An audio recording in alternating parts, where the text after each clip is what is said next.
ಕಥಾಮೃತ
ಗುರುಮುರುಂದ ಸಂಜೀವನದ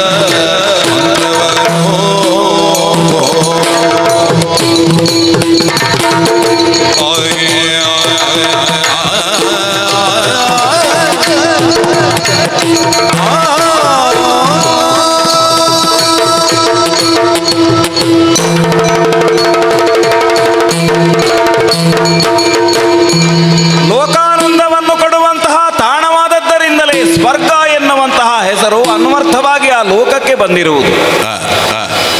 ಸಮಸ್ತವಾದಂತಹ ಉಳಿದ ಲೋಕಗಳಿಗೆ ಯೋಗಕ್ಷೇಮವನ್ನು ನೋಡುವಂತಹ ಒಂದು ವಿಶೇಷವಾದ ಅಧಿಕಾರ ಆ ಲೋಕಕ್ಕಿರುವುದರಿಂದಲೇ ಅವರನ್ನು ಸುಮನಸರು ಎನ್ನುವ ಹಾಗೆ ಅಂಗೀಕರಿಸಿ ಆ ಕಾರ್ಯಕ್ಕೆ ಪ್ರವೃತ್ತರಾಗುವ ಹಾಗೆ ಲೋಕನಿಯಾಮಕ ಶಕ್ತಿಗಳು ನಿಯೋಜಿಸಿದ್ದು. ಆದರೆ ಆ ಲೋಕದಲ್ಲಿರುವಂತಹ ವ್ಯವಸ್ಥೆಯ ಒಳಗೂ ಕೂಡ ಒಂದು ಭೀತಿಕಾರಕವಾದಂತಹ ಸ್ಥಿತಿ ಉಂಟಾಗುತ್ತದೆ ಎನ್ನುವುದನ್ನು ಮನಗಾಣುವಂತಹ ಸ್ಥಿತಿ ಆ ಸ್ವರ್ಗಕ್ಕೂ ಬಂದದ್ದು ಒಂದು ವಿಪರ್ಯಾಸವೇ. ಸುರರೆನಿಸಿಕೊಂಡವರಿಗೆ ಅಸುರರೆನಿಸಿಕೊಂಡವರಿಂದ ಸದಾಕಾಲ ಒಂದು ರೀತಿಯ ಬಾಧೆಯೋ ಭೀತಿಯೋ ಎನ್ನುವುದು ಉಂಟು ಎನ್ನುವುದು ವರ್ತಮಾನದಲ್ಲಿ ವೇದ್ಯವಾದಂತಹ ವಿಚಾರ. ಹಾಗಾದರೆ ಅಳಿವಿರದ ತಾಣವಾದಂತಹ ಸ್ವರ್ಗದಲ್ಲಿರುವಂತಹ ದೇವತೆಗಳೂ ಕೂಡ ರಕ್ಕಸರಿಂದಾಗಿ ಭೀತಿಗೆ ಒಳಗಾಗ್ತಾರೆ ಅಂತಾದರೆ ಇದಕ್ಕೆ ಕಾರಣವಾದ ಅಂಶದ ಕುರಿತಾಗಿ ವಿಶ್ಲೇಷಿಸಿ ಅಸುರರು ಪ್ರಬಲರಾಗುವುದಕ್ಕೆ ಕಾರಣವಾದಂತಹ ದಿವ್ಯವಾದಂತಹ ಶುಕ್ರಾಚಾರ್ಯರ ಅನುಗ್ರಹ ಎನ್ನುವುದೇನುಂಟು, ಅದರಲ್ಲಿಯೂ ಮೃತ ಸಂಜೀವನದಂತಹ ದಿವ್ಯವಾದ ವಿದ್ಯೆಗಳನ್ನು ಆರ್ಜಿಸಿದಂತಹ ಯಾವ ಶುಕ್ರಾಚಾರ್ಯರದ್ದಾದ ಬಲುಮೆ ಎನ್ನುವುದೇನುಂಟು, ಇದನ್ನು ತಾವು ಪಡೆಯುವುದರ ದ್ವಾರ ಶುಕ್ರರಿಂದ ಅಂತಹ ದಿವ್ಯವಾದಂತಹ ಉಪದೇಶವನ್ನು ಅವರಿಂದ ಈ ಲೋಕಕ್ಕೆ ತರುವುದರ ದ್ವಾರ ರಕ್ಕಸರದ್ದಾದಂತಹ ಬಲುಹನ್ನು ಉಡುಹುವುದು, ಇದು ದೇವತೆಗಳದ್ದಾದಂತಹ ಲಕ್ಷ್ಯ. ಇದನ್ನು ಸಾಧಿಸುವುದಕ್ಕೆ ಯೋಗ್ಯನಾದಂತಹ ವ್ಯಕ್ತಿ ಯಾರು ಎನ್ನುವ ಹಾಗೆ ದೇವಸಭೆಯಲ್ಲಿ ಒಂದು ಚರ್ಚೆ ನಡೆದಂತಹ ಸಂದರ್ಭದಲ್ಲಿ ದೇವಗುರುವಾದಂತಹ ದಿಶಣಕುಮಾರನಾದಂತಹ ನಾನು ಕಚಕುಮಾರನೇ ಇದಕ್ಕೆ ಯೋಗ್ಯನಾದ ವ್ಯಕ್ತಿ ಎನ್ನುವ ಹಾಗೆ ಸಾರ್ವತ್ರಿಕವಾಗಿ ಎಲ್ಲರಿಂದಲೂ ಅಂಗೀಕರಿಸಲ್ಪಟ್ಟು ಆ ಮುದ್ರೆಯನ್ನು ಒತ್ತಿದವನಾಗಿ ಭೂಲೋಕಕ್ಕೆ ಇಳಿದು ಬಂದವನಿದ್ದೇನೆ. ವಿದ್ಯೆಯನ್ನು ಪಡೆಯಬೇಕು, ಗುರುಗಳ ಅನುಗ್ರಹವನ್ನು ಪಡೆಯಬೇಕು ಅಂತ ಇದ್ದರೆ ಅದು ಸಾಮಾನ್ಯವಾದ ಕೆಲಸ ಅಲ್ಲ. ಅದಕ್ಕಾಗಿ ಗುರುಗಳದ್ದಾದ ಕೃಪೆಯನ್ನು ಆಶೀರ್ವಾದವನ್ನು ಪಡೆಯಬೇಕಾದ ಅನಿವಾರ್ಯತೆ ಇರುವುದರಿಂದ ಈ ಗುರುತರವಾದಂತಹ ಹೊಣೆಯನ್ನು ಹೊತ್ತು ಭೂಲೋಕದಲ್ಲಿ ಶುಕ್ರಾಚಾರ್ಯರದ್ದಾದಂತಹ ಆಸ್ಥಾನಕ್ಕೆ ಅಂತ ನಾನು ಬಂದವ. ವೃಷಪರ್ವ ಭೂಪತಿ ಅಸುರರದ್ದಾದಂತಹ ಮಹಾ ಚಕ್ರವರ್ತಿಯಾಗಿ ಮೆರೆಯುತ್ತಿರುವ ಅವನ ಗುರುವಾಗಿರುವಂತಹ ಆಚಾರ್ಯ ಶುಕ್ರರ ಆಶ್ರಮ ಇವತ್ತು ಎಲ್ಲಿದೆ ಎನ್ನುವುದನ್ನು ಹುಡುಕಿಕೊಂಡು ಅವರ ಆಶ್ರಮದ ಹತ್ತಿರಕ್ಕೆ ಬಂದಿದ್ದೇನೆ. ನೋಡಿದರೆ ದಿವ್ಯವಾದಂತಹ ಆಶ್ರಮವೇ ಸರಿ. ಯೋಗ ಮುದ್ರೆಯಿಂದ ಕುಳಿತಂತಹ ಗುರುಗಳ ಬಳಿಗೆ ಹೋಗಿ ಅವರ ಆಶೀರ್ವಾದವನ್ನು ಬೇಡಬೇಕಾಗಿದೆ. ಹಾಗಾಗಿ ಅವರನ್ನೇ ಕುರಿತಾಗಿ ಅವರ ಆಶೀರ್ವಾದವನ್ನು ಬೇಡುವುದಕ್ಕೆ ಮುಂದಾಗುತ್ತೇನೆ. ಗುರುವರ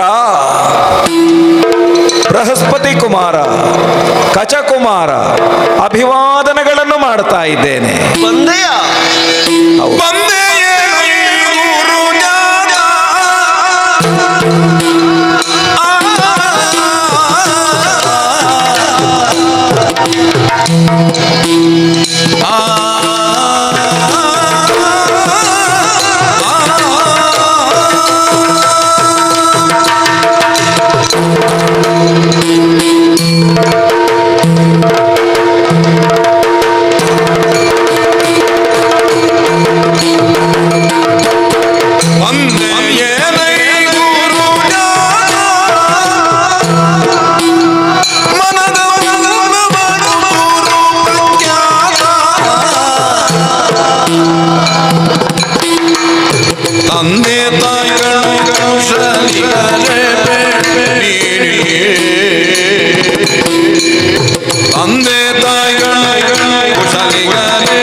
ಸೆಳೆದಂತೆ ಅಭಿವಾದನಾದಿ ವಿಧಿಗಳನ್ನು ಸಲ್ಲಿಸಿ ಹೌದು ನಾನು ಕಚಕುಮಾರ ಬೃಹಸ್ಪತಿ ಪುತ್ರ ಅಂತ ಹೇಳಿದಾಗ ಮನಸ್ಸು ಬಹಳ ಮಮ್ಮಲವಾಯಿತು, ನಿರ್ಮಲವಾಯಿತು. ಓಹೋ, ಬಂದೆ ಏನ ಈ ಗುರುಜಾತ.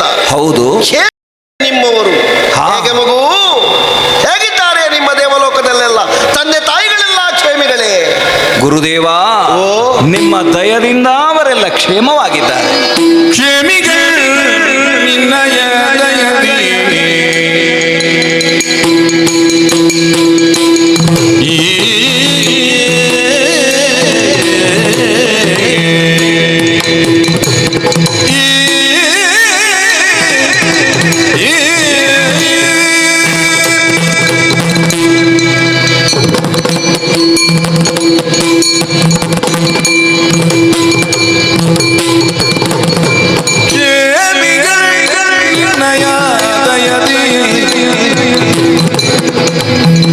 ವಿದ್ಯಾ ಕಾಮನೆಯಿಂದೀಗ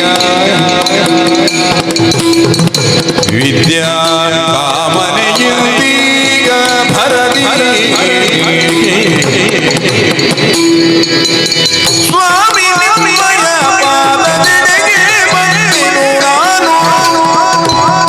ಸ್ವಾಮಿ ನಿಮ್ಮಯ ಪಾದದೆಡೆಗೆ ಬಂದೆನು ನಾನು.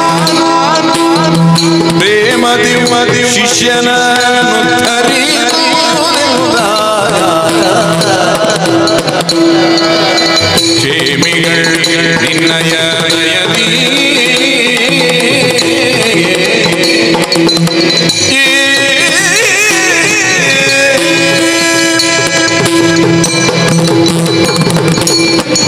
ಗುರುಬರಾಂ, ಭಗವಾನ್ ಶಿವನ ಅನುಗ್ರಹದಿಂದಲೇ ಭೂಷಣನಾಮಕರಾದಂತಹ ನೀವು ಶುಕ್ರಾಚಾರ್ಯರಾಗಿ ಪ್ರಪಂಚದಲ್ಲಿ ಕಂಗೊಳಿಸಿದ್ದೀರಿ ಎನ್ನುವುದನ್ನು ಕೇಳಿಬಲ್ಲೆ. ನೆಟ್ಟ ದೃಷ್ಟಿಯಿಂದಲೇ ನನ್ನತ್ತ ಮುಖಾವಲೋಕನವನ್ನು ಮಾಡಿದವರು ನೀವು ಕೇಳಿದ್ದು ಕ್ಷೇಮಿಗಳೇ, ನಿಮ್ಮ ಹಿರಿಯರೆಲ್ಲ ಅಂತ. ನಿಮ್ಮದಾದಂತಹ ಒಂದು ಕುಶಲವನ್ನು ಕೇಳುವಂತಹ ಪರಿಯಿಂದಲೇ ಮನಸ್ಸಿನ ಸಂಸ್ಕಾರ ಏನು ಎನ್ನುವುದನ್ನು ನಾನು ಅರಿತೆ.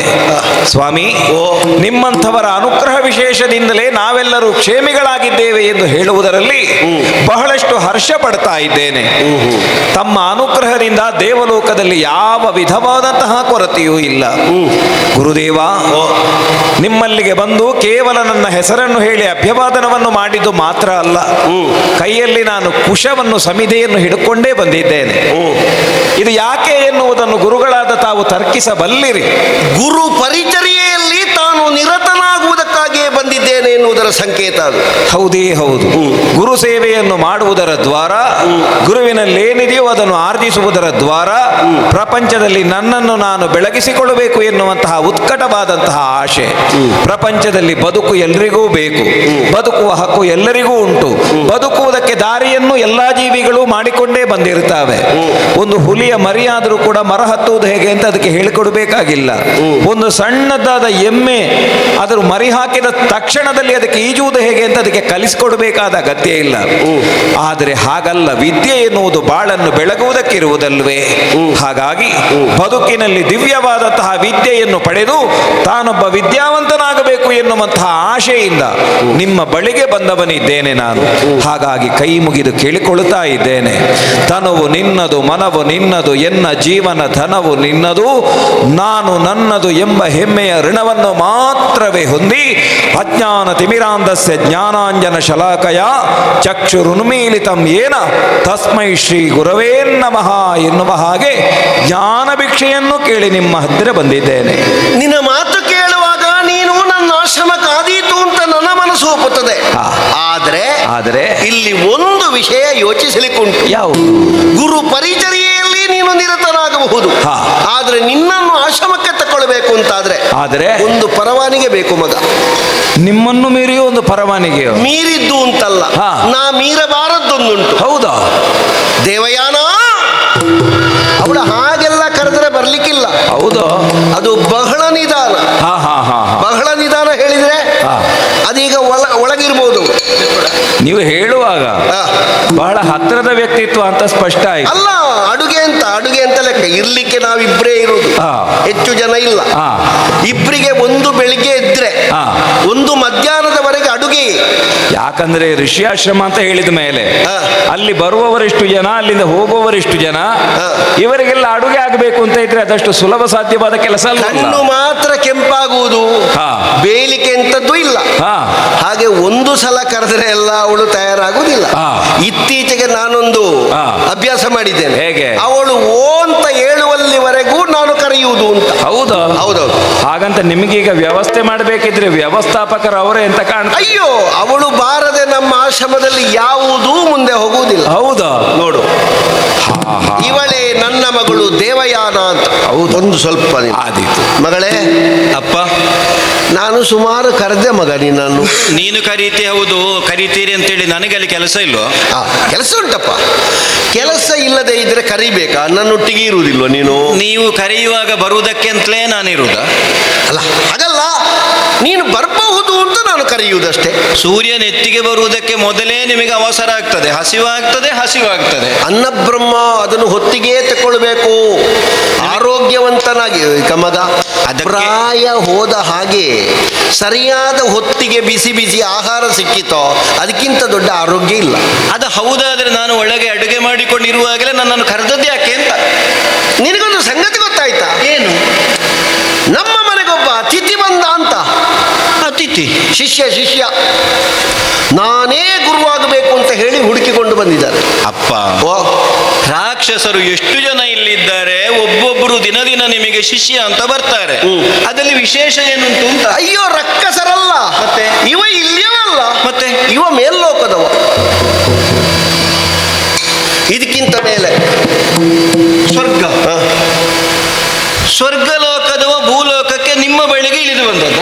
ಯಾರವ? ಯಾರು? ಗುರುಪುತ್ರ. ಇದು ಹಾಗೊಂದು ಹೇಳುವ ಕ್ರಮ ಉಂಟು. ಹೇಗೆ? ಹೇಗೆ? ಪಂಡಿತ ಪುತ್ರ ಅಂತ, ಅಂದ್ರೆ ಹೆಡ್ಡ ಅಂತ. ಅಂದ್ರೆ ಏನೂ ಗೊತ್ತಿಲ್ಲದವರು ಅಂತ. ಅಯ್ಯೋ, ಆಗಲ್ಲ ಮಗ.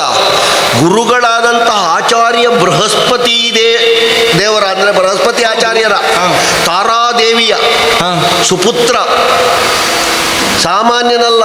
ಅವನ ಹೆಸರೇಗೆ ಗೊತ್ತುಂಟಾ? ಹೇಗೆ? ಒಮ್ಮೆ ಮಾತ್ರ ಹೇಳ್ಬೇಕು, 2 ಸಲ ಹೇಳಲಿಕ್ಕಿಲ್ಲ. ಇಲ್ಲ. ಕಚ ಅಂತ. 2 ಸಲ ಒಟ್ಟೊಟ್ಟಿಗೆ ಹೇಳಿದ್ರೆ ಅದು ಕಚ ಆಗ್ತದೆ. ಕಚ ಅಂತ.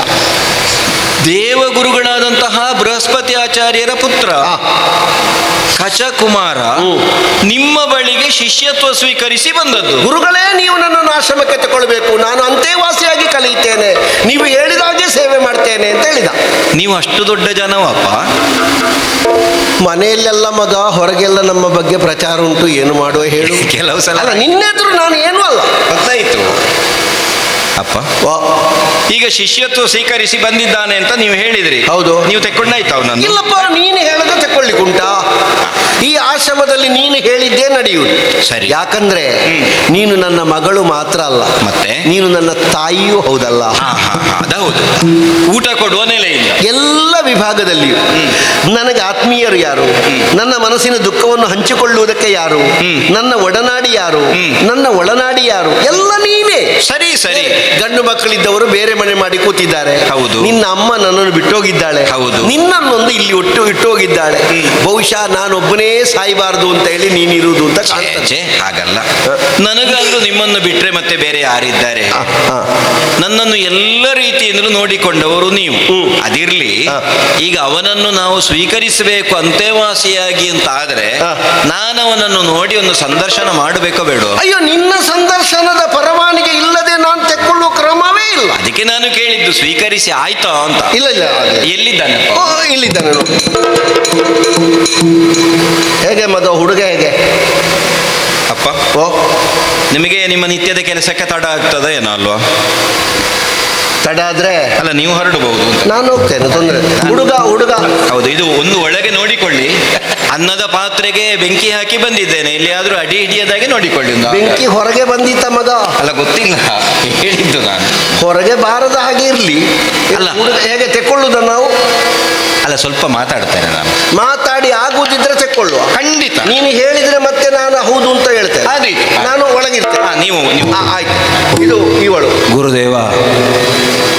ಅವಳಲ್ಲಿ ನನ್ನಲ್ಲಿ ಮೆಲ್ಲ ನನ್ನಲ್ಲಿ ಮಾತಾಡಿದಾಗೆ ಮಾತಾಡಬೇಡ. ಆದೀತು, ನಿಮ್ಮಲ್ಲೇ ಹೊಸ್ತು ಮಾತಾಡುದು. ನೀವು ಹೇಳಿದ ಮೇಲೆ ಇನ್ನೂ ತಗ್ಗಿ ಮಾತಾಡಿ. ನಿನಗೆ ಆಶ್ರಮದಲ್ಲಿ ಇರ್ಬೇಕೋ ಹಾ. ಅವಳು ಒಪ್ಪಬೇಕು, ಅವಳು ಒಪ್ಪಬೇಕಾ ನೀನು ಒಪ್ಪಿಸ್ಬೇಕು, ಮತ್ತೆ ನಾನು ಮಾತಾಡ್ಲಿಕ್ಕಿಲ್ಲ. ನಿಮ್ಮ ಮಾತಿನ ಮರ್ಮ ನನಗೆ ಅರಿವಾಯಿತು. ಸರಿ ಸರಿ. ಗುರುಪುತ್ರ, ಗುರುಪುತ್ರಿ, ನಸುನಗೆ ನಗುತ್ತತಿ ಮೇಘದಿಗಜನೋಳು ಇಸಜಾಚಿ ಬೇಡಳು ಸಕನೇ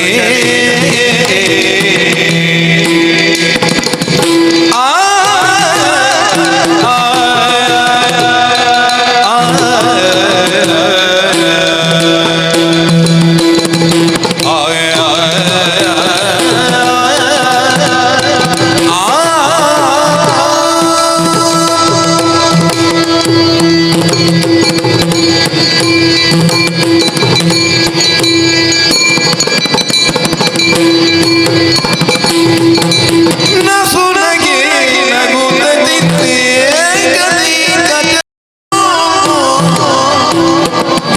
ಬಿಸಜಾತಿ ಬೇಡಳು ಸಕನೇ ಹಸನಾಯ್ತು ಓರ್ವಳಾಗಿರ್ತಿನು ಜತೆಯೋಳು ಕುಶಲಗೊಳಾಡಿಕೊಂಡಿಗೂ ಹಸನಾಯ್ತು ಓರ್ವಳಾಗಿರ್ತಿನು ಜತೆಯೋಳು ಕುಶಲಗೊಳಾಡಿಕೊಂಡಿಗೂ ನಸುನಗೆ ನಗುತ್ತದೀನೆ ಕದಿ ಬೇಡಳು ಬಿಸಜಾತಿ ಬೇಡಳು ಸಕನೇ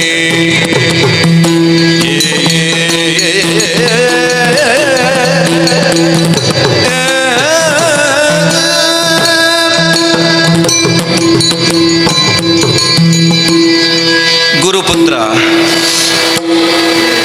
ನಿಮ್ಮ ಹೆಸರು ಹೇಳ್ಬಹುದಾ? ದೇವಯಾನ ಹಾಗೆ ಕರೀಬಹುದಾ?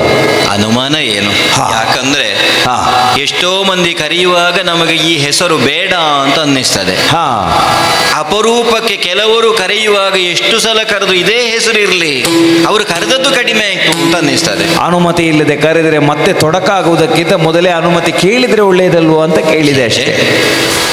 ಒಮ್ಮೆ ಮನಸ್ಸು ನೋಡಿ ಒಪ್ಪಿದ ಮೇಲೆ, ಹಾ ಇಲ್ಲ ಇವನು ಸ್ನೇಹಕ್ಕೆ ಆದೀತು ಅಂತ ಮನಸ್ಸು ಒಡಂಬಟ್ಟ ಮೇಲೆ, ಹಾ. ನಮ್ಮನ್ನು ಯಾವ ರೀತಿಯಿಂದ ಕರೆದ್ರೂ ನಮಗೆ ಸಂತೋಷವೇ. ಸರಿ. ಮತ್ತೆ ಇನ್ನೂ ಎಷ್ಟೋ ಸಲ ಹಾ. ನಮ್ಮ ಹೆಸರು ಇಷ್ಟು ಸುಂದರವಾಗಿದೆ ಅಂತ ಗೊತ್ತಾಗುವುದೇ ಪ್ರೀತಿ ಪಾತ್ರರು ಕರೆದ ಮೇಲೆ. ಅದು ಹೌದು. ಕಚಕುಮಾರ, ದೇವಯಾನ, ಶಿಷ್ಯನೋರ್ವ ಬಂದಿದ್ದಾನೆ, ಅವನನ್ನು ಸ್ವೀಕರಿಸ್ತೇನೆ ಅಂತ ನಮ್ಮ ಅಪ್ಪ ಹೇಳುವಾಗ ನನಗೆ ಆಶ್ಚರ್ಯ ಆಯಿತು. ಹಾ ದೇವಲೋಕದಿಂದ ನಮ್ಮ ತಂದೆಯ ಬಳಿಗೆ ಬಂದು ಈ ರೀತಿಯಾಗಿ ಒಂದು ಶಿಷ್ಯತ್ವ ಸ್ವೀಕಾರ ಮಾಡುವುದಕ್ಕುಂಟೆ ಅಂತ. ಓಹೋ. ಆದರೆ ಹಾ ನಿನ್ನ ತೇಜಸ್ಸನ್ನಾಗಲಿ, ಹಾ ನಿನ್ನ ಈ ಸೌಜನ್ಯವನ್ನಾಗಲಿ ಹಾ. ಕಂಡಾಗ ನನ್ನ ಮನಸ್ಸು ಹರ್ಷಗೊಂಡದ್ದು ಯಾಕೆ ಗೊತ್ತೇ? ಯಾಕೆ? ನಾನಿಲ್ಲಿ ಏಕಾಂಗಿನಿಯಾಗಿದ್ದೆ ಅಂತ. ಹಾ ಹಾ ನೋಡಿದೆಯಾ? ಹಾ ನೋಡಿದೆ ಅಂತ ಹೇಳಿದ್ರೆ ನೀನು ಸ್ವರ್ಗದಿಂದ ಬಂದವನು. ಹೌದು. ಈ ಪ್ರದೇಶ ಅನ್ನೋದು ನಿನಗೆ ಅಪರಿಚಿತ. ಮೊದಲಿಗೆ ಸತ್ಯ ಹೇಳಬೇಕಂದ್ರೆ ಒಳಗೆ ಬರುವಾಗ ಹೆದರಿಕೆ ಆಯ್ತು ಆಚೆ ಈಚೆ ಇದ್ದವರನ್ನು ನೋಡಿ. ಅದೇ, ಯಾಕಂದ್ರೆ ಹಾ. ಇಲ್ಲಿ ಇರುವುದೇ ಅಂತವರು. ಹಾ ಮಾತನಾಡಬೇಕು ಅಂತ ಹೇಳಿದ್ರೆ ನಾವು ಮಾತನಾಡಿದ್ದವರಿಗೆ ಅರ್ಥ ಆಗಬೇಕು. ಅವರು ನೆಗಾಡ್ತಾರ ಅಲ್ಲ ನನ್ನನ್ನೇ ನೋಡಿ ನುಂಗ್ಲಿಕ್ಕೆ ಬರ್ತಾರ, ಒಂದು ಅರ್ಥ ಆಗುವುದಿಲ್ಲ. ಅಲ್ಲಲ್ಲ, ಅವರು ಯಾವ ಕಡೆಗೆ ನೋಡ್ತಾ ಇದ್ದಾರೆ ಅನ್ನೋದು ಕೆಲವು ಸಲ ಗೊತ್ತಾಗುದು. ಹೌದು. ಆ ಕಡೆಗೆ ನೋಡ್ತಾ ಇದ್ದಾರೋ ಈ ಕಡೆಗೆ ನೋಡ್ತಾ ಇದ್ದಾರೋ, ಹೌದು. ನಗ್ತಾ ಇದ್ದಾರೋ ಅಳ್ತಾ ಇದ್ದಾರೋ ಸಿಟ್ಟಿನಲ್ಲಿದ್ದಾರೋ ಮುಖಭಾವವೇ ಗೊತ್ತಾಗು. ಹೌದು. ಅಂತವರ ಜೊತೆಗೆ ಇಷ್ಟು ವರ್ಷಗಳಿಂದ ಬದುಕಿಕೊಂಡಿದ್ದವಳು ನಾನು. ಹಾ. ಮತ್ತೆ ಒಂದೇ ಹೇಳ, ಏನು? ವಿದ್ಯೆ, ವಯಸ್ಸು, ಹಾ. ಇದೆಲ್ಲ ಸಮಾನವಾಗಿದ್ದರೆ ಮಾತ್ರ ನಮಗೆ ಸಂಭಾಷಣೆ ಮಾಡುವುದಕ್ಕಾದೀತು. ಹೌದು. ಮನೋಧರ್ಮವೂ ಸಹ. ಪಂಡಿತನೋರ್ವ ಪಾಮರನೋರ್ವನಲ್ಲಿ ಏನನ್ನು ಮಾತಾಡೋದು? ಹೌದು ಅಲ್ವಾ? ಪಂಡಿತ ಮಾತಾಡಿದರೆ ಪಾಮರನಾದವ ಅವನ ವಿಚಾರ ಹೋಗುವುದಿಲ್ಲ, ಅವ ಆಚೆ ಎತ್ತುಕೊಂಡು ಹೋಗ್ತಾನೆ. ಯುವಕನಾಗ್ಲಿ ಯುವತಿಯಾಗ್ಲಿ ಮುದುಕರಲ್ಲಿ ಏನು ಅಂತ ಮಾತನಾಡುವುದು. ಹೌದು. ಹಾಗಾಗಿ ಹಾ ನನ್ನದಾದ ಮನಸ್ಸಿನ ಭಾವನೆಗಳನ್ನು ಹಂಚಿಕೊಳ್ಳುವುದಕ್ಕೆ ಹಾ. ವಿದ್ಯಾವಂತನೂ ಸುಸಂಸ್ಕೃತನೂ ಆದಂತಹ ನೀನು ಬಂದದ್ದನ್ನು ನೋಡಿ ನಾನು ಸಂತೋಷಗೊಂಡೆ, ಓಹೋ ಹರುಷಗೊಂಡೆ. ಸರಿ. ಹಾಗಾಗಿ ಹಾ ನಿನ್ನನ್ನು ಈ ಆಶ್ರಮಕ್ಕೆ ಸ್ವೀಕರಿಸುವುದಕ್ಕೆ ನಾನು ಮನಸಾ ಒಪ್ಪಿದವಳಿದ್ದೇನೆ. ನನ್ನ ಭಾಗ್ಯ ಅದು. ನಿನ್ನ ಅಭಿಪ್ರಾಯ ಏನು ಅಂತ ಗೊತ್ತಾಗಬೇಕಲ್ಲ. ಓ ಶರದೇಂದು ಭಾಸ ಕಪೋಲೆ, ಶರದೇನು ಬಾಸೆ ಕಪೋಲೆ ಸದ್ಗುಣಶೀಲೆ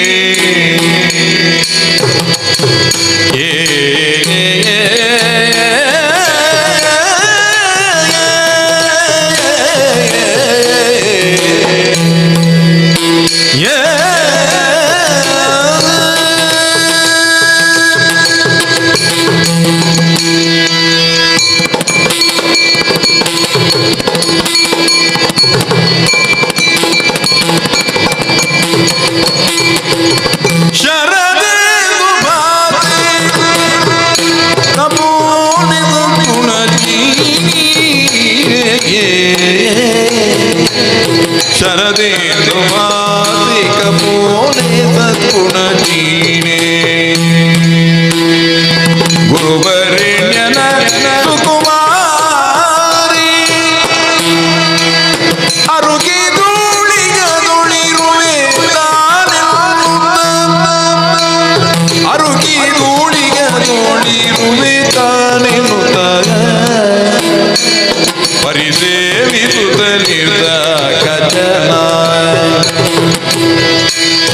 ಅರುಗಿದು ಉಳಿಗದುಳಿರುವೆ ತಾನೆನುತ ಪರಿಸೇವಿಸುತ್ತಲಿದ್ದ ಕಜನು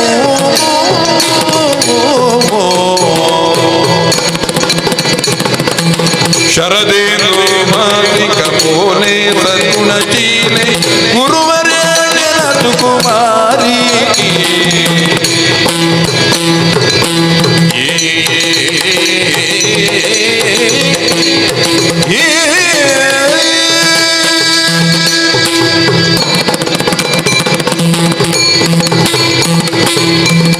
ದೇವಯಾನ ಕಚಕುಮಾರ, ಪ್ರಖರವಾದಂತಹ ಪ್ರಭೆಯನ್ನು ಪ್ರಭಾಕರನೆನಿಸಿಕೊಂಡವ ಹಗಲು ಹೊತ್ತು ಪ್ರಪಂಚಕ್ಕೆ ಪ್ರಕರ್ಷಿಸ್ತಾನೆ. ಹೌದು. ಅವನದ್ದಾದಂತಹ ಬೆಳಕನ್ನೇ ತನ್ನಲ್ಲಿ ಪ್ರತಿಬಿಂಬಿಸಿಕೊಂಡು ಚಂದ್ರಮನು ಪ್ರಶಾಂತವಾಗಿಸಿ ರಾತ್ರಿಯಲ್ಲಿ ಅದನ್ನು ನಮಗೆ ಕೊಡ್ತಾನೆ.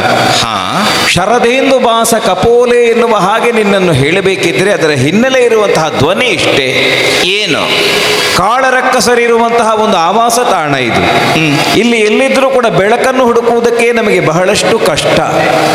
ಅಂತಹ ಒಂದು ಕತ್ತಲಿನ ವಾತಾವರಣದಲ್ಲಿಯೂ ನಿನ್ನ ಮುಖ ಕಂಡಾಗ ನನಗೆ ಬೆಳಕು ಆ ಅನುಭವ ಆದದ್ದು ಅಲ್ಲಿರುವಂತಹ ಒಂದು ಪ್ರಭೆಯಿಂದ. ನಾನು ಎಣಿಸ್ತಾ ಇದ್ದೆ, ಈ ಕತ್ತಲಿನ ಜಾಗದಲ್ಲಿ ಬಂದು ನಾನು ಹೇಗಪ್ಪ ಮುಂದೆ ಹೋಗುವುದು? ಬೆಳಕಿನ ಲೋಕದಿಂದಲೇ ಇಳಿದು ಬಂದವ. ಇಲ್ಲಿ ಒಂದು ಕತ್ತಲೆಯ ಲೋಕದಲ್ಲಿ ನನಗೆ ಒಂದು ಕನಿಷ್ಠ ದಾರಿದೀಪ ಆದರೂ ಬೇಕಲ್ಲ. ಅಂತಹ ಹೊತ್ತಿನಲ್ಲಿ ಪೂರ್ಣ ಚಂದ್ರಮನ ಚಂದ್ರಿಕೆಯೇ ನನಗೆ ಒಂದು ದಾರಿದೀಪವಾಯಿತು ಎನ್ನುವ ಹಾಗೆ ನಿನ್ನ ಸಖ್ಯ ಒದಗಿದ್ದನ್ನು ನಾನು ಕೂಡ ನನ್ನ ಬದುಕಿನ ಭಾಗ್ಯ ಅಂತ ಅಂದುಕೊಳ್ತೇನೆ. ಹಾ, ಗುರುಗಳು ಹೇಳಿದಾಗಲೇ, ಏನದು? ನಿನ್ನ ಕುರಿತಾಗಿ ಆಡುವಾಗಲೇ ನಿನ್ನ ಬಗ್ಗೆ ನನಗೊಂದು ಅಭಿಮಾನ ಬಂತು. ನಾನಿಲ್ಲಿಗೆ ಬಂದದ್ಯಾಕೆ ಎನ್ನುವುದನ್ನು ಗುರುಗಳ ಸಮಕ್ಷದಲ್ಲಿಯೇ ನೀನು ತಿಳ್ಕೊಂಡ ಹಾಗಾಯಿತು. ಹೌದು, ನೀನು ಅಂತೆವಾಸಿಯಾಗಿ ನಮ್ಮವರ ಅಂದ್ರೆ ತಂದೆಯ ಶಿಷ್ಯನಾಗಿ ಇಲ್ಲಿ ಇರ್ತಿ. ಅಂತೆವಾಸಿಯಾಗಿರುವುದು ಅಂತ ಕೇಳಿದರೆ ಆಶ್ರಮದ ಜೀವನಕ್ಕೆ ಒಗ್ಗಿಕೊಳ್ಳಬೇಕಾದಂತಹ ಒಂದು ಸ್ಥಿತಿ ಇದೆ. ಹೌದು. ಇಲ್ಲಿಯ ದಿನಚರಿ ಹೇಗೆ, ಹೌದು. ಇಲ್ಲಿಯ ಬದುಕಿನ ಕ್ರಮ ಹೇಗೆ, ಇಲ್ಲಿರುವ ಶಿಷ್ಟಾಚಾರ ಹೇಗೆ, ಇದನ್ನೆಲ್ಲ ಯಾರಲ್ಲಿ ಕೇಳುವುದು ಅಂತ ನನಗೆ ದೊಡ್ಡ ಪ್ರಶ್ನೆ ಇತ್ತು. ಈಗ ಆ ಪ್ರಶ್ನೆಗೆ ಒಂದು ಉತ್ತರ ಸಿಕ್ಕಿತು. ಏನು ಉತ್ತರ? ಯಾಕಂದ್ರೆ ನೀನು ಅದನ್ನು ಚೆನ್ನಾಗಿ ಗೊತ್ತಿದ್ದವಳು. ಇಡೀ ಆಶ್ರಮವನ್ನು ನಡೆಸುವಂತಹ ಹೊಣೆ ನಿನಗುಂಟು ಅಂತ ಅವರು ಹೇಳಿದ್ದಾರೆ. ಗುರುಗಳ ಮಾತು ಬೇರೆ ಅಲ್ಲ, ಅಲ್ಲ, ನಿನ್ನ ಮಾತು ಬೇರೆ ಅಲ್ಲ. ನನ್ನ ಬದುಕಿಗೊಂದು ಬೆಳಕಾಗಿ ನನ್ನ ಬದುಕನ್ನು ಉತ್ಕರ್ಷದ ಪಥಕ್ಕೆ ಒಯ್ಯುವಲ್ಲಿ ನನಗೆ ನೀನು ಸಹಕಾರಿಣಿಯಾಗುತ್ತೆ ಎನ್ನುವ ವಿಶ್ವಾಸ ನನಗೆ. ಆ ನೆಲೆಯಿಂದ ನನ್ನನ್ನು ನಾನು ತೊಡಗಿಸಿಕೊಳ್ತೇನೆ. ನೀನು ಏನು ಹೇಳುತ್ತೀಯೋ ಅದನ್ನು ಗುರು ಹೇಳಿದ್ದು ಎನ್ನುವ ಹಾಗೆ ಭಾವಿಸ್ತಾ ನಿನ್ನ ಭಾವನೆಗೆ ಕಿಂಚಿತ್ತೂ ಚ್ಯುತಿ ಬಾರದ ಹಾಗೆ ನಾನಿಲ್ಲಿ ಇದ್ದುಕೊಳ್ತೇನೆ. ಅದಕ್ಕೊಂದು ಅವಕಾಶ ಬೇಕು. ಕಚಕುಮಾರ, ಓ, ನಮ್ಮ ತಂದೆ ನನ್ನ ಕುರಿತಾಗಿ ಏನೇ ಹೇಳಿದ್ದಾರೋ ನನಗೆ ಗೊತ್ತಿಲ್ಲ. ಹಾ. ಅಂತೂ ನನ್ನ ತಂದೆಯಲ್ಲಿ ಮಾತನಾಡಿದಾಗೆ ನಿನ್ನಲ್ಲಂತೂ ನಾನು ಮಾತಾಡುವುದಿಲ್ಲ. ಯಾಕಂದ್ರೆ ಬಾಲ್ಯದಿಂದಲೇ ಬೆಳೆದು ಬಂದ ಒಂದು ಸಲುಗೆ ಅದು ಇರಬಹುದು. ಇದು ಹಾ. ನೀನು ಸ್ವರ್ಗದಿಂದ ಬಂದವ, ಹಾ. ಸ್ವರ್ಗದ ಸಂಗೀತ, ಸ್ವರ್ಗದ ನಾಟ್ಯ, ಹಾ. ಸ್ವರ್ಗದ ವಿದ್ಯೆ, ಹಾ. ಇದೆಲ್ಲವೂ ನಿನಗೆ ಗೊತ್ತಿರಬೇಕಲ್ಲ. ಹಾ, ಅನುಭವ ನನಗುಂಟು. ಹಾಗೆಂದು ಭೂಲೋಕದಲ್ಲಿ ಏನನ್ನೆಲ್ಲ ನಮ್ಮ ತಂದೆ ನನಗೆ ಕಲಿಸಿದ್ದಾರೆ ಅದನ್ನು ನಾನು ನಿನಗೆ ಹೇಳಬಲ್ಲೆ. ಹಾ ಹಾ ಹಾ. ಪರಸ್ಪರ ವಿನಿಮಯ ಮಾಡಿಕೊಳ್ತಾ ವಿದ್ಯೆಯನ್ನು. ಓಹೋ. ಮಾತ್ರವಲ್ಲ, ಈ ಆಶ್ರಮ ಪರಿಸರದ ಈ ಎಲ್ಲವನ್ನು ನಿನಗೆ ನಾನು ಪರಿಚಯ ಮಾಡ್ತಾ ಹಾ. ಎಷ್ಟು ಹೊತ್ತಿಗೆ ಹೇಗೆ ಎಲ್ಲಿ ಇರಬೇಕು ಹೌದು. ಇದ ನಿಯಮವನ್ನು ಹೇಳ್ತಾ ಆದೀತು. ಇದು ಮುಂದೆ ಸಾಗುತ್ತೇನೆ. ಸರಿ. ಇಂದಿನಿಂದಲೇ ನೀನು ನಮ್ಮ ಆಶ್ರಮದ ಅಂತೆವಾಸಿ ಆದೀತಲ್ಲ. ಆದೀತು ಆದೀತು.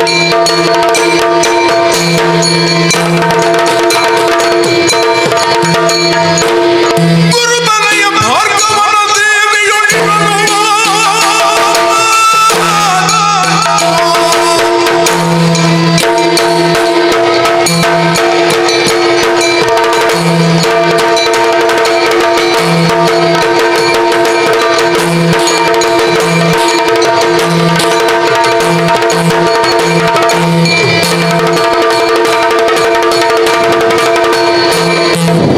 ಗುರುತನಯ ಭಾರ್ಗವನ ದೇವಿಯೊಳಿವನು. ಗುರುಜಾಂಗುಲವನಾಡುವೆ.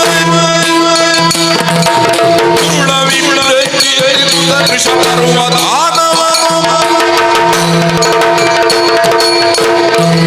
ಕುರುಜಾಂಗುಲದಲ್ಲಿ ವಿಪ್ರಚಿತ್ತಿ ತನಯನಾದ ವೃಷಪರ್ವ. ನಮ್ಮ ಅಪ್ಪಯ್ಯ ಮೊದಲು ವಿಪ್ರರ ಚಿತ್ತವನ್ನು ಅರಿತು ಬ್ರಾಹ್ಮಣ್ಯದ ಬಗ್ಗೆ ಗೌರವ ಇರಿಸಿ ಬದುಕಿ ಏನಾದರೂ ಪ್ರಯೋಜನ ಆಗಿದೆ? ಮೊದಲು ವಿಪ್ರ ಚಿತ್ತಿಯಾಗಿದ್ದವರು ಮತ್ತೆ ವಿಪ್ರ ಚೇತಿಯಾದರು.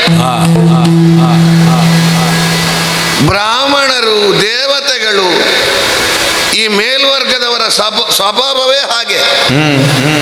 ಬಗ್ಗಿದನೋ ಅವನ ಬೆನ್ನಿನ ಮೇಲೆ ನಿಂತುಕೊಳ್ಳುವುದು. ನಮ್ಮ ಅಪ್ಪಯ್ಯನೂ ಹಾಗೆ ಬಗ್ಗಿದ್ದು, ತಲೆ ತಗ್ಗಿಸಿದ್ದು, ಕೈ ಮುಗಿದದ್ದು ಪ್ರಯೋಜನ ಉಂಟಾ? ಮತ್ತೆ ರಾಕ್ಷಸರು ಎಷ್ಟು ತಲೆ ಕೆಳಗೆ ಕಾಲು ಮೇಲೆ ಮಾಡಲಿ, ನಾವು ನಮ್ಮ ರೀತಿಯಲ್ಲಿ ಬದುಕಿದ್ರೆ ಬದುಕಿದಷ್ಟು ಉಪ್ಪು ಖಾರ ಹುಳಿ ತಿಂದು ಸುಖವಾಗಿರ್ಬೋದು. ಬೇಡ ನಾವು ಸಪ್ಪೆ ತಿಂತೇವೆ ಅಂತ ಹೇಳಿದ್ರೆ ನಾವು ಬದುಕುವುದೂ ಇಲ್ಲ, ರುಚಿ ಕೆಟ್ಟದ್ದು ಕೆಡುವುದಿಲ್ಲ. ಸುಮ್ಮನೆ ಹೇಳಿದ್ದಲ್ಲ ನಾನು. ಈಗ ಒಳ್ಳೆಯವನಾಗಿ ಬದುಕಬೇಕು ಅಂತ ಹೇಳ್ತಾರೆ. ಈಗ ಒಳ್ಳೆಯವನಾಗಿ ಬದುಕಬೇಕು ಅಂತ ಹೇಳಿದ ಪ್ರಹ್ಲಾದರನ್ನಾದರೂ ಬಿಟ್ಟಿದ್ದಾರ? ಶೀಲಾಪಹಾರವೇ ಮಾಡಿದ್ದಲ್ವಾ? ಮತ್ತೆ ಹಿರಣ್ಯಕಶ್ಯಪನಾಗಿ ಕೆಟ್ಟವನಾಗಿ ಬದುಕಿ ಸಾಯುವುದೇ ಒಳ್ಳೇದಲ್ವಾ? ಗಂಡು ಮಗನಾಗಿ ಬದುಕಿ ಸಾಯುವುದೇ ಒಳ್ಳೇದಲ್ವಾ? ನಾವು ಅವರಿಗೆ ನಮಸ್ಕಾರ ಮಾಡೋದು, ಅವರು ಹೊತ್ತಿಗಾಗುವಾಗ ಬೆನ್ನಿಗೆ ಕತ್ತಿ ಹಾಕಿ ನಮ್ಮ ಶೀಲಾಪಹಾರ ಮಾಡಿಯೋ ನಮ್ಮನ್ನು ಹೇಗಾದರೂ ಆಯುಷ್ಯ ತೆಗೆದುಕೊಂಡು ಹೋಗಿಯೋ ಕೊಲ್ಲುವುದು. ಪ್ರಹ್ಲಾದನಿಗಾದದ್ದೇನು, ಅವನ ಮಗ ವಿರೋಚನನಿಗಾದದ್ದೇನು? ಹಾಗಾಗಿ ವಿಪ್ರಚಿತ್ತಿಯಾದ ನಮ್ಮ ಅಪ್ಪ ವಿಪ್ರಚೇತಿಯಾದರು. ಬ್ರಾಹ್ಮಣರನ್ನು ಕಂಡಲ್ಲಿ ಕಡಿಯುವುದಕ್ಕೆ ಆರಂಭ ಮಾಡಿದರು. ಅಲ್ಲ, ಕೊನೆಗೆ ದೇವೇಂದ್ರನಿಂದ ಸತ್ತು ಹೋದ್ರು. ನಾವು ಸುಮ್ಮನೆ ಹುಲ್ಲು ತಿಂದುಕೊಂಡು 1000 ವರ್ಷ ಬದುಕುವುದಕ್ಕಿಂತ ಒಳ್ಳೆ ಮಾಂಸ ತಿಂದು 100 ವರ್ಷ ಬದುಕುವುದು ಒಳ್ಳೆಯದಲ್ಲ. ಹಾಗಾಗಿ ಸಾಯುವುದು ಬದುಕುವುದು ದೊಡ್ಡ ವಿಷಯ ಅಲ್ಲ, ಬದುಕಿರುವವರೆಗೆ ಹೇಗೆ ಬದುಕಿದ್ದಾನೆ ಎನ್ನುವುದು ವಿಷಯ. ಯಾವನೊಬ್ಬ ಹೇಳಿದಂತೆ, ದುರಭ್ಯಾಸ ಇಲ್ಲದೆ ಇದ್ರೆ, ಧೂಮಪಾನ ಮಾಡದೇ ಇದ್ರೆ, ಕುಡಿಯದೇ ಇದ್ರೆ, ಕೆಟ್ಟ ಚಟ ಇಲ್ಲದೆ ಇದ್ರೆ ಎಷ್ಟು ವರ್ಷ ಬದುಕಬಹುದು? ಆಗ ಅದು ಇದು ಕೇಳಿದಂತೆ, ನಿನಗೆ ಅದು ಯಾವುದಾದ್ರೂ ಉಂಟಾ? ಇಲ್ಲ. ಮತ್ತೆ ಅಷ್ಟು ವರ್ಷ ಬದುಕಿ ಪ್ರಯೋಜನ ಎಂತದ್ದು? ಅದು ಇದ್ದಲ್ವ ಬೇಗ ಹೋಗುದು ಒಳ್ಳೇದು, ಎಲ್ಲ ಅನುಭವಿಸಿ ಹೋಗುದಲ್ವ, ಅದರಲ್ಲಿರುವ ತೃಪ್ತಿ. ಏನೂ ಅನುಭವಿಸದೆ ಸುಮ್ಮನೆ ಬದುಕಿ ಏನು ಪ್ರಯೋಜನ? ನಾವೀಗ ನೆಲೆ ಬದಲಿಸಿದ್ದೇವೆ. ಹೇಗೆ? ಶೋಣಿತಾಪುರದ ವಾಸ್ತುವೇ ಸರಿ ಇಲ್ಲ. ಸರಿ ಇಲ್ಲ. ಹಾಗಾಗಿ ಕುರುಜಾಂಗಲ ನಮ್ಮ ಇಡೀ ಪುರದ ಅಸ್ತಿತ್ವ ಇರುವುದು ಯಾರಲ್ಲಿ ಅಂತ ಕೇಳಿದ್ರೆ ನಮ್ಮ ಗುರುಗಳಾದ ಶುಕ್ರಾಚಾರ್ಯರಲ್ಲಿ. ಅವರೊಂದು ಪಡೆದು ಬಂದ ಮೃತ ಸಂಜೀವಿನಿ ವಿದ್ಯೆ ದೇವತೆಗಳ ಗರ್ಭದಲ್ಲಿ ಚಳಿ ಕುಳಿತುಕೊಂಡಿದೆ. ಯಾಕೆ? ಮೊದಲೆಲ್ಲ ನಮ್ಮವರು ಸಾಯ್ತಿದ್ದದೆ ಅಂತದ್ದು, ದೇವತೆಗಳೊಂದಿಗೆ ಹೋರಾಟ ಮಾಡುವುದು, ಸಾಯುವುದು. ಈಗ ಸಾಯುವುದಿಲ್ಲಲ್ಲ, ಸತ್ರು ಬದುಕಿಸ್ತಾರೆ. ಆ ವಿದ್ಯೆಯಲ್ಲಿ ಬಹಳ ಧೈರ್ಯದಲ್ಲಿದ್ರೆ ನಾವು. ಚಾರಕನೊಬ್ಬ ಓಡೋಡಿ ಬಂದು ಹೇಳಿದನಲ್ಲ, ಏನಂತೆ? ಚಾರಕ ಆದ್ರೆ ನಮ್ಮ ಮತ್ತೊಂದು ಕಣ್ಣಲ್ವಾ? ವೃಷಪರ್ವದರೆಯೇ ಹಾಳಾಗಿ ಹೋಯ್ತು, ಕೆಲಸ ಕೆಟ್ಟು ಹೋಯ್ತು. ಏನಾಯಿತು? ಗುರು ತನಯ. ಅದೇ ನಾವು ಗುರುಗಳು ಅಂತ ಹೇಳುದು ಇವರನ್ನೇ, ಲೋಕ ಗುರುಗಳು ಅಂತ ಇವರನ್ನೇ ಹೇಳುದಲ್ಲ, ಅವನನ್ನು ಹೇಳುದು. ಯಾರನ್ನು? ಬೃಹಸ್ಪತಿಯನ್ನು. ಅವನ ಮಗ ನಮ್ಮ ಗುರುಗಳ ಆಶ್ರಮಕ್ಕೆ ಬಂದು ವಿದ್ಯೆ ಕಲಿಯುವುದಕ್ಕೆ ತೊಡಗಿ 500 ವರ್ಷ ಆಯ್ತಲ್ಲ. ನಾವು ಆಶ್ರಮದ ಕಡೆಗೆ ಹೋಗದೆ ಕೆಲವು ಸಮಯ ಆಯ್ತು. ನಾವು ಆ ಕಡೆ ತಲೆ ಹಾಕಿದ್ರಲ್ವ ಗೊತ್ತಾಗುದು. ಈ 500 ವರ್ಷ ಆದ ಮೇಲೆ ನಮಗೆ ಗೊತ್ತಾದ್ದು. ಅಲ್ಲ, ಈ ಗುರುಗಳಿಗಾದ್ರೂ ಸ್ವಲ್ಪ ಬುದ್ಧಿ ಬೇಡುವ. ಈ ಸುಮನಸರು ಯಾರು? ಅರಿಗಳಿ ಸುಮನಸರು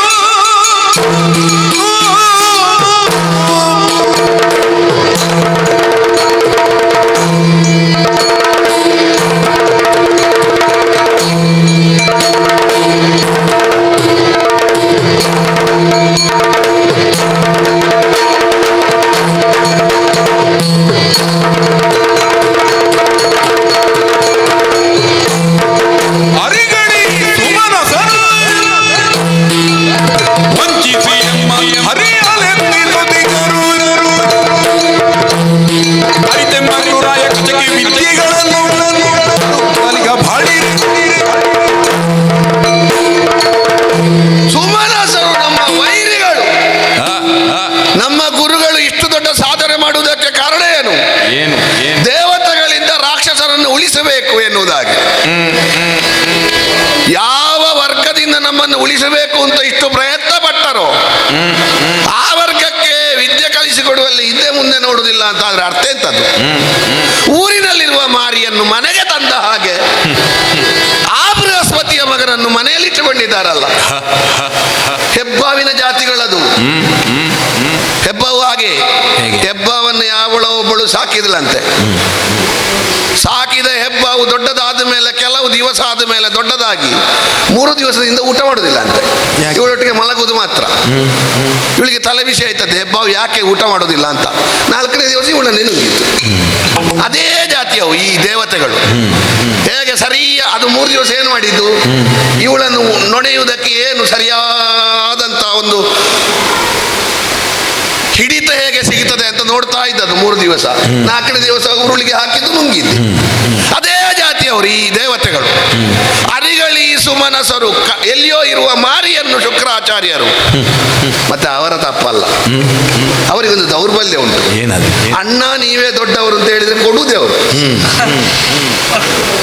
ನಮ್ಮ ಗುರುಗಳಲ್ಲಿ ನಿಮಗಿಂತ ಬಹುಶಃ ಹೇಳಿರ್ಬೇಕವ, ನನ್ನ ಅಪ್ಪನಿಗಿಂತ ನೀವು ದೊಡ್ಡವರು ಅಂತ. ಅಷ್ಟು ಹೇಳಿದ್ರ ಇವ್ರು ಮತ್ತೆ ಕೇಳುವುದೇ ಇಲ್ಲ. ಆಯ್ತು, ಎಲ್ಲ ಬಿಟ್ಟಾಯ್ತು ಇವರು. ಅವ ಯಾರು, ಎಂತದಕ್ಕೆ ಬಂದಿದ್ದಾನೆ, ಅವ ಒಳ್ಳೆಯದ್ರಲ್ಲಿ ಮಾತಾಡಿ ಇವರ ತಲೆ ತೆಗಿಲಿಕ್ಕೆ ಬಂದು ಏನಾದ್ರೂ ಯೋಚನೆ. ಮತ್ತೆ ಅವರಿಗೆ ದೊಡ್ಡ ವಿಷಯವೂ ಅಲ್ಲ. ಅವರು ಎಲ್ಲಿಯೂ ಎದ್ದಾರು, ಎಲ್ಲಿಯೂ ಬಿದ್ದಾರು, ಎಲ್ಲಿಂದಲೂ ಬಂದಾರು. ಸಮಸ್ಯೆ ಯಾರಿಗಾಗುವುದು? ನಮಗಾಗುವುದು. ಹೋಗಿ ಹೇಳುವುದಾ ಗುರುಗಳೇ ನೀವು ಮಾಡಿದ್ದು ತಪ್ಪು ಅಂತ? ತಪ್ಪು ಅಂತ ಹೇಳಿದ್ರೆ ಕುರುಜಾಂಗುಳದೊಟ್ಟಿಗೆ ನಮ್ಮೆಲ್ಲರನ್ನು ಸುಟ್ಟು ಹಣೆಗೆ ಮುಟ್ಟಿಟ್ಟುಕೊಂಡಾರೆ. ಸುಮ್ಮನೆ ನಾವು ಅವರಲ್ಲಿ ಹೇಳಿ ಅವರ ಕೋಪಕ್ಕೆ ತುತ್ತಾಗಿ ಎಲ್ಲ ಕಳ್ಕೊಳ್ಳೋದು ಯಾಕೆ? ಅದಕ್ಕೊಂದು ನಾನು ಉಪಾಯ ಮಾಡಿದ್ದೇನೆ. ಗುರುಗಳಿಗೂ ಕೋಪ ಬರಬಾರ್ದು, ಈ ಪಾಪಿ ಉಳಿಬಾರ್ದು. ಏನು ಮಾಡೋದು? ಅವರಿಗೆ ಗೊತ್ತಿಲ್ಲದ ಹಾಗೆ ಕೆಲಸ ಮುಗಿಸೋದು. ಆಶ್ರಮದ ಹತ್ತಿರ ಹೋಗ್ಲಿಕ್ಕೆ ಇಲ್ಲ. ಅವ ಆಶ್ರಮದಿಂದ ಹೊರಗೆ ಬರುವಾಗ ಎಲ್ಲಿದ್ದಾನೆಂತ ಸರಿಯಾಗಿ ಹುಡುಕಿ, ನಮ್ಮಲ್ಲೊಬ್ಬ ಇದ್ದಾನೆ ಧೂಮಕೇತ ನಾಮಕ, ತಲೆ ಹಿಂದೆ ಹೋಗಿ ಬರುವುದು. ಅವನನ್ನು ಕಳುಹಿಸಿಕೊಟ್ಟಿದ್ದೇನೆ, ಬಿಡಬಾರ್ದು ಅಂತ ಹೇಳಿದ್ದೇನೆ. ಅವ ಹೋಗಿ ಬಂದೇನೆ ಹೇಳಿದ್ದು ಹರಿದ ರೋಜ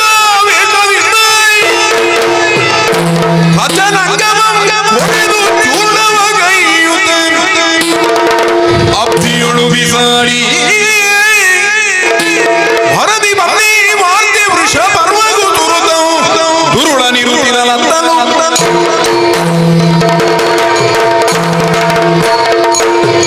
ನನ್ನಲ್ಲಿ ಬಂದು ಹೇಳಿದ. ಅವ ಆ ವಿಷಯದಲ್ಲಿ ಬಹಳ ನಿಷ್ಠಾವಂತ. ಅವನನ್ನು ಕಡಿದು ತುಂಡು ಮಾಡಿ ಚೂರ್ಣ ಮಾಡಿ ಸಮುದ್ರಕ್ಕೆ ಎಸೆದಿದ್ದಾನಂತೆ. ಅದೊಂದು ಒಳ್ಳೆ ಕೆಲಸ ಮಾಡಿದ್ದಾನೆ. ನಮ್ಮವರು ಮನುಷ್ಯರನ್ನು ತಿನ್ನುವ ಜಾತಿಯವರು. ಯಾರಾದ್ರೂ ತುಂಡು ಸಿಕ್ಕಿತು ಅಂತ ತಿಂದ್ರೆ ಏನಾದ್ರೂ ಆದೀತು.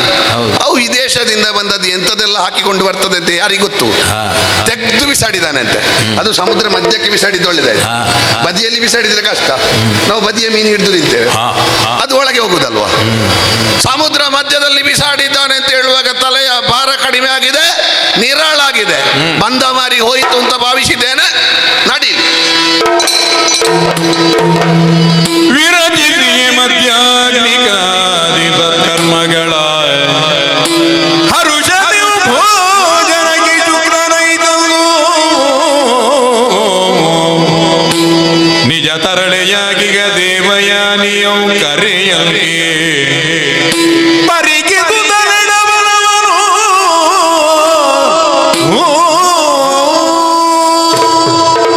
ದೇವಯಾನ, ಅಪ್ಪ.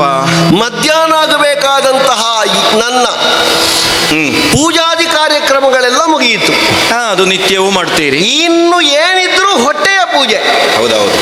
ಆಗಿದ ಮಗ ಅಡುಗೆ ಅಡುಗೆ ಆಗ್ಲೇ ಆಗಿದೆ. ಮತ್ತೆ ಬಡಿಸುವುದಲ್ವಾ? ಬಿಸಿ ಬಿಸಿ ಉಂಟು. ಬಿಸಿ ಬಿಸಿ ಆಗಲಿ, ಬಿಸಿ ಬಿಸಿ ಇದ್ರೆ ಒಳ್ಳೇದು ಆರೋಗ್ಯಕ್ಕೆ. ಬಾಳೆ ಎಲೆಯನ್ನು ಹಾಗೆ ತೊಳೆದು ಇಟ್ಟಿದ್ದೇನೆ. ಹಾಗಿದ್ರೆ ಕೂತ್ಕೊಳ್ಳುವ ನಾವು. ಕೂತ್ಕೊಳ್ಬಹುದು. ಮಾಡ್ಲಿಕ್ಕೆ ಎಂಥದ್ದುಂಟು ಬ್ರಾಹ್ಮಣರ ಮನೆಯಲ್ಲಿ? ಹಾ. ಬೆಳ್ತಿಗಕ್ಕಿ ಬೋನ, ಕುಂಟಲ್ ಕೊಡಿ ಚಟ್ನಿ. ಹೌದು. ಅಲ್ಲ, ಎಲ್ಲಿಯಾದ್ರೂ ಇದ್ರೆ ಸ್ವಲ್ಪ ತಂಬುಳಿ. ಆದರೆ ಒಂದುಂಟು, ನಾನು ಅಷ್ಟೇ ಮಾಡಿದ್ರೆ ನಿಮಗೆ ಸಾಕಾಗುವುದಿಲ್ಲ. ಕೆಲವು ಸಲ ನಾಲಿಗೆ ಕೇಳುವುದಿಲ್ಲ ಮಗ. ಪ್ರಾಯ ಆದ ಹಾಗೆ ನಾಲಿಗೆ ದಪ್ಪ ಏರ್ತದ ನೋಡು. ಅಂದ್ರೆ ನಾನು ಯಾಕೆ ಆಡಿದ್ದು ಅಂದ್ರೆ ಎಲ್ಲ ಬ್ರಾಹ್ಮಣರಾಗೆ ನೀವಲ್ಲ ಅಂತ. ನಾನು ಯಥಾರ್ಥಕ್ಕೆ ಹೇಳುದಿದ್ರೆ ನಾನು ಸ್ವಲ್ಪ ಖಾರದ ಬ್ರಾಹ್ಮಣ. ಅದೇ ಹೌದು. ಅಪ್ಪ, ಓ, ಈ ವಿನೋದ ಮಾತಾಡಿ ಮಾತಾಡಿ ನನಗೆ ವಿಷಯವೇ ಮರ್ತೋಗುವ ಹಾಗೆ ಮಾಡ್ತೀರಾ ಅಂತ ನೀವು. ಎಂತ ಸಂಗತಿ? ನಾನು ಅದೇ ನೋಡಿದ್ದು ಆಚೆ ಈಚೆ. ಎಂತದ ಆಚೆ ಈಚೆ? ಎಲ್ಲಿ ಕಳುಗಿರ್ಬೇ ಕಚನ ಯಾರು ನಾನಾ? ಎಲ್ಲಿ ಕಳುಗಿರ್ಬೇ ಕಚನ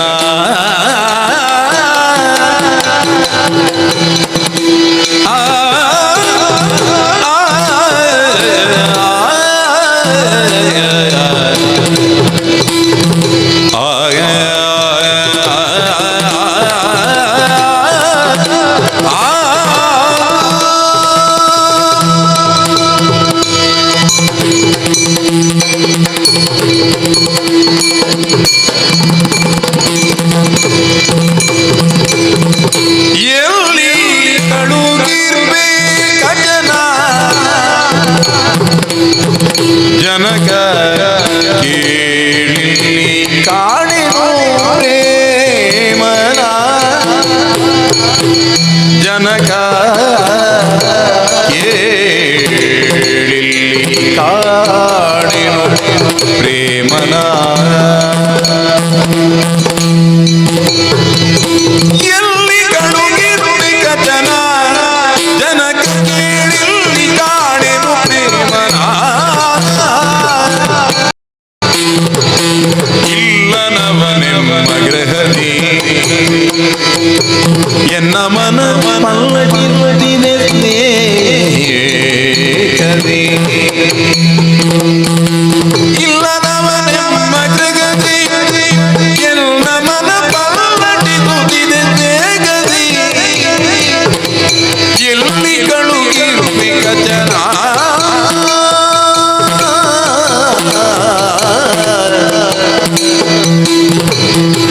ಜನಕ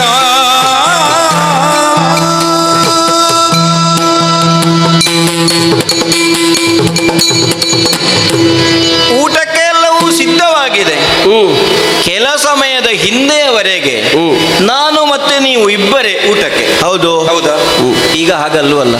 ಈಗ ಮತ್ತೆ ಹೇಗೆ? ನಿಮ್ಮ ಹಿಂದೆಯೋ ನಿಮ್ಮ ಎಡವನ್ನೋ ಬಲವನ್ನೋ ನಾನು ನೋಡುವುದಕ್ಕೆ ಕಾರಣ ಏನು ಅಂತ ಕೇಳಿದ್ರೆ ನಿಮ್ಮ ಜೊತೆಯಾಗಿ ಕೆಲವು ದಿನಗಳಿಂದ ಬರುವವನನ್ನು. ಹಾ ಹಾ ಹಾ ಹಾ ಹಾ ಹಾ. ನೀವೇ ಅಲ್ವ ಈ ಹೇಳಿದ್ದು. ಹುಡುಗರಿಗೆಲ್ಲ ತುಂಬಾ ಹಸಿವೆ ಇಲ್ಲ. ಹಸಿವೆ ಆದರೂ ಅವರು ತಡ್ಕೊಳ್ತಾರೆ. ಪ್ರಾಯದವರಿಗೆ ಹಸಿವೆ ಆಗುವುದು ಕಡಿಮೆ. ಆಗುವಾಗ ಆಗದೇ ಇದ್ರೆ ಊಟ ಮತ್ತೆ ಅವರಿಗೆ ಬೇಡ. ಹಸಿವೆ ಸತ್ತ ಮೇಲೆ ಊಟ ಯಾಕೆ ಮಗ? ಅಪ್ಪ, ಓ, ಒಂದೇಳ ಏನು? ಊಟಕ್ಕೆ ಕುಳಿತುಕೊಳ್ಳುವಾಗ ನಾವು ಮೂವರು ಒಟ್ಟಿಗೆ ಈಗ. ಹೌದಾ? ನೀನು ಊಟ ಮಾಡದೇ ಇದ್ರು ಬಡಿಸಲಿಕ್ಕೆ ಕೂತ್ಕೊಳ್ತಿ. ಹೌದು ಹೌದು. ನಿಮ್ಮ ಜೊತೆಯಾಗಿ ಕಚ ಬಂದು ನಾನು ಬಾಳೆಲೆಯನ್ನು ಸಿದ್ಧ ಮಾಡಿಟ್ಟು ನೀವು ಕೂತು ನಿಮಗೆ ನಾನು ಬಡಿಸುವುದು ಪದ್ಧತಿ. ಹೌದು. ಈಗ ಅವನು ಬರಲಿಲ್ಲ ಅಂತಂದ್ರೆ ನೀವೇ ಅವನನ್ನು ಎಲ್ಲಿಗೋ ಕಳುಹಿಸಿರ್ಬೇಕು ಅಂತ ಆಯ್ತು. ಎಲ್ಲಿ ಕಳುಹಿರ್ಪೇ ಕಚನ? ನಾನು ಇವತ್ತು ಬೆಳಗ್ಗಿನಿಂದ ನಾನು ಅವನನ್ನು ನೋಡ್ಲಿಲ್ಲ. ಕುಶ ಸಮಿತಿ ತರ್ತೇನೆ ಅಂತ ಹೇಳ್ತಾ ಇದ್ದ. ಜನ ಉಂಟಿಲ್ಲಿ ಅದಕ್ಕೆ ಅಂತ ನಾ ಹೇಳಿದ್ರು ಇಲ್ಲ ಇಲ್ಲ ನಾನು ತರ್ತೇನೆ ಅಂತ ಹೋಗಿದ್ದಾನೆ. ಅದು ಕ್ರಮ. ಬಿಟ್ಟರೆ ನನಗೇನು ಬೇರೆ ಗೊತ್ತಿಲ್ಲ. ಅದೊಂದು ಕ್ರಮ ಅಲ್ವಾ? ಹೌದು. ಶಿಷ್ಯನಾಗಿ ಅಂತೆವಾಸಿಯಾಗಿದ್ದ ಮೇಲೆ ಬೇಕಾದನ್ನು ತರುವುದು ಕೂಡ ಅವನ ಕರ್ತವ್ಯ. ಹಾಗೆ ನನಗೂ ಒಂದು ಕರ್ತವ್ಯ ಉಂಟು. ಅವನು ಇಲ್ಲಿಗೆ ಬಂದ ಮೇಲೆ ನಿಮಗೆ ಊಟ ಬಡಿಸುವುದು ಅಂತ ನಾನು ನಿರ್ಣಯ ಮಾಡಿದ್ದೆ. ಇನ್ನು ನಾನು ಹುಡುಕಿಕೊಂಡು ಬರಬೇಕಲ್ಲ. ಅದು ನನಗೆ ಗೊತ್ತಿಲ್ಲ. ಈ ಮಧ್ಯಾಹ್ನದ ಹೊತ್ತಿನಲ್ಲಿ ನಾನು ಎಲ್ಲಿ ಅವ ಹೋಗಿದ್ದಾನೆ ಕಾಡಿಗೆ, ಏನ್ ತರ್ಲಿಕ್ಕೆ ಹೋಗಿದ್ದಾನೆ ಅಂತ. ನಿಮ್ಮಲ್ಲಿ ಒಂದು ಹೇಳ, ನಿಮ್ಮ ಶಿಷ್ಯ ಅಂತ ಹೇಳಿದ ಮೇಲೆ ನಿಮಗೆ ಮಗ ಇದ್ದ ಹಾಗಲ್ವ? ಮಗನನ್ನು ಬಿಟ್ಟು ಊಟ ಮಾಡೋದಾ ನೀವು? ಮಾತ್ರವಲ್ಲ, ನೀವೊಬ್ಬ ಗೃಹಸ್ಥನಾಗಿ ಮನೆಗೆ ಬಂದ ಅತಿಥಿ ಅವನನ್ನು ಬಿಟ್ಟು ನೀವು ಊಟ ಮಾಡೋದಾ? ಅಲ್ಲ, ಮಗನನ್ನು ಬಿಟ್ಟು ಅಪ್ಪ ಊಟ ಮಾಡಬಹುದು, ಅಪ್ಪನನ್ನು ಬಿಟ್ಟು ಮಗ ಊಟ ಮಾಡಬಾರ್ದು. ನೀವು ನನಗೆ ಶಾಸ್ತ್ರ ಬದಲಾಯಿಸಿ ಎಲ್ಲ ಹೇಳುವುದು ಬೇಡ. ಮನೆಯ ಯಜಮಾನ ನಿಜವಾಗಿ ಮನೆಯ ಎಲ್ಲರೂ ಊಟ ಮಾಡಿದ ಮೇಲೆ ಮಾಡಬೇಕು. ನಾನು ಮತ್ತು ಬಿಡುವುದು ನಿಮ್ಮನ್ನು. ನಾನು ಯಜಮಾನಿ ಆದ ಕಾರಣ ನಾನು ಕೊನೆಗೆ ಮಾಡುವುದಷ್ಟೇ. ನಾನೀಗ ಹೋಗಿ ನೋಡ್ಬೇಕು ಅಂತ ಇಲ್ಲ, ಇದ್ದಲ್ಲೇ ನಾ ಕಣ್ಣು ಮುಚ್ಚಿದ್ರೆ ನನಗೆ ಕಾಣ್ತದೆ. ನನ್ನ ಮನಸ್ಸಿಗೆ ಏನೋ ಒಂದು ಕಳವಳ ಆಗ್ತದೆ. ನೀನು ಆಚಮನ ಮಾಡ್ಲಿಕ್ಕೆ ಸ್ವಲ್ಪ ತಂಬಿಗೆಯಲ್ಲಿ ನೀರು ತಗೊಂಡು.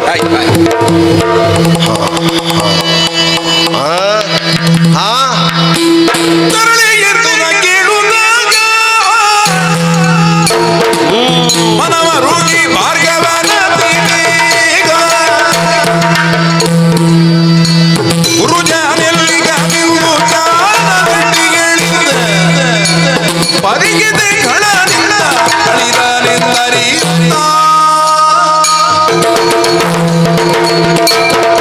ಮಗಳೇ, ಅವ ಹೋಗಿ ಆಯ್ತು. ದೇವಲೋಕಕ್ಕೆ ಹೋಗಿ ಅಲ್ಲ, ಒಂದರ್ಥದಲ್ಲಿ ದೇವಲೋಕಕ್ಕೆ ಹೋದವ.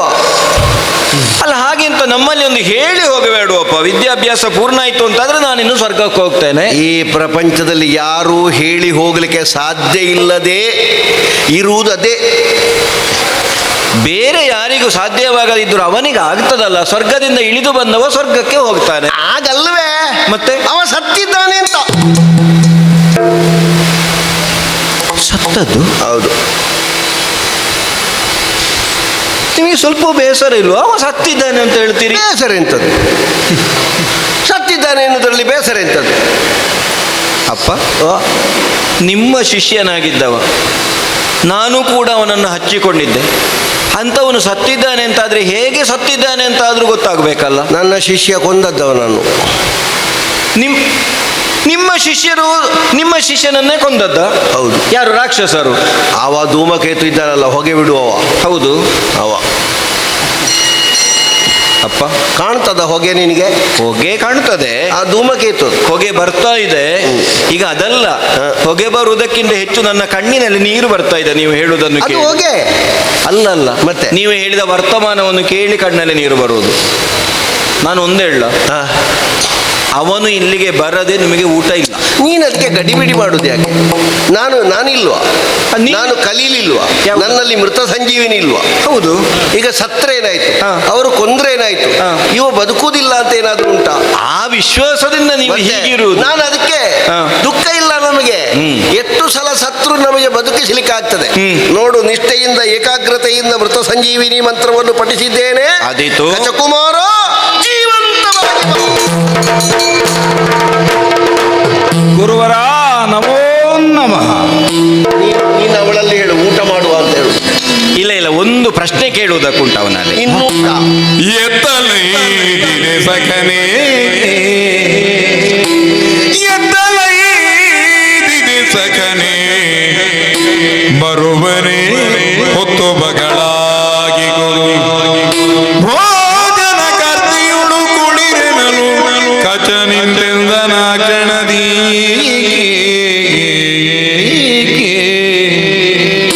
ಎತ್ತಲೈದಿದೆ ಸಖನೇ.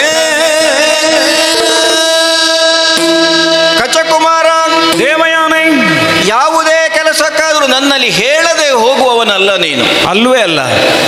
ಅಪ್ಪ ಒಂದು ಮಾತು ಹೇಳಿದ್ರು, ಹಾ, ಆದ್ರೂ ಅದನ್ನು ಖಚಿತಪಡಿಸಿಕೊಳ್ಳುವುದಕ್ಕಾಗಿ ನಿನ್ನಲ್ಲಿ ನಾನು ಕೇಳ್ತಾ ಇರುವುದು. ಏನು? ಹೊರಟು ಬಹಳ ಹೊತ್ತಾಯಿತು. ಹಾ. ಅವರು ನಿನ್ನನ್ನು ಕರೆದ ಮೇಲೆ ಬಂದೆ. ಹಾ. ಕಾಡಿನ ಮಧ್ಯದಲ್ಲಿ ಯಾವ ಅನುಭವ ನಿನಗಾಯ್ತು ಹೇಳ್ತೀಯ? ನಾನು ಕಾಡಲ್ಲಿದ್ದೆ, ಇಲ್ಲಿ ಬಂದೆ, ನನಗೆ ನನ್ನನ್ನೇ ನಂಬಲಿಕ್ಕೆ ಆಗ್ತಾ ಇಲ್ಲ. ಅಂದ್ರೆ ಒಂದು ಕಥೆ ನಡೆದು ಹೋಯಿತು. ಏನು ಘಟನೆಯ? ಸುತುದಿರೆ ಕುಜ ಸಮಿತಿ ಗೆಲ್ಲುವ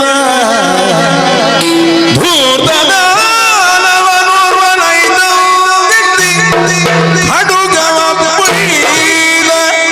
ಮುಂದಿನ ಪರಿಯನ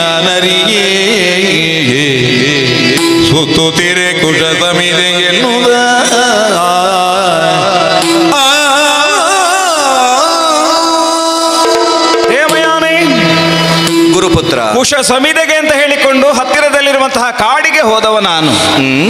ಅಲ್ಲಿ ಯಾರೋ ಒಬ್ಬ ದೀರ್ಘವಾದಂತಹ ಒಂದು ಧೂಮದ ಬಾಲವನ್ನು ಹೊಂದಿದವ. ಓಹೋ. ಕರ್ದಿಂಗಳಾಗಸದ ಕರ್ಮಣಿಯ ಕೊಟ್ಟಿಮದೆ ಕೆದರಿರ್ದ ಪೂಗಳಂ ಗುಡಿಸಲೆಂದಿರುಳುವೆನ್ ಕೈಲಾಂತು ನಿಡುನೀಳ್ದ ಕೆಂಗೆಂಡ ದುರಿಯ ಸಮ್ಮಾರ್ಜನಿಕೆಯೋ ದಾರಿ ನಡೆಯಲ್ಕೆಂದನಂತ ಯಾತ್ರಿಕನ್ ಕಾಲಪುರುಷನ್ ತನ್ನ ಕೈಯೊಳಗೆ ಪಿಡಿದ ಪೊಂಜು ವಿಧಿ ಬರೆದ ಬಾನು ಬರೆಪವೋ ಅಂತ ಹೇಳುವ ಹಾಗೆ ಒಮ್ಮೆಲೆ ಬಂದು ನನ್ನ ಮೇಲೆ ಬಿದ್ದ ಅನುಭವ, ಕೈಯಲ್ಲಿದ್ದ ಕಠಾರಿಯಿಂದ ನನ್ನನ್ನು ತಿರಿದ ಅನುಭವ. ಆಮೇಲೆ ಏನಾಯ್ತು ಅಂತ ಗೊತ್ತಿಲ್ಲ. ಕಾಡಿನಲ್ಲಿದ್ದವ ಈಗ ಇಲ್ಲಿ ಬಂದು ಎದ್ದಿದ್ದೇನೆ. ಇದಿಷ್ಟು ನಡೆದದ್ದು ಕತೆ. ಅವ ಮಾತಾಡೋದು ಕೇಳ್ತದ ನಿನಗೆ? ಅರ್ಥ ಆಗಿದೆ. ಅದು ಮೃತ ಸಂಜೀವಿನಿಯ ಪ್ರಭಾವ. ಗೊತ್ತಾಯ್ತು. ಮೃತ ಸಂಜೀವಿನಿ ಹೌದು. ಈಗ ಮಾಡಿದ್ದೇನು ಅಂತ ನಿಮಗೂ ಗೊತ್ತಾಯ್ತಲ್ಲ. ಊಟ ಮಾಡುವ ನಮ್ಮ ಊಟ ಮಾಡುವ ನಿಮ್ಮ ಶಿಷ್ಯಂದಿರ ಹೌದಲ್ವ ಹಾಗೆ ಮಾಡಿದ್ದು? ಇನ್ನು ಅವರು ಏನೂ ಇವನಿಗೆ ಮಾಡದ ಹಾಗೆ ನಾನಿದ್ದೇನೆ. ಊಟ ಮಾಡುವನ? ಇದು ಸ್ವಲ್ಪ ತಣ್ಣಗೆ ಆಗಿದೆ, ಬಿಸಿ ಮಾಡಬೇಕಲ್ಲ? ಹಾಗೆ ಬೇಡ ಬೇಡ, ಇನ್ನು ಬಿಸಿ ಮಾಡುದು ಬೇಡ. ನಾವು ಹಾಗಾದ್ರೆ ಅದನ್ನೇ ಬಡಿಸ್ತೇನೆ. ಹೀಗೆ ಬನ್ನಿ, ಹೀಗೆ. ಒಳಿತು ಮಖಗೈವೆನೆನುತ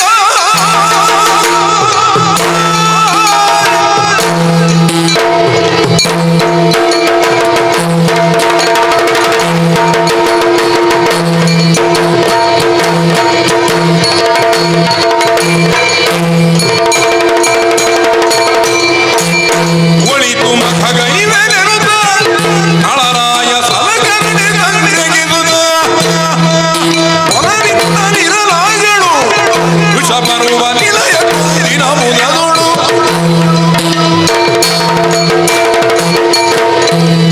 ಏನು ಆಶ್ಚರ್ಯ!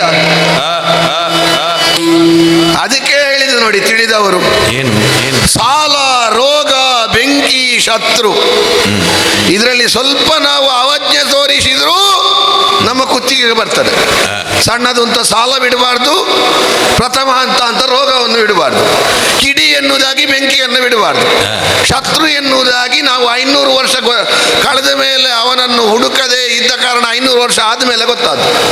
ಅವ ಅಲ್ಲಿಗೆ ಬೆಳೆದು ಅವ ಗುರುಗಳ ಮಗಳಿಗೆ ಹತ್ತಿರ ಆಗಿ ಗುರುಗಳಿಗೆ ಅವನನ್ನು ಬಿಟ್ಟು ಬೇರೆ ಜೀವನವೇ ಇಲ್ಲ ಅಂತ ಆಗಿದೆ. ಇವ ಕೊಚ್ಚಿ ಕೊಚ್ಚಿ ಸಮುದ್ರಕ್ಕೆ ಬಿಸಾಡಿ ಪ್ರಯೋಜನ ಉಂಟ? ಅವು ಬದುಕಿದ್ದಂತೆ ಅಲ್ವಾ? ನಾವು ಅವ ಸತ್ತಿದ್ದಾನೆ ಅಂತ ನಾವು ಇನ್ನು ಆ ಕಡೆ ಹೋದ್ರೆ ನಮ್ಮಲ್ಲಿ ಕೇಳುದು ಬೇಡ ಅಂತ ಹೋಗದೇ ಇದ್ದದ್ದು.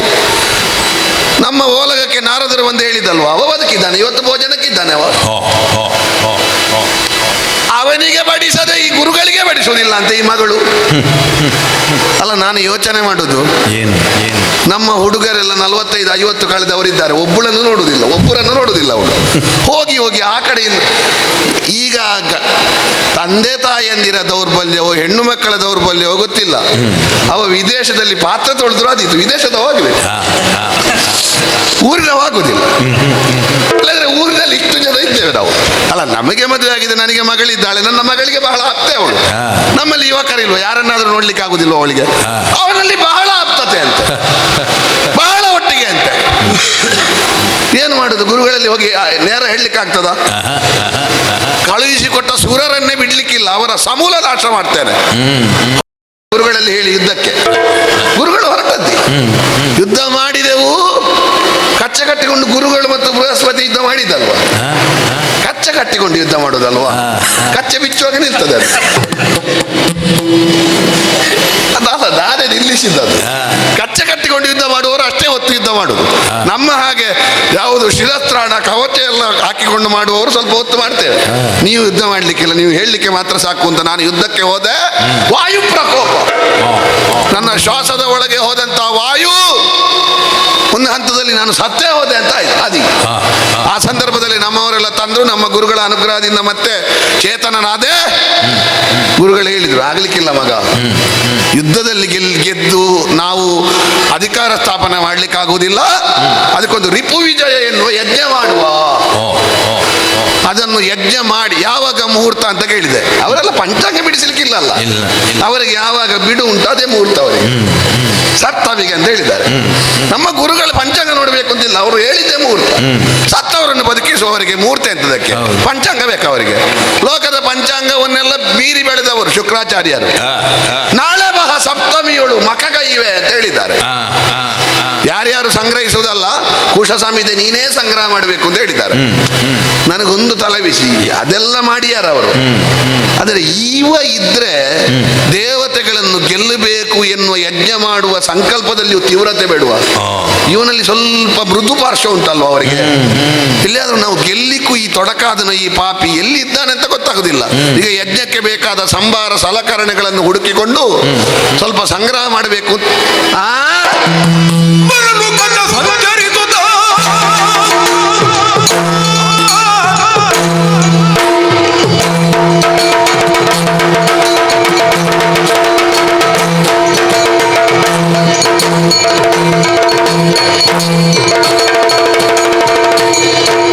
ಬರಲು ಕಂಡ ಸಂಚರಿಸುತ್ತ ಕಣ್ಣು ಕಳ ಕೆರಳಿ ಯಾರ್ಪಟ್ಟ ಕೈಯುತ್ತ ನೀನು ವಿರೋಧಿಯ ಸುತನೆಮ್ಮ ಗುರು ಸೇವೆಯೊಳಗಿರುವೆಯ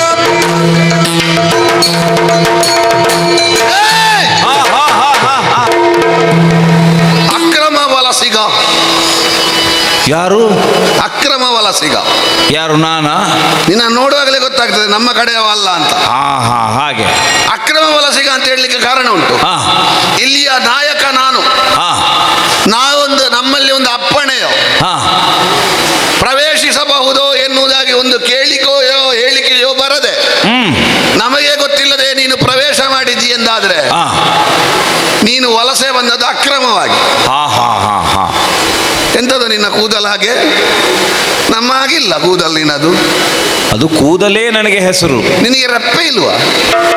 ರೆಪ್ಪೆ ಇದ್ರೆ ಅಲ್ವಾ, ಕಣ್ಣು ಮುಚ್ಚುವ ಕ್ರಮವೇ ಇಲ್ಲ ನನಗೆ. ನೀನೇ ಅಲ್ವಾ ಅವ ಸತ್ತು ಬದುಕಿದವ ಗುರುವಿನ ಮಗ. ಹಾಗೆ ಹೇಳುವುದಕ್ಕಿಂತಲೂ ಸಾವಿಲ್ಲದ ಲೋಕದಿಂದ ಬಂದವ ಅಂತ ಹೇಳ್ಬೇಕು. ಎಂತದು ಸಾವಿಲ್ಲದ ಲೋಕದಿಂದ? ಸಾವಿದಿಲ್ವ ಅವರು? ಅದು ಇಲ್ಲಿಯ ಒಂದು ಸ್ಪರ್ಶ ಮಾತ್ರದಿಂದಲೇ, ವಾಸ್ತವದಲ್ಲಿ ನಮಗೆ ಸಾವಿಲ್ಲ. ನಾವು ಸತ್ರು ಬದುಕಿಸುವ ಗುರುಗಳಿದ್ದಾರೆ.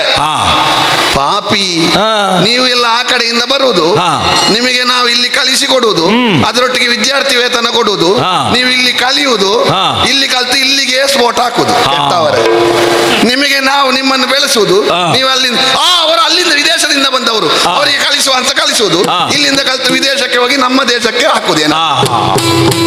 ನಮ್ಮ ದೇಶವನ್ನು ತೆಗಿಲಿಕ್ಕೆ ಬಂದ ಪಾಪಿ ಆ ಗುರುಗಳಲ್ಲಿ ಬಂದು ಅವರನ್ನು ಮಂಕು ಮರಳು ಮಾಡಿ ಅವರ ಕಣ್ಣಿಗೆ ಮಣ್ಣೆರಚಿ ಇಲ್ಲಿ ಬಂದು ಕಲಿತು ಹೋಗ್ತಿ ಅಂತ ಭಾವಿಸಿದ್ಯಾ? ನೀನು ಸಿಕ್ಕಿದ್ದು ಒಳ್ಳೇದಾಯ್ತು. ನೀನೆಂತದ್ದು ಅಂತ್ಯವಾಸಿ ಆಗ್ಲಿಕ್ಕೆ ಬಂದವಲ್ವಾ? ಈ ಸಲ ನಿನ್ನ ವಾಸ ಅಂತ್ಯ ಆಯ್ತು ಪಾಪಿ. ನೀನು ಇಷ್ಟು ಬೊಬ್ಬೆ ಹಾಕೋದು ಯಾಕೆ ಅಂತ ಕೆರಳಿಗೆ ಅರ್ಪಿಪುದೇ ನೋಡು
ಕೇಳ್ತದೆ. ಅಂತದ್ರಲ್ಲಿ ಬುಬ್ಬೆ ಹಾಕ್ತಾ ಇದ್ದಿ. ನಮ್ಮ ಕ್ರಮವೇ ಹಾಗೆ, ಮೂರು ಅಟ್ಟಹಾಸ ಇಲ್ಲದೆ ನಮ್ಮದು ವಿಷಯವೇ ಇಲ್ಲ.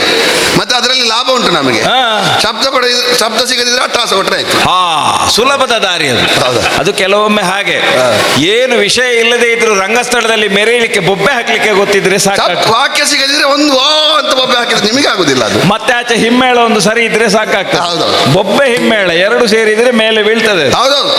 ಆದರೆ ಇದಲ್ಲ ಹಾಗೆ ವಿಷಯ. ಯಾಕೆ ಯಾಕೆ ಅಕ್ರಮವಾಗಿ ಅಕ್ರಮವಾಸಿ ನಾನಲ್ಲ, ಮತ್ತೆ? ನಾನು ಸಕ್ರಮವಾಸಿ. ಹೌದಾ? ಇಲ್ಲಿ ಯಾರು ನನಗೆ ಅನುಮತಿ ಕೊಟ್ಟಿದ್ದಾರೋ ಹಾ.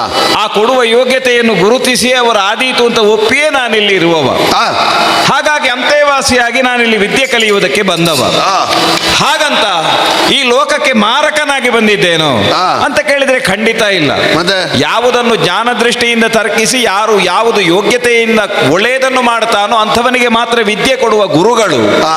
ಇವಾದೀತು ಅಂತ ನನಗೆ ವಿದ್ಯೆ ಕೊಡುವುದಕ್ಕೆ ಒಪ್ಪಿದ್ದಾರೆ. ಆ.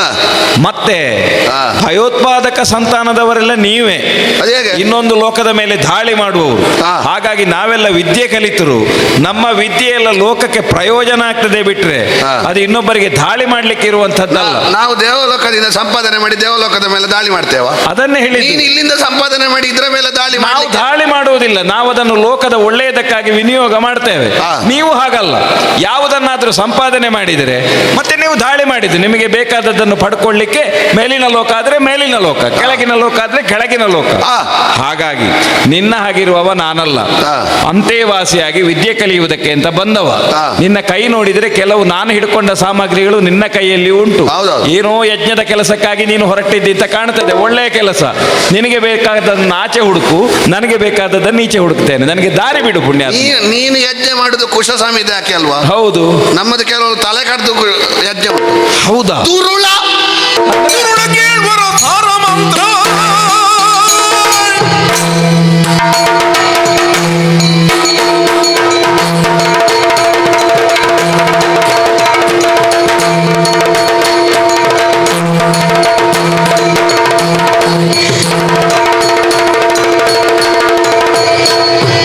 ಗುರುಳ ಕೇಳ್ ಮಣಸಾರ ಮಂತ್ರವ ಅರಿತು ದುರರೊಡಗೂಡಿದನು ಜರ ಹೊರಳರಿವೆ ನೀ ಫಲನೆ ಕಿರಕತ್ತರಿವೆ ನೀಗ ನಿನ್ನ ಹೆಸರು ಎಂತದ್ದು? ಕಚ್ಚ. ಹೌದೌದು. ದುರುಳ. ಅದು ಯಾಕೆ? ಈ ಬೊಬ್ಬೆ ಹಾಕುವವರನ್ನಾದ್ರೂ ನಂಬಬಹುದು. ಹಾ.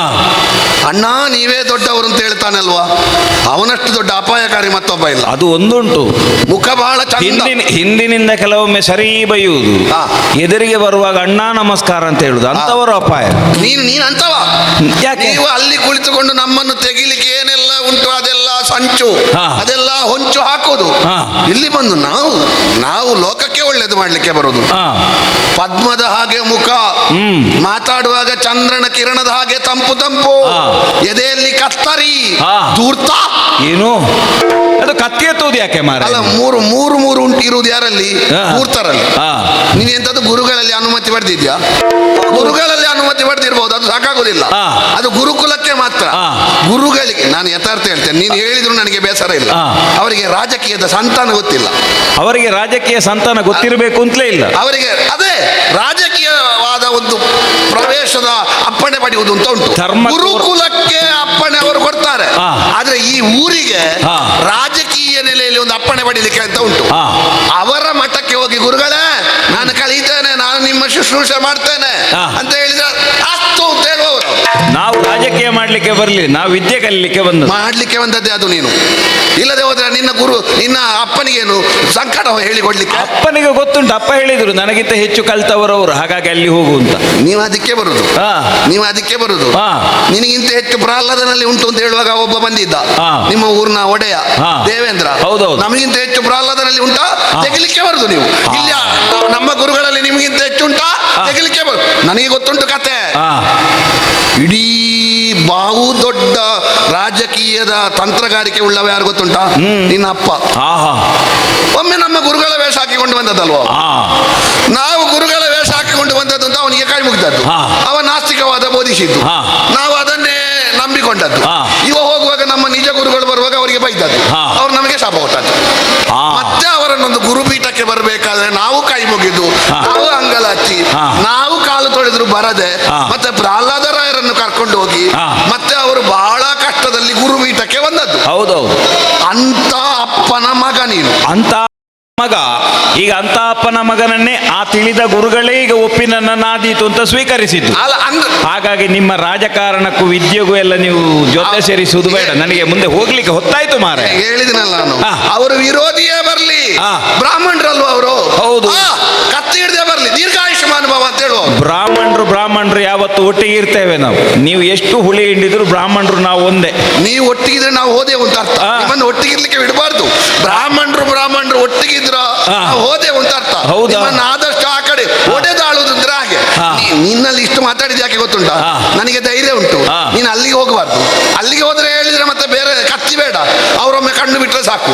ನೀನು ಅಲ್ಲಿಗೆ ಹೋದ್ರೆ ಇದನ್ನು ಹೇಳಿದ್ರೆ ನಮ್ಮನ್ನು ಕೊಲ್ಲಿಕ್ಕೆ ದೇವತೆಗಳು ಬೇಡ, ನಮ್ಮ ಗುರುಗಳೇ ಸಾಕು. ಹೌದೇನೋ? ಈಗ ನೀನು ಕತ್ತಿ ಎತ್ತುವುದು ಯಾಕೆ ಮಾರೆ? ಈಗ ನಾನು ಕುಶೆ ಸಮಿತಿ ಕೊಂಡೋಗ್ಲಿಕ್ಕೆ ಬಂದವ. ನಿನಗೆ ನನ್ನಿಂದ ಉಪದ್ರ ಏನಿಲ್ಲ ಅಂತ ಹೇಳಿಕೊಂಡು ಸಾರು ಹೇಳಿದ್ರೆ ಅರ್ಥ ಆಗುದಿಲ್ವೋ? ನಾನು ಬರುವಾಗ ಹೇಳಿದ್ದಾನೆ ಅಡುಗೆಗೆ ಎಂತದ್ದು ಇಲ್ಲ ಅಂತ. ಈ ಸಲ ಅಡುಗೆಗೆ ನೀನೆ ಎಂತದ್ದು? ನಿನ್ನ ಕತ್ತಿಯಿಂದ ಕಾಡಿದು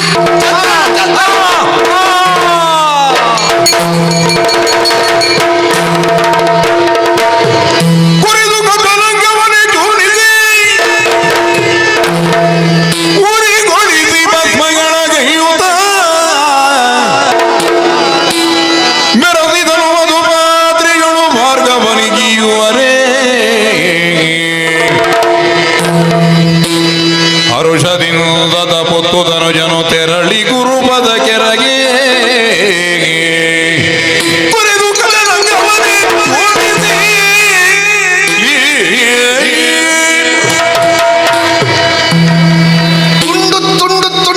ತುಂಡು ಮಾಡಿದ್ದಾನೆ. ಅಲ್ಲ, ಅದು ನಮ್ಮ ಜಾತಿಯ ಸ್ವಭಾವ. 35, 53 ತುಂಡೆಲ್ಲ ಮಾಡ್ತೇವೆ ನಾವು. ಆದರೆ ಶೀತಲ ಮಾಡ್ಲಿಕ್ಕಿಲ್ಲ ನಾವು. ತುಂಡು ಹುಡಿ ಮಾಡಿದ್ದೇನೆ ನಾನು. ಚೂರ್ಣಿಸಿ ಭಸ್ಮ ಮಾಡಿ ಬೂದಿಯಾಗಿದೆ. ಎಂತದ್ದು ಮಾಡುದು ಈಗ? ಅಡಿಕೆ ತೋಟಕ್ಕೆ ಹಾಕುದ? ಅದರಿಂದಲೇ ಬಿಸಿಯಾರು ನಮ್ಮ ಗುರುಗಳು. ಗದ್ದೆಗೆ ಹಾಕಿದ್ರೆ ಅಲ್ಲಿಂದಲೇ ಬಿಸಿಯಾರು. ಏನು ಮಾಡುದು? ಅಲ್ಲ, ವರ ಸುಳ್ಳಾಗುದಿಲ್ಲಲ್ಲ. ಅವರಿಗೆ ವರ ಸಿಕ್ಕಿದ್ದಲ್ವ, ಅಮೃತ ಸಂಜೀವಿನಿ ವಿದ್ಯೆ. ಮೊದಲೇ ಅವರನ್ನು ಒಳಗೆ ಹಾಕಿಕೊಂಡು ಆಗಿದೆ ಇವ. ಈ ಪ್ರಪಂಚದಲ್ಲಿ ಒಬ್ಬ ವ್ಯಕ್ತಿ ಅತಿ ಹೆಚ್ಚು ಪ್ರೀತಿಸುವುದು ಯಾರನ್ನು? ಅವನನ್ನೇ. ಅವನಿಗಿಂತ ಹೆಚ್ಚು ಯಾರನ್ನಾದ್ರೂ ಪ್ರೀತಿಸ್ತಾನವ? ಈಗ ನಾನು ಎಲ್ಲಿಯಾದ್ರೂ ತಗೊಂಡ್ರೆ ನನ್ನನ್ನು ಕೊಂದಾದ್ರೂ ಅವನನ್ನು ಬದುಕಿಸಿ ಯಾರು? ಅವರ ಒಳಗೆ ಹೋದ್ರೆ ಅಂದ್ರೆ ಅವನಿಗಿಂತ ಹೆಚ್ಚು ಯಾರನ್ನು ಪ್ರೀತಿಸುವುದಿಲ್ಲಲ್ಲ ಒಬ್ಬ ವ್ಯಕ್ತಿ. ಅವನ ಒಳಗೆ ಹೋಗ್ಬೇಕು. ಇದು ಭಸ್ಮ. ಹೇಗೆ ಭಸ್ಮ ಅಂತ ಹೇಳಿದ್ರೆ ಸ್ವೀಕರಿಸ್ತಾರ ಅವರು? ಏನು ಮಾಡು? ನಮ್ಮ ಗುರುಗಳಿಗೆ ಅಪರೂಪಕ್ಕೊಮ್ಮೆ ತೆಗೆದುಕೊಳ್ಳುವ ಅಭ್ಯಾಸ ಉಂಟು. ಹೌದಾ? ಕುಡುಕ ಅಲ್ಲ ಅವರು. ಕುಡುಕ ಅಂತ ಹೇಳಿದ್ರೆ ಯಾವಾಗಲೂ ತೆಗೆದುಕೊಳ್ಳೋದು. ಯಾವಾಗಲಾದ್ರೂ ಒಮ್ಮೆ ಸಂತೋಷಕ್ಕೆ, ಬಹಳ ಬೇಸರ. ಅದು ಈಗ ಬೇಸರವೇ ಇಲ್ಲ. ಆಗ ಒಮ್ಮೆ ತೆಗೆದುಕೊಳ್ತಿದ್ರು, ಯಾವಾಗ ಹೆಂಡತಿ ಬಿಟ್ಟು ಹೋಗುವ ಸಮಯದಲ್ಲಿ. ಈಗ ಬೇಸರ ಕಡಿಮೆ ಆಗಿದೆ. ಒಂದು ಮಧು ಪಾತ್ರೆಯಲ್ಲಿ ತುಂಬಿಸಿದ್ದೇನೆ, ಅದಕ್ಕೆ ಈ ಭಸ್ಮವನ್ನು ಹಾಕಿದ್ದೇನೆ. ಬೇರೆಯವರ ಕೈಯಲ್ಲಿ ಕೊಡುವುದಲ್ಲ, ನಾನೇ ಹೊತ್ತುಕೊಂಡು ಆ ಕಡೆ ನಡೀತೆ.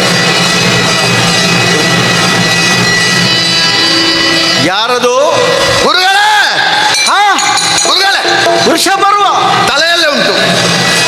ನಿನ್ನ ಅಪ್ಪ ಸತ್ತು ಸುಮಾರು ವರ್ಷ ಆಯ್ತಲ್ಲ. ಹೌದು. ಇನ್ನೂ ಆ ಭಸ್ಮ ಕೊಂಡೋಗ್ಲಿಲ್ವ ನೀನು? ನನ್ನ ಅಪ್ಪನ ಭಸ್ಮವನ್ನು ತಲೆಯಲ್ಲಿ ಹೊತ್ತುಕೊಳ್ಳೇ ಇಲ್ಲ ನಾನು.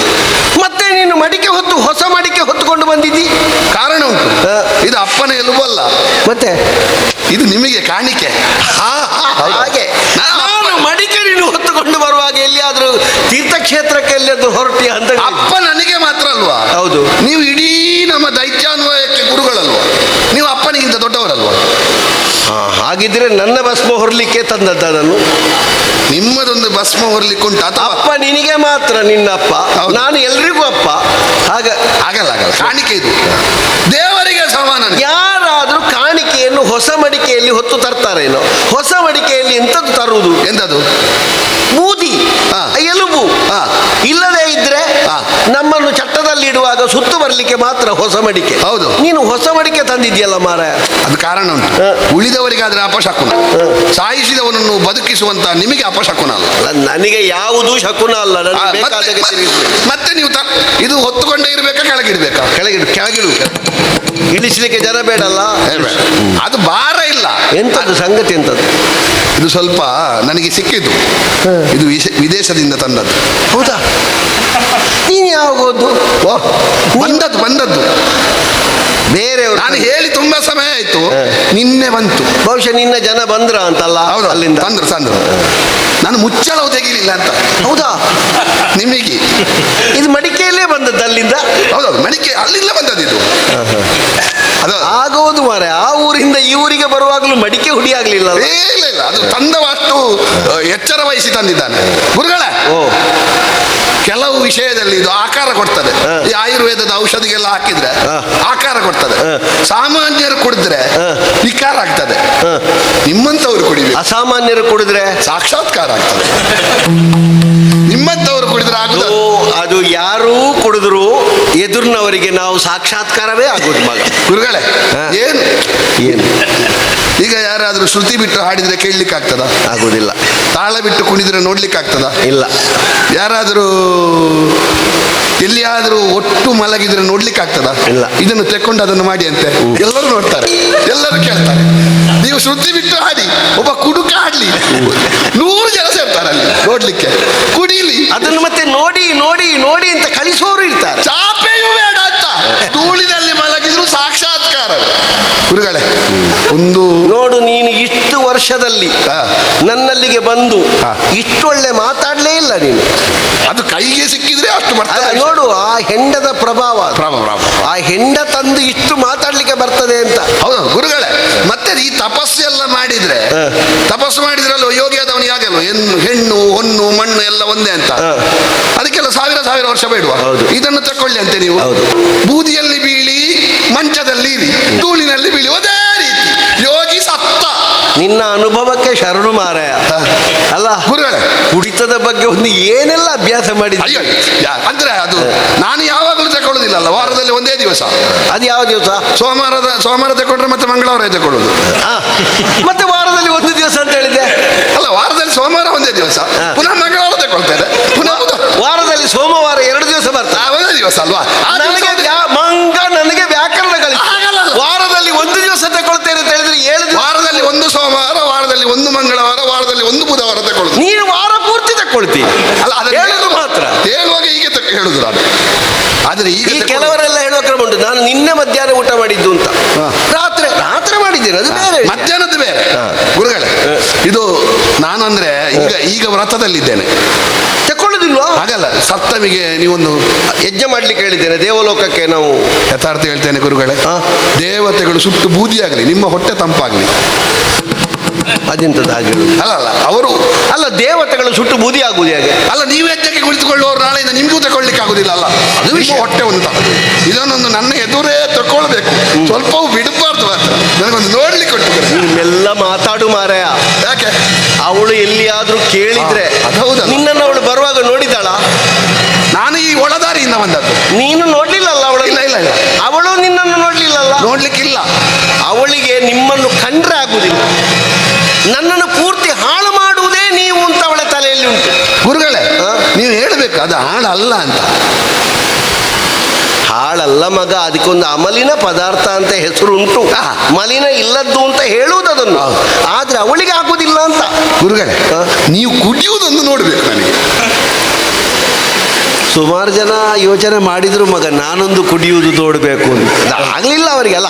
ನಾನು ತೆಕ್ಕೊಳ್ಳುವುದೇ ಇಲ್ಲ ಅಂತಲ್ಲ, ಅದು ನಮ್ಮ ನಿಯಂತ್ರಣದಲ್ಲಿದ್ರೆ ಏನನ್ನು ತಗೊಳ್ಬಹುದು. ಮತ್ತೆ ಒಂದು 5 ಪ್ರಶ್ನೆಗೆ ಯಾರಿಗೆ ನೇರ ಸರಳವಾಗಿ ಉತ್ತರ ಗೊತ್ತಿದೆ, ಏನು? ಅವ ಎಷ್ಟು ಬೇಕಾದ್ರೂ ತಗೊಳ್ಳ. ಯಾವುದು ಗುರುಗಳೇ ಅದು ಪ್ರಶ್ನೆ? ಏನು ತೆಕ್ಕೊಳ್ಳುವುದು, ಯಾರೊಟ್ಟಿಗೆ ತೆಕ್ಕೊಳ್ಳುವುದು, ಹೇಗೆ ತೆಕ್ಕೊಳ್ಳುವುದು, ಯಾವುದನ್ನು ತೆಕ್ಕೊಳ್ಳುವುದು, ಎಲ್ಲಿ ತೆಕ್ಕೊಳ್ಳುವುದು, ಈ 5 ಪ್ರಶ್ನೆಗೆ ಯಾರಿಗೆ ಉತ್ತರ ಗೊತ್ತುಂಟೋ ಅವ ಕುಡಿದ್ರೆ ಏನೂ ಆಗುದಿಲ್ಲ. ಗುರುಗಳೇ, 5 ಪ್ರಶ್ನೆಗೆ ಉಂಟಲ್ವಾ, ನಾನು ತೆಕ್ಕೊಂಡ ಮೇಲೆ ಉತ್ತರ ಕೊಡ್ತೇನೆ, ಈಗ ಉತ್ತರ ಕೊಡುದಿಲ್ಲ. ಯಾಕೆ? ನಾನು ತೆಕ್ಕೊಂಡ್ರೆ ಇದೇ ಪ್ರಶ್ನೆ ಕೇಳಿದ್ರೆ ನಾನು ಉತ್ತರ ಕೊಡ್ತೇನೆ, ಈಗ ತೆಕ್ಕೊಳ್ಳೋದಿದ್ರೆ ನನಗೆ ಉತ್ತರವೇ ಸಿಗುದಿಲ್ಲ ಅಂತ. ನಾವು ಒಟ್ಟಿಗೆ ಕುಡಿಯುವ ಅರ್ಧ ಅರ್ಧ. ಇಲ್ಲ, ನಾನು ವ್ರತದಲ್ಲಿದ್ದೇನೆ, ಸ್ವಲ್ಪ ಉಳಿಸಬಾರ್ದು ಗುರುಗಳೇ. ಅದು ಒಂದು ಚೂರು ಉಳಿತ ನನ್ನ ವ್ರತ ಹಾಳಾಗ್ತದೆ, ಇಡೀ ನಿಮ್ಮ ಹೊಟ್ಟೆಯನ್ನು ಸೇರಲ್ಲ. ನಾನು ಕುಡಿಲಿಕ್ಕೆ ಪ್ರಾರಂಭ ಮಾಡಿದ್ರೆ ಅಪರೂಪದಲ್ಲಿ ಸರಿ ತೆಕ್ಕೊಳ್ಳುವ ಕ್ರಮವೇ ನನ್ನದು. ಅದೇ ನನಗೆ ಉಳಿಸಲಿಕ್ಕಿಲ್ಲ ಅಂತ. ಪ್ರಾರಂಭ ಮಾಡಿದ್ರೆ ಮತ್ತೆ ಮತ್ತೊಬ್ಬನಿಗೆ ಪಾಲು ಸಿಕ್ಕಲಿಕ್ಕಿಲ್ಲ, ಅದಕ್ಕೆ ನೀನು ಬೇಕಾದ್ರೆ ಒಂದು ಸ್ವಲ್ಪ ತೆಕ್ಕೋ. ಇಲ್ಲ, ನಾನು 2 ಪಾತ್ರ ತರ್ಲಿಕ್ಕೆ ಹೇಳಿದ್ದೇನೆ. ಮತ್ತೆ 1 ವೃಷಪರ್ವ 2 ಪಾತ್ರ ತರ್ಲಿಕ್ಕೆ ಹೇಳಿದ್ದೇನೆ ಅಂತ. ಒಂದು ಇಟ್ಟಿದ್ದೇನೆ ಅಲ್ಲಿ ವಿದೇಶದ್ದು, ಅದು ನಿನ್ನ ವ್ರತ ಎಲ್ಲ ಕಳೆದ ಮೇಲೆ, ಹೆಜ್ಜೆ ಎಲ್ಲ ಮುಗಿದ ಮೇಲೆ ಮತ್ತೆ 1 ವೃಷಪರ್ವ. ಪಂಚಭೂತಗಳು ಪರಿಪಕ್ವವಾಗಿ ಆವೇಶಗೊಂಡ ಸ್ಥಿತಿ ಅಂತ ಹೇಳಿದ್ರೆ ಇದು. ನೀರುಂಟದರಲ್ಲಿ, ಅಗ್ನಿ ಉಂಟದರಲ್ಲಿ, ಭೂಮಿ ಉಂಟದರಲ್ಲಿ, ಮತ್ತೆ ವಾಯು ಉಂಟು, ಕುಡಿದ ಮೇಲೆ ಆಕಾಶವೇ. ಕುಡಿದ ಮೇಲೆ ಆಕಾಶ ತತ್ವ. ಯಾರ ರಗಳೆ, ನೀನು ಆಗ ಹೇಳಿದೆಯಲ್ಲ, ಯಾರ ರಗಳೆ ಇಲ್ಲ. ಇದನ್ನು ಕಲಿಸಿಕೊಟ್ಟ ಗುರುಗಳು ಅದನ್ನು ಹೇಳುದು. ನನಗೆ ಮತ್ತೊಬ್ಬರು ಕಲಿಸಿಕೊಟ್ಟ ಗುರು. ಕೆಲವರೆಲ್ಲ ಹೇಳುವ ಕ್ರಮ ಉಂಟು, ಕುಡಿಯುವಾಗಲೇ ಕಿವಿಯಲ್ಲಿ ಗಾಳಿ ಹೋಗ್ತದೆ ಅಂತ. ಹೌದು. ಕಿವಿಯಲ್ಲಿ ಗಾಳಿ ಹೋಗುದಲ್ಲ, ಕಿವಿಯ ಹೂ ಅರಳುವುದು. ಅಂದ್ರೆ ಅಷ್ಟು ವೇಗವಾಗಿರ್ತದೆ ಅದರ ಚಲನೆ. ಹೌದೌದಪ್ಪ, ಇದರಲ್ಲಿ ಇದ್ದಷ್ಟು ಸಿದ್ಧಿ ಬೇರೆ ಇಲ್ಲಪ್ಪ. ಇದರಲ್ಲಿ ಸಿದ್ಧಿ ಉಂಟು, ಇದನ್ನು ತಕ್ಕೊಂಡವರಿಗೆ ಸುದ್ದಿಯೂ ಉಂಟು. ಮತ್ತೆ ಗುರುಗಳೇ, ಮತ್ತೆ ಕಡೆಗೆ ಸುದ್ದಿಯಲ್ಲೇ ಬರುವುದು. ಮತ್ತೆ ಒಂದುಂಟು, ಇದನ್ನು ಜೋರು ತಕೊಳ್ತಾ ಹೋದ್ರೆ ಲೋಕದಲ್ಲಿ ಒಂದು 4 ಜನರಿಂದ ಕನಿಕರದ ಮಾತು ಕೇಳಬೇಕಾ, ಇದನ್ನು ತಕೊಳ್ಬೇಕು. ಹೌದು, ಹೇಳುದು ಅವ ತೆಕ್ಕೊಳ್ಳೋ ಇದ್ರೆ ಬಾರಿ ಒಳ್ಳೆಯವನಪ್ಪ ಅಂತ. ಅವ ಯಾವಾಗಲೂ ತೆಕ್ಕೊಳ್ಳುದೇ. ಈಗ ಸರಿ ಇದ್ದವರಿಗೆ ಯಾರು ಹೇಳುದಿಲ್ಲ. ಅವ ದೊಡ್ಡ ಮಾತಾಡುವಾಗ ನೀನು ಅಂತ ಹೇಳಿದ್ರೆ ನಿನ್ನ ಅಪ್ಪ ಅಂತ ಹೇಳ್ತಾನೆ. ಅವ ಕುಡ್ದು ಮಾತಾಡುದು, ಇಲ್ಲದ್ರೆ ಬಹಳ ಒಳ್ಳೆಯವಪ್ಪ. ಕುಡಿಯೋವನಿಗೆ ಅದೊಂದು ಕನಿಕರದ ಒಂದು. ಅದು ಇತ್ತೀಚೆಗೆ ಯಾರೋ ಹೇಳಿದ್ರು, ಏನು ಅವರು ಕುಡಿಯುವುದು ಬಿಟ್ಟಿದ್ದಾರೆ. ಇದನ್ನು ಕೇಳಿದ ಒಬ್ಬ ಜೀವಮಾನದಲ್ಲಿ ಕುಡಿಯದೇ ಇದ್ದವ ಹೇಳುವುದು, ಹೌದಾ ಅಣ್ಣ, ಅವರು ಕುಡಿಯುವುದು ಬಿಟ್ಟಿದ್ದಾರೆ, ನಾನು ಕುಡಿಯದೇ ಇದ್ದದ್ದು ತಪ್ಪ ನನ್ನದು. ಅದಕ್ಕಿಂತ ಒಂದು ವಿನೋದದ ವಿಷಯ ಉಂಟು. ಹೇಗೆ? ನಾನು ಕುಡಿಯುವುದು ಬಿಟ್ಟು 2 ತಿಂಗಳು ಆಯ್ತು ಅಂತ ಹೇಳುವವನ ಹತ್ತಿರ ನಿಂತುಕೊಳ್ಳಿಕ್ಕಾಗದಷ್ಟು ವಾಸನೆ ಬರ್ತಾನೆ. ಅವ ಹೇಳುದು ನಾನು 2 ತಿಂಗಳು ಆಯ್ತು ಬಿಟ್ಟು ಅಂತ. ಮತ್ತೆ ಕೆಲವರೆಲ್ಲ ಸರಿ ಕುಡಿದು ಹೇಳಲಿಕ್ಕುಂಟು, ನಾಳೆ ಬಿಡುವುದಲ್ವಾ. ಹೌದೌದು. ಮತ್ತೆ 2 ದಿವಸ ಬಿಟ್ಟು 3ನೇ ದಿವಸ ಅವನನ್ನು ನೋಡಿದ್ರೆ ನಾನು ಇವತ್ತು ನೀವು ಹೇಳುವಾಗ ಒಂದೊಂದು ಕತೆ ನೆನಪಾಗುದು ನನಗೆ. ಹೇಗೆ? ನಿನಗೆ ತಕ್ಕೊಳ್ಳದೇ ಇದ್ರೆ ನೆನಪಾಗುದಿಲ್ಲಲ್ಲ. ಅಲ್ಲ ಅದಲ್ಲ, ಇದು ನಡೆದ ಕತೆ. ಎಂತದು? ಉತ್ತರ ಅಲ್ಲ, ನಡೆದ ಕತೆ. ನಮ್ಮ ಊರಿನಲ್ಲಿ ಒಬ್ಬ ಹೋಗಿ ಅದನ್ನು ಕೊಡುವ ಜಾಗದಲ್ಲಿ ಕುಳಿತುಕೊಂಡು 2 ಲೋಟ ತಕೊಂಡ. ಅದೆಂತದಕ್ಕೆ 2? ಅದು ನನ್ನ 2 ಸ್ನೇಹಿತರು ಈ ವರ್ಷದಲ್ಲಿ ಈ ದಿವಸ ಯಾವಾಗಲೂ ಬರ್ತಿದ್ರು. ಅವರಿಬ್ಬರು ಸತ್ತಿದ್ದಾರೆ. ಅವರ ನೆನಪಿನಲ್ಲಿ 2 ತಕೊಳ್ಳುದು ನಾನು.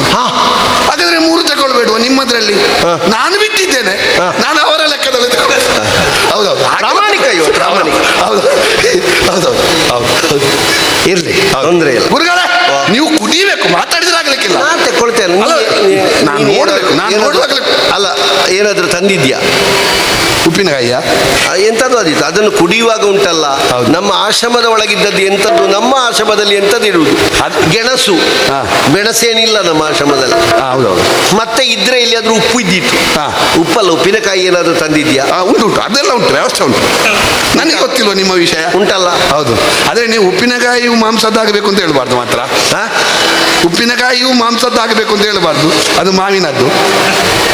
ನಾನ್ ತಿನ್ನುವುದಿಲ್ಲ ಬಿಟ್ರೆ ಮಗು ಮೀನಿನ ಉಪ್ಪಿನಕಾಯಿ ತಿನ್ನಬೇಕು. ಹೌದಾ? ಇನ್ನೊಂದು ತಿನ್ಲಿಲ್ಲ, ಅದರಷ್ಟು ರುಚಿ ಮತ್ತೊಂದಲ್ಲ. ನೋಡು ಇನ್ನೊಮ್ಮೆ ಇದನ್ನು ತಗೊಳ್ಳುವಾಗ. ಆಯ್ತು ಆಯ್ತು, ಇದೇನು ಭಸ್ಮ ವಾಸನೆ ಬರ್ತದೆ. ಅದು ವಿದೇಶದ್ದು, ನೀವು ಕುಡಿಯದೇ ಇರುವುದು. ಬಹುಶಃ ಏನೋ ಹಣ್ಣಿಗೆ ಎಂಥದ್ದು ಹಾಳಾಗಬಾರದು ಅಂತ ಹಾಕಿದ್ದಾರೆ ಅವರು. ಹಾಗೆ ಬಹುಶಃ ಹಣ್ಣಿನ ವಾಸನೆ ಬರುವುದು ಅಂತ ಕಾಣ್ತದೆ. ಭಸ್ಮ ವಾಸನೆ ಬರ್ತದ? ಹೌದು. ಮೂಗು ಮುಚ್ಚಿಕೊಂಡು ಕುಡಿಯಿರಿ. ಅಲ್ಲ, ಮತ್ತೆ ಕುಡಿಲಿಕ್ಕೆ ಆರಂಭ ಮಾಡುವಾಗ ಮೂಗು ಮುಚ್ಚಿಕೊಂಡೇ ಕುಡಿಯುವುದು. ಒಳಗೆ ಹೋದ ಮೇಲೆ ಮತ್ತೆ ಮೂಗು ಬಿಟ್ಟರೂ ತೊಂದರೆ ಆಗುವುದಿಲ್ಲ. ಯಾಕಂದ್ರೆ ಒಳಗಿನಿಂದ ಅವ ಬಹಳ ಬಲವಾಗಿ ನಿಲ್ತಾನೆ. ಇನ್ನು ಏನ್ ಬೇಕಾದ್ರೂ ಬರಲಿ ಅಂತ ಸ್ವಾಗತದಲ್ಲಿ ಇರ್ತಾನೆ. ಹೌದೌದು. ಗುರುಗಳ ಎಲ್ಲ ಕುಡಿದ್ರ? ಅಲ್ಲ, ಕುಡ್ದಾಯ್ತು. ಹೌದಾ? ಅಲ್ಲ, ಒಂದು ಹೇಳ್ತೇನೆ, ನೀನು ನನಗೆ ವರ್ಷದಲ್ಲಿ ಒಂದು 2 ಸಲ ಆದ್ರೂ ತಂದು ಕೊಡುವ ಕ್ರಮ ಉಂಟು. ಹೌದೌದು. ನನ್ನ ಜೀವಮಾನದಲ್ಲಿ ಇಂಥದ್ದೊಂದು ನಾನು ಕುಡಿಲೇ ಇಲ್ಲ. ನನ್ನ ಜೀವಮಾನದ ಭಯಕ್ಕೆ ಗುರುಗಳೇ ಇಂಥದ್ದೊಂದು ಕೊಡಬೇಕು ನಿಮಗೆ ಅಂತ. ನಿನ್ನ ಬದುಕಿನ ವಿಷಯ. ಹೌದು. ನೀನು ಸ್ವರ್ಗಕ್ಕೆ ಹೋಗುದು ಯಾವಾಗಲ? ಸ್ವರ್ಗಕ್ಕೆ ನೀವು ಯಾಗ ಮಾಡಬೇಕಲ್ವ? ನಿನ್ನನ್ನೊಂದು ಸ್ವರ್ಗಕ್ಕೆ ಕಳಿಸದೆ ಸಾಧ್ಯವೇ ಇಲ್ಲ. ಅಲ್ಲ, ನೀವು ಮಾತಾಡುವಾಗ ನೀವು ಈಗಲೇ ಹೋಗಿ ಆಯ್ತು ಕಾಣ್ತದೆ. ನಾನೀಗ ಮೇಲಿದ್ದೇನೆ. ಹೌದೌದು. ಇದು ಗುರುಗಳೇ, ನನ್ನದೊಂದು ಸ್ವರ್ಗ ಮರಿಬಾರ್ದು ನೀವು. ರಜ ಬರುವ. ನೀನು ಸ್ವಲ್ಪ ನಿಲ್ಲು. ಯಾರು? ನೀನು ಸ್ವಲ್ಪ ನಿಲ್ಲು. ನಾನು ನಿಂತ್ರೆ ನಿಮ್ಮ ಮಗಳು ಬಂದ್ರೆ ಅವಳು ಬರಲಿ. ನಾನು ಇವತ್ತು ನಿನ್ನನ್ನು ಎದುರು ನಿಲ್ಲಿಸಿಯೇ. ಗುರುಗಳೇ, ನಾಳೆ ಯಾಗ ಉಂಟು. ನಿಮ್ಮ ಮಗಳು ಬಂದ್ರೆ ಎಂಥದೆಂಥದ್ದು ಆದೀತು. ಹಾಗಾಗಿ ನಾನು ಕೊಟ್ಟದ್ದು ಅಂತ ಒಂದು ಹೇಳಬಾರ್ದು ನೀವು. ನಿನ್ನ ಹೆಸರು ಬರಬಾರ್ದು. ನಿನ್ನ ಹೆಸರು ಯಾಕೆ ಬರಬೇಕು? ಮತ್ತೆ ನನಗೆ ಅಷ್ಟು ಸ್ವಾತಂತ್ರ್ಯ ಇಲ್ವ? ನಾನು ಇಲ್ಲಿ ಮನೇಲಿ ಎಂತದೆ ನಾನಿಲ್ಲಿ ಎಂತದ್ದು ಮನೆಯಲ್ಲಿ ಎಂತದ್ದು? ಗುರುಗಳ, ಇದನ್ನು ನಿಮ್ಮ ಮಗಳಲ್ಲಿ ಮಾತಾಡಿ, ನನ್ನಲ್ಲಿ ಮಾತಾಡ್ಬೇಕು. ನೀನು ಮಾರಾಯ. ಬೇಡ, ನಾನು ಬರ್ತೇನೆ. ಬರ್ತೇನೆ. ನೀವು ಮಾತಾಡಿ, ನೀವು ನಿಮ್ಮ ಮಕ್ಕಳಲ್ಲಿ ಮಾತಾಡಿ, ನಾನು ಬರ್ತೇನೆ. ಒಂದು ಕುಡಿದವರಲ್ಲಿ ಮಾತಾಡುವ ವ್ಯವಧಾನವೂ ಇಲ್ಲ ಇವನಿಗೆ.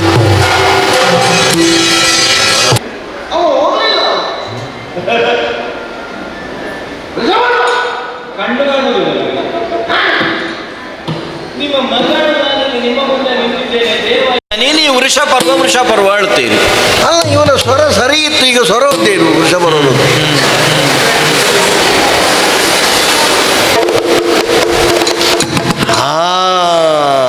ನನ್ನ ಮಗಳು, ನಿಮ್ಮ ಮಗಳು ನಾನು ನಿಮ್ಮ ಮುಂದೆ ಇದ್ದೇನೆ. ದೇವಯಾನಿ. ನಾನೇ.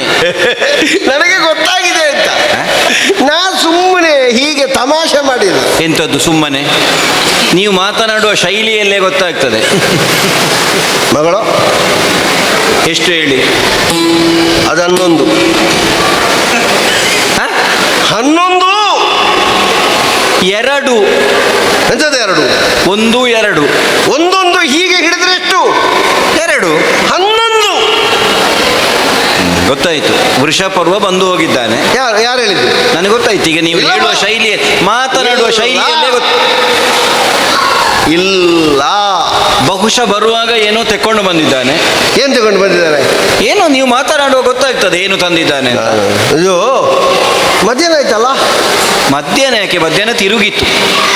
ಊಟ ಮಾಡುವ.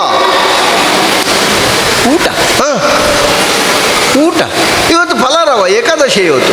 ಅಲ್ಲಪ್ಪ, ಮತ್ತೆ ಎಲ್ಲ ಸಿದ್ಧ ಆಗಿದೆ. ಊಟ ಕೊಡಬಹುದಿತ್ತು. ಅದೇನು ಇತ್ತು, ಕೊಡ್ಬೇಕಲ್ಲ. ನಾನು ಮತ್ತೆ ನೋಡಿದ್ದು ನಿಮ್ಮನ್ನೇ. ಯಾಕೆ ನೋಡುದು ನನ್ನನ್ನು? ನಿಮ್ಮ ಹಿಂದೆ, ನಿಮ್ಮ ಎಡ, ನಿಮ್ಮ ಬಲ ಎಲ್ಲ ನೋಡಿದೆ. ನಾನು ಸರಿ ಇದ್ದೇನೆ, ಕಂಬದ ಹಾಗೆ ನಿಂತಿದ್ದೇನೆ. ನಾನು ಇಡೀ ಕಂಬದ ಹಾಗೆ ನಿಂತಿದ್ದೇನೆ. ನಾನು ನೀವು ಎಷ್ಟು ಸರಿ ಇದ್ರೂ ನಿಮಗೆ ನಾನು ಊಟ ಬಡಿಸುವುದಿಲ್ಲ. ಕಷ್ಟ. ಮಕ್ಕಳ ಅನ್ನಕ್ಕೆ ಬಿದ್ದರೆ ಆಗುವುದು ಹೀಗೆ. ಅವರು ಕೊಡುವಾಗ ನಾವು ತಯಾರಾಗಬೇಕು. ನಮಗೆ ಹಸಿವಾಗುವಾಗ ಅವರದ್ದಿಲ್ಲ. ಈಗ ಬಡಿಸ್ತೇ ಇಲ್ವೋ? ಇದೆಷ್ಟು? 2. 2 ಇದ್ದರೆ ಮಾತ್ರ ನಾನು ಬಡಿಸು. ಯಾರು?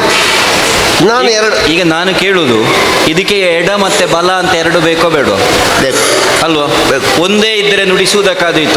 ಅಲ್ಲ, ಒಂದೇ ಇದ್ದದನ್ನು ನುಡಿಸಲಿಕ್ಕೆ ಬರ್ತದೆ. ಅದು ಬೇರೆ, ಅದಕ್ಕೆ ಹಿಂದೆ ಇರ್ತದೆ, ಅದನ್ನು ನುಡಿಸುವುದಿಲ್ಲ ಅಂತ. ನೀವು ಮತ್ತು ನಿಮ್ಮ ಜೊತೆಯಾಗಿ ನಿಮ್ಮ ಶಿಷ್ಯ ಇಬ್ಬರು ಇಲ್ಲದಿದ್ದರೆ ನಾನು ಬಡಿಸುವುದು. ಕಟ ಕಟ ಕಟ. ಒಂದೇ ಸಲ ಹೇಳಬೇಕು ಅಂತ ನೀವೇ ಹೇಳಿದ್ದು ನನ್ನಲ್ಲಿ. 2 ಸಲ ಹೇಳಿದಿನ? ಹೌದು. ಕಚ ಕಚ. ಬೆಳಗ್ಗೆ ಹೋಗಿದ್ದಾನೆ. ಹಸುಗಳನ್ನು ಅಟ್ಟಿಕೊಂಡು ಆದಷ್ಟು ಬೇಗ ಬರ್ತೇನೆ ಮತ್ತೆ ಅಂತ ಹೇಳಿ ಹೋದವ. ನಾಳೆ ಬಂದನು. ನಾಳೆ ಈಗ ಹಸುಗಳೆಲ್ಲ ಬಂದು ಹಟ್ಟಿ ಸೇರಿಯಾಗಿದೆ. ಹಸುಗಳನ್ನು ಅಟ್ಟಿಕೊಂಡು ಹೋದವ ಬರಲಿಲ್ಲ. ಅವ ಬರ್ಲಿ ಮಗ, ಅವನಿಗೆ ಹಸಿವು ಆಗುವಾಗ ಬರ್ತಾನೆ, ಉಣ್ತಾನೆ. ನನಗೀಗ ಲೋಕ ಕಾಣುವುದಿಲ್ಲ. ಈ ಸಿಕ್ಕಿದವರನ್ನು ಹರಿದು ತಿನ್ನುವಂತಾಗಿದೆ. ನನ್ನ ಹೊಟ್ಟೆಗೆ ಬೆಂಕಿಯೇ ಬಿದ್ದಾಗಿದೆ. ನಿಮಗೆ ಏನಾಗ್ತದೆ ಅದುವೇ ನಿಮ್ಮ ಶಿಷ್ಯಂದಿರಿಗೂ ಆಗ್ತದೆ, ಸಿಕ್ಕಿದವರನ್ನು ಹರಿದು ತಿನ್ನುವ ಅಂತ. ಹಾಗಾಗಿ ನನಗೆ ಚಿಂತೆ. ಕಚಕುಮಾರ ಬರದೆ ನಿಮಗೆ ಊಟ ಇಲ್ಲ. ಕಚ ಎಲ್ಲಿ ಹೋಗಿದ್ದಾನಪ್ಪ? ಅವೊಂದು ಕೊಡುವ ಉಪದ್ರ ಅಂದ್ರೆ, ಮೊದಲು ಅವ ಬರುವುದಕ್ಕಿಂತ ಮೊದಲು ಸ್ವಲ್ಪ ಪಿರಿ ಹೇಳಿದ್ರು, ಊಟ ಒಂದು ಹೊತ್ತಿಗೆ ಸರಿಯಾಗಿ ಸಿಕ್ತಿತ್ತು. ಅವ ಎಲ್ಲಿಂದ ಬಂದರೂ ನನ್ನ ನಕ್ಷತ್ರಕ್ಕೆ ತಾಗಲಿಕ್ಕೆ ನನಗೇ ಗೊತ್ತಿಲ್ಲ. ಈಗ ಈ ಮನೆಯಲ್ಲಿ ಅವ ಬಿಟ್ಟರೆ ನಾನೇನೂ ಅಲ್ಲ ಅಂತಾಗಿದೆ. ಏನ್ ಮಾಡುವ? ನನಗೊತ್ತಿಲ್ಲ, ಏನಾದ್ರೂ ಸರಿ. ಕಚಕುಮಾರ ಬಂದ್ರೆ ಆಯ್ತು. ನೀನು ಸ್ವಲ್ಪ ನೀರು ತಗೊಂಡು ಬಾ. ತಂದೆ. ಆಚಮನ ಮಾಡುವ. ಆದೀತು.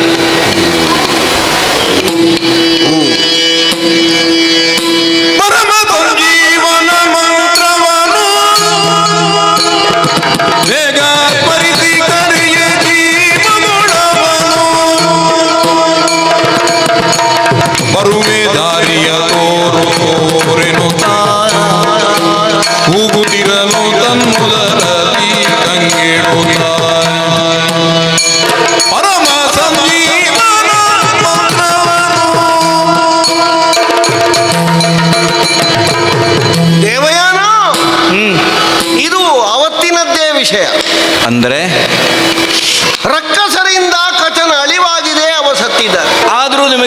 ಸಂಜೀವಿನಿ ವಿದ್ಯೆ ಗೊತ್ತಿದೆ. ಇದು ಮೃತ ಸಂಜೀವಿನಿಯನ್ನು ಪಠಿಸಿದ್ದೇನೆ. ಸರಿ. ಕಚಕುಮಾರ ಕಚಕುಮಾರ ಕಚಕುಮಾರ. ಗುರುದೇವ, ನನ್ನ ಧ್ವನಿ ನಿಮಗೆ ಕೇಳಿಸುತ್ತಿದೆಯೇ? ನನಗೆ ಸುತ್ತಲೂ ಕತ್ತಲಲ್ಲದೆ ಬೇರೇನೂ ಕಾಣಿಸುವುದಿಲ್ಲ. ನಿಮ್ಮ ಧ್ವನಿ ಕೇಳಿಸ್ತದೆ, ನಾನು ಹೊರಗೆ ಬರುವುದಕ್ಕೆ ದಾರಿ ಇಲ್ವಲ್ಲ. ಬಂದನೋ ಬಂದನೋ ಸ್ವರ ಬಡಿಸ್ತೀಯಾ? ಅಲ್ಲ, ನಿಮ್ಮ ಬೆನ್ನ ಹಿಂದೆ ಇದ್ದಾನೆ ಅಂತ ಕಾಣ್ತದೆ. ಅಲ್ಲಿಂದ ಬಹುಶಃ ಅಲ್ಲಿ ಆಶ್ರಮದ ಹಿಂದೆ ಇರಬೇಕು. ಸುತ್ತಮುತ್ತಲು ಕತ್ತಲು ಅಂತ ಹೇಳ್ತಾನೆ. ಕತ್ತಲು ಹಾ, ಹೊರಗೆ ಬರುವುದಕ್ಕೆ ದಾರಿ. ಬಹುಶಃ ಪೊದೆಯಡೆಯಲ್ಲಿ ಬಾಕಿಯಾಗಿದೆ. ನಾವು ಮತ್ತೊಮ್ಮೆ ಕರೀರಿ. ಖಜಾ ಗುರುದೇವ, ಖಜಾ ಗುರುದೇವ, ನಾನೆಲ್ಲಿದ್ದೇನೆ? ಗುರುದೇವ, ನನ್ನ ಒಳಗಿನಿಂದ ಸ್ವರ ಕೇಳ. ನನ್ನ ಹೊಟ್ಟೆಯೊಳಗಿದ್ದಾನೆ. ಹೇಗಿದ್ದಾನೆ? ಯಾಕಿದ್ದಾನೆ? ಹೇಗೆ ಹೋದ ಇವ? ಓ ಮಗಳೇ, ಸಂಗತಿ ಹೀಗೆ. ಏನಾಯ್ತು? ಇದು ಮೋಸ ಆಗಿದೆ. ಏನಾಯ್ತು? ಏನಾಯ್ತು? ವೃಷಪರ್ವ ವೃಷಪರ್ವ ಅವನನ್ನು ಕೊಂದು ಅವನನ್ನು ಸುಟ್ಟು ಅವನನ್ನು ಬೂದಿ ಮಾಡಿ ಹೆಂಡದೊಟ್ಟಿಗೆ ಕಲಸಿ ಆ ಹೆಂಡವನ್ನು ಕುಡಿಕೆಯಲ್ಲಿ ತುಂಬಿಸಿ ಅದನ್ನೇ ನನ್ನ ಕೈಗೆ ಕೊಟ್ಟು ನೀವು ಕುಡಿಯಿರಿ ಗುರುಗಳೇ ಅಂತ ಹೇಳಿದ್ದರ ಪರಿಣಾಮ ಕಚ ಬೂದಿಯ ರೂಪದಲ್ಲಿ ಹೆಂಡದೊಟ್ಟಿಗೆ ನನ್ನ ಹೊಟ್ಟೆಯೊಳಗೆ ಹೋಗಿದ್ದಾನೆ. ಅವ ಎಲ್ಲಿದ್ದಾನೆ ಅಂತ ಗೊತ್ತಾಗದೆ ನಾನು ಮೃತ ಸಂಜೀವಿನಿಯನ್ನು ಪಠಿಸಿದ್ದರಿಂದ ಅಲ್ಲೇ ಜೀವವಾಗಿದ್ದಾನವ. ನನ್ನ ಹೊಟ್ಟೆಯೊಳಗಿದ್ದಾನೆ ಮಗ. ಅದಕ್ಕೆ ಏನ್ ಮಾಡಿ? ತರಳೆ ಬೇಳೆಂತಿವನ ಪೊರಮಡಿಪೆನುದರದಿವು ತರಳೆ ಬೇಳೆಂತಿವನ ಪೊರಮಡಿಪೆನುದರದಿವು ಭರದಿದೆ ಗವ ಹೀರಿಗುಂಬೆನೆನೆ ಮೃತಿಯ ಗುರು ತರಳನನು ತೊರೆದು ನೀನಿರುತಿಗೆಯ ಸೌಖ್ಯದೊಳು ತರಳ ತೊರೆದು ನೀನಿರುತಿಗೆಯ ಸೌಖ್ಯದಿವು ಒರೆಯನಲ್ಗ ವಿನವಿಸುತ್ತ ತರಳೆ ಬೇಡೋ ದೇವಯಾನ, ಅಪ್ಪಯ್ಯ, ಮೋಸ ಆಯ್ತು ಮಗ. ಹೀಗೊಂದು ನಮ್ಮ ಶಿಷ್ಯರು ಮಾಡಿಯಾರು ಎನ್ನುವ ಕಲ್ಪನೆಯೂ ನನಗಿಲ್ಲ.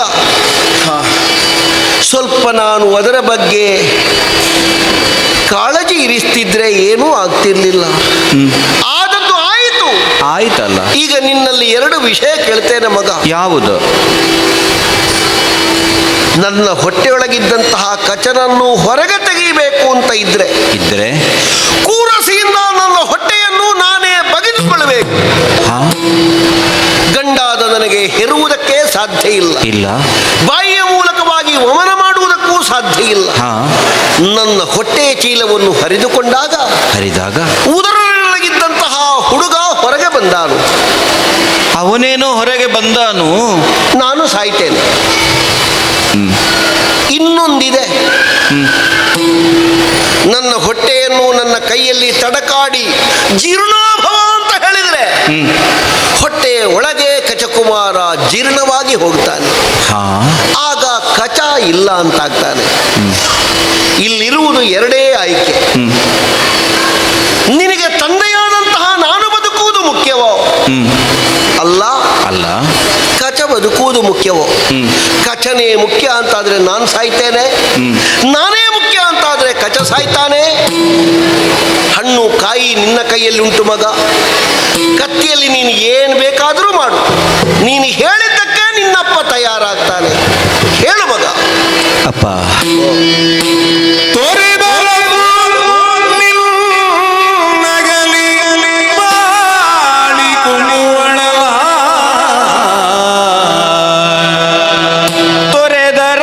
ನಿನ್ನಗಲಿ ಬಾಳಿ ಕೊಂಬವಳಲ್ಲ ಪರಮ ಸಖನಹ ಕಚನು ಬರದಿಯುಂಬುವಳಲ್ಲ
ಅಪ್ಪ.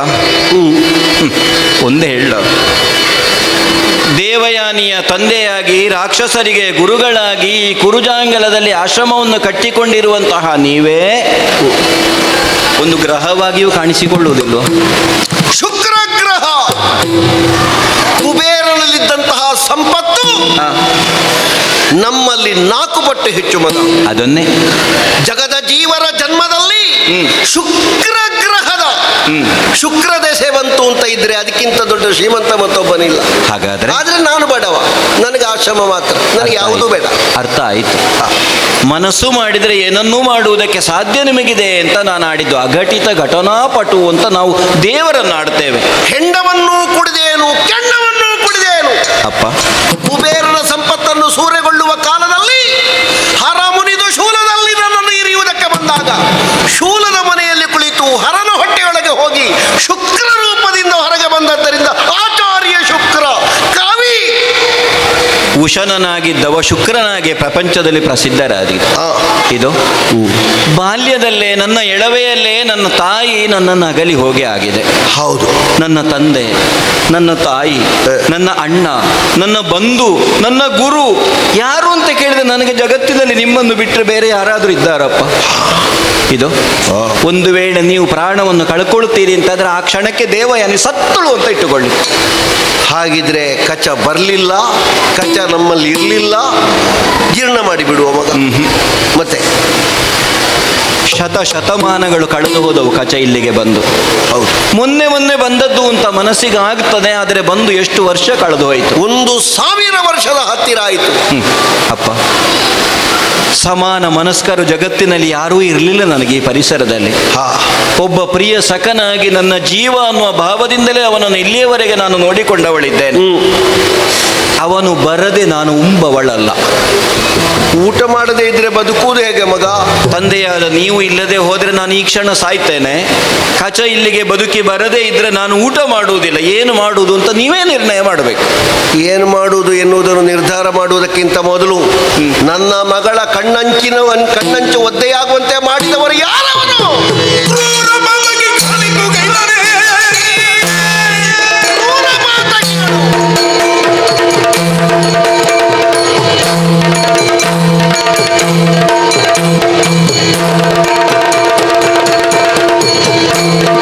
ಕ್ರೂರ ಬಾಲಕಿ ಕಾಣಿತು ಗೈಲರೇ. ಆರುಣದಿ ಸುರರಿಂದಲ ಬಗೆಯ ಸೇರಲಿ ವಿಷದಲ್ಲಿ. ಕ್ರೂರ ಮಾತಕಿಗಳು ಜೀವನದ ವ್ಯವಸ್ಥೆಯ ಸ್ಥಿತಿಯೇ ಗೊತ್ತಿಲ್ಲದೆ ಕೇವಲ ಕೆಡುಕನ್ನೇ ಬದುಕಿನಲ್ಲಿ ಮತ್ತೊಬ್ಬರಿಗೆ ಮುಡಿಸುತ್ತ ಅನ್ಯರ ಕಣ್ಣಲ್ಲಿ ನೀರು ಉಂಟು ಅಂತ ಬೆರಳು ಹಾಕಿ ನೋಡಬಹುದಾದಂತಹ ಪತನ ಹೇತುಭೂತವಾದ ಕಾಯಕವನ್ನು ಕೈಗೊಳ್ಳಬಹುದಾದಂತಹ ಕುರುಜಾಂಗಾಲದ ರಕ್ಕಸರೆಲ್ಲರಿಗೂ ನನ್ನ ಶಾಪ. ಪಥಭ್ರಷ್ಟರಾಗಲಿ, ಸ್ಥಾನಭ್ರಷ್ಟರಾಗಿ ಹೋಗಲಿ, ದೇವತೆಗಳಿಂದ ನಿತ್ಯ ನಿರಂತರ ಪರಿಭವಕ್ಕೆ ಒಳಗಾಗಲಿ. ಅಪ್ಪ, ಸಾಕಲ್ಲ? ವೃಷಪರ್ವನಿಗೇನೋ ಪರಿಭವಕ್ಕೆ ಒಳಗಾಗಲಿ ಅಂತ ಶಾಪ ಕೊಟ್ರಿ. ಆದ್ರೆ ನಿಮಗೆ ವಿವೇಚನೆ ಬೇಕಿತ್ತಲ್ಲ. ಅವನು ತಂದು ಕೊಟ್ಟಿದ್ದಾನೆ ಅಂತ ಆಲೋಚನೆ ಮಾಡದೆ ಕುಡದೇ ಬಿಟ್ಟದ ನೀವು. ನಾನು ಕುಡಿದೆ. ನಾನೊಬ್ಬ ಬ್ರಾಹ್ಮಣ ಎನ್ನುವ ಯೋಚನೆಯನ್ನು ಮಾಡಿದ ನಾನು ಕುಡಿದದ್ದರಿಂದ ನನ್ನ ಮನೆಯ ಮಗಳು ಕಣ್ಣೀರಿಡುವ ಹಾಗಾಯಿತು. ಹಾಗಾಗಿ ಬ್ರಾಹ್ಮಣ ಸಮಾಜಕ್ಕೊಂದು ಎಚ್ಚರಿಕೆ. ಸುರಿಯ ಉದುರನಿಟ್ಟು ಸೇರಿದೆ.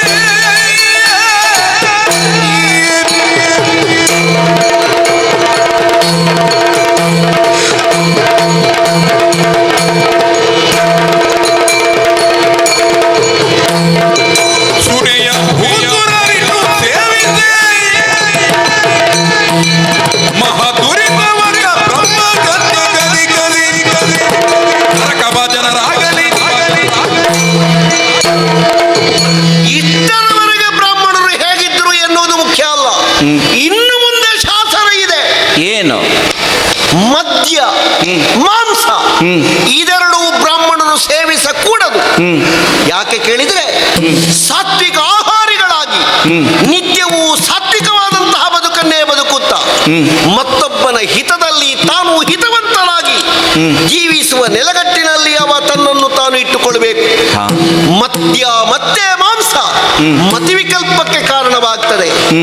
ವಿಕೋಪವನ್ನು ತಂದೊದಗಿಸಬಹುದಾದಂತಹ ಇಂತಹ ಅಭೋಜ್ಯ ಭೋಜನವನ್ನು ಯಾವನಾದರೂ ಮಾಡಿದ್ರೆ, ಕುಡಿಯಬಾರದನ್ನು ಕುಡಿದ ಅಂತ ಇದ್ರೆ ಅವನಿಗೆ ಬ್ರಹ್ಮ ಹತ್ಯಾ ದೋಷ ಬರಲಿ. ಬ್ರಾಹ್ಮಣನೊಬ್ಬ ಕುಡಿದನಾದರೆ ಅವನು ಪತನವಾಗಿ ಹೋಗಲಿ, ಅವನು ಪತನವಾಗಿ ಹೋಗಲಿ. ಸಾಕಲ್ಲ? ಬ್ರಾಹ್ಮಣರಿಗೆ ಶಾಪ ಕುಡಿದ್ರೆ ಬಾಕಿದ್ದವರಿಗಿಲ್ಲ. ಅಪ್ಪ, ಶರೀರಕ್ಕೆ ಜೀವ ಇಲ್ಲ. ನಿಶ್ಚೇತನವಾಗಿ ಮಲಗಿದ ಶರೀರಕ್ಕೆ ಶೃಂಗಾರ ಮಾಡಿದ ಹಾಗಾಯಿತು ನಿಮ್ಮ ಶಾಪ ಅನ್ನೋದು. ಹೌದು, ಈಗ ವೃಷಪರ್ವನಿಗೆ ಶಾಪ. ಮುಂದೆ ಯಾರಾದ್ರೂ ಕುಡಿತಾರೆ ಅಂತ ಆದ್ರೆ ಅಂತಹ ಬ್ರಾಹ್ಮಣರಿಗೆ ಶಾಪ. ನಾನು ಹೇಳಿದ್ದು ಕಚ ಬದುಕಬೇಕು ಅಂತ, ಅದೊಂದು ಆಗ್ಲಿಲ್ಲ ಇನ್ನು. ಒಂದು ಕ್ಷಣ ನಾನು ಹೊಟ್ಟೆಯಲ್ಲಿದ್ದಂತಹ ಕಚನನ್ನೇ ಮಾತಾಡಿದ್ದೇನೆ. ಹುಡುಗ, ಗುರುವರ, ನಿಷ್ಠಾವಂತನಾಗಿ ನಾನು ಆಡುವ ಮಾತುಗಳನ್ನು ಕೇಳು. ಕೇಳ್ತೇನೆ. ಏನೇನೂ ಕಪಟ ಇಲ್ಲ ತಾನೇ ನಿನ್ನಲ್ಲಿ? ಇಲ್ಲ. ಯಥಾರ್ಥಕ್ಕಾದರೂ ನೀನು ಬೃಹಸ್ಪತಿ ಕುಮಾರನಾದಂತಹ ಕಚನೇ ಹೌದಲ್ಲ? ಹೌದು. ಹಾಗಾದ್ರೆ ಹಾ, ನಾನು ನಿನಗೆ ಹೇಳುವುದನ್ನು ಶ್ರದ್ಧೆಯಿಂದ ಕೇಳು. ಹೇಗೆ? ನನ್ನ ಹೊಟ್ಟೆಯನ್ನು ನಾನು ಸೀಳಿಕೊಳ್ತೇನೆ. ಹಾ, ನೀನು ಹೊರಗೆ ಬರ್ತೀಯ. ಹಾ, ಮತ್ತೆ ನಾನು ಬದುಕಬೇಕಲ್ಲ? ಹೌದು. ಅದಕ್ಕಾಗಿ ಹಾ, ಉದರದಲ್ಲೇ ಇರುವಂತಹ ನಿನಗೆ ಮಂತ್ರೋಪದೇಶವನ್ನು ನಾನು ಮಾಡಬೇಕು ಅಂತ ಇದ್ರೆ ನಿನ್ನ ಸತ್ಯವನ್ನು ನನಗೆ ಹೇಳು. ಏನು? ನಾನು ಯಾರು ಎನ್ನುವುದರ ಕುರಿತಾಗಿ ಅಲ್ವೇ ಗುರುವರ?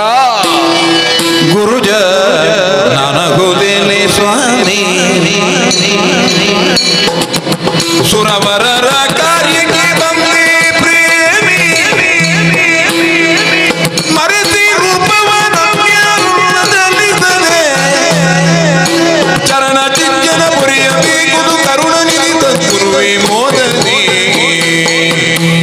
ಗುರುಜನ ಗುರುದೇನೆ ಸ್ವಾಮಿ, ಸುರವರರ ಕಾರ್ಯಕ್ಕೆ ಬಂದೆ ಪ್ರೇಮಿ.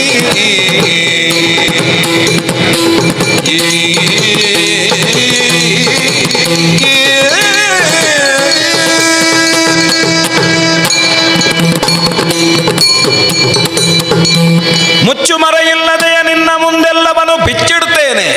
ನನ್ನ ಅಂತರಾತ್ಮ ನೀನು ಎಂಬ ಭಾವದಿಂದ ನಿಮ್ಮಲ್ಲಿ ಎಲ್ಲವನ್ನೂ ಹೇಳುತ್ತೇನೆ.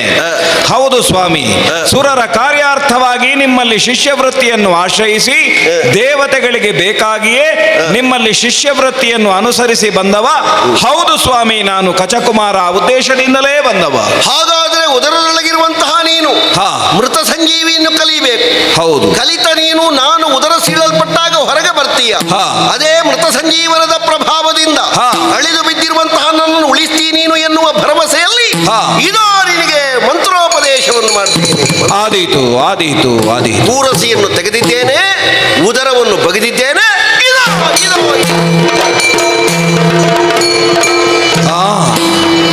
ಹೊರ ಪ್ರಪಂಚವನ್ನು ಕಾಣ್ತಾ ಇದ್ದೇನೆ. ಗುರುಗಳದ್ದಾದ ಉದರವು ಸೀಳಲ್ಪಟ್ಟ ಜಾಗದಿಂದ ನಾನು ಈ ಹೊರ ಪ್ರಪಂಚಕ್ಕೆ ಬಂದವನಿದ್ದೇನೆ. ನಾನು ಎದ್ದು ನಿಂತಿದ್ದೇನೆ, ಗುರುಗಳು ಬಿದ್ದಿದ್ದಾರೆ. ರಕ್ತಸಿಕ್ತವಾದಂತಹ ಸ್ಥಿತಿಯಲ್ಲಿ ಗುರುಗಳು ಬಿದ್ದಿದ್ದಾರೆ ಅಂತ ಆದರೆ ಅವರ ಆದೇಶ ನನಗೆ ಶಿರೋಧಾರ್ಯ. ಬಿದ್ದಿರುವಂತಹ ಗುರುಗಳನ್ನು ಎಬ್ಬಿಸಬೇಕಾದದ್ದು ಶಿಷ್ಯನಾದಂತಹ ನನ್ನ ಕರ್ತವ್ಯ. ಯಾವ ದಿವ್ಯವಾದಂತಹ ಮೃತ ಸಂಜೀವಿನಿ ವಿದ್ಯೆಯನ್ನು ನನಗೆ ಉದರದಲ್ಲಿರುವಾಗಲೇ ಅವರು ಉಪದೇಶ ಮಾಡಿದರು, ಅಂತಹ ದಿವ್ಯ ಮಂತ್ರದಿಂದಲೇ ಮತ್ತೆ ಗುರುಗಳನ್ನು ಎಬ್ಬಿಸಬೇಕಾಗಿದೆ. ಗುರುಗಳಿಂದಲೇ ಉಪದಿಷ್ಟವಾದಂತಹ ದಿವ್ಯ ಮಂತ್ರದಿಂದ ಗುರುಗಳನ್ನು ಸಚೇತನಗೊಳಿಸುತ್ತೇನೆ. ಗುರುವರ ನಮೋ ನಮಃ. ಮಗು, ಗುರುಕುಲದ ವಾಸ, ಗುರುಕುಲ ವಾಸದ ವ್ರತವು ಪೂರ್ಣಗಳಾಯಿತು.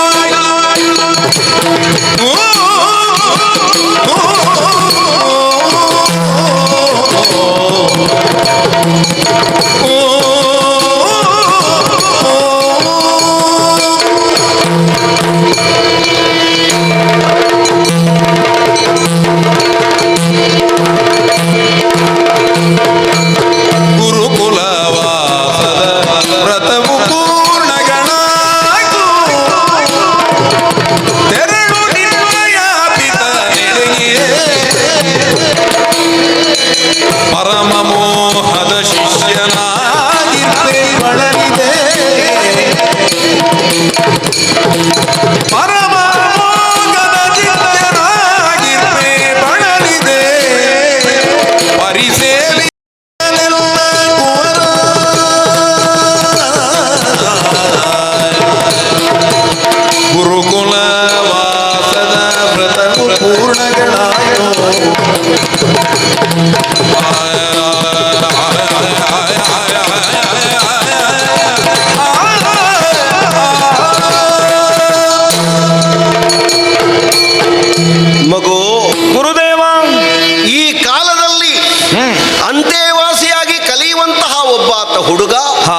ಶುಶ್ರೂಷ ಹಾ. ಎನ್ನುವ ವಿಧಿಯಿಂದ ಗುರುವನ್ನು ಮೆಚ್ಚಿಸುವುದಕ್ಕೆ ತಾನೆಷ್ಟು ಸಿದ್ಧನಾಗಿದ್ದಾನೆ ಹಾ. ಎನ್ನುವುದು ಪರಮ ಮುಖ್ಯ ಮಗ. ಓಹೋ. ಸಂತುಷ್ಟ ಭಾವದಿಂದ ಹಾ. ನಾನು ಆತ್ಮಾನಂದ ತುಂದಿಲಾಂತಃಕರಣನಾಗಿ ಹಾ. ನಿನಗೆ ವಿದ್ಯೋಪದೇಶ ಮಾಡಿದ್ದೇನೆ. ಅನುಗ್ರಹೀತನಾದೆ. ಆ ವಿದ್ಯೆಗೆ ನೀನು ಸತ್ಪಾತ್ರ ಎನ್ನುವುದನ್ನು ಹಾ. ನಿನ್ನ ಗುಣ, ನಡತೆ, ಶೀಲ ಎಲ್ಲವೂ ಹೇಳಿದೆ ಮಗು. ಹಾ. ನಾನು ಮೃತ ಸಂಜೀವಿನಿಯನ್ನು ಕಲಿಬೇಕಾದ್ರೆ ಹಾ. ಬಹಳಷ್ಟು ಹೆಣಗಾಡಿದ್ದೇನೆ, ಕೇಳಿದ್ದೇನೆ. ಬಹಳಷ್ಟು ಕಾಲ ಶ್ರಮಿಸಿದ್ದೇನೆ. ಹಾ. ನಿನ್ನಯ್ಯನಾದಂತಹ ಬೃಹಸ್ಪತಿಯು ಬಂದಿದ್ದ. ಹಾ. ಕೆಲ ಕಾಲ ಶ್ರಮಿಸಿ ಇದು ತನಗಾಗುವುದಲ್ಲ ಎನ್ನುವುದನ್ನು ಬಿಟ್ಟು ಹೋದವ ನಿನ್ನಪ್ಪ. ಹಾ.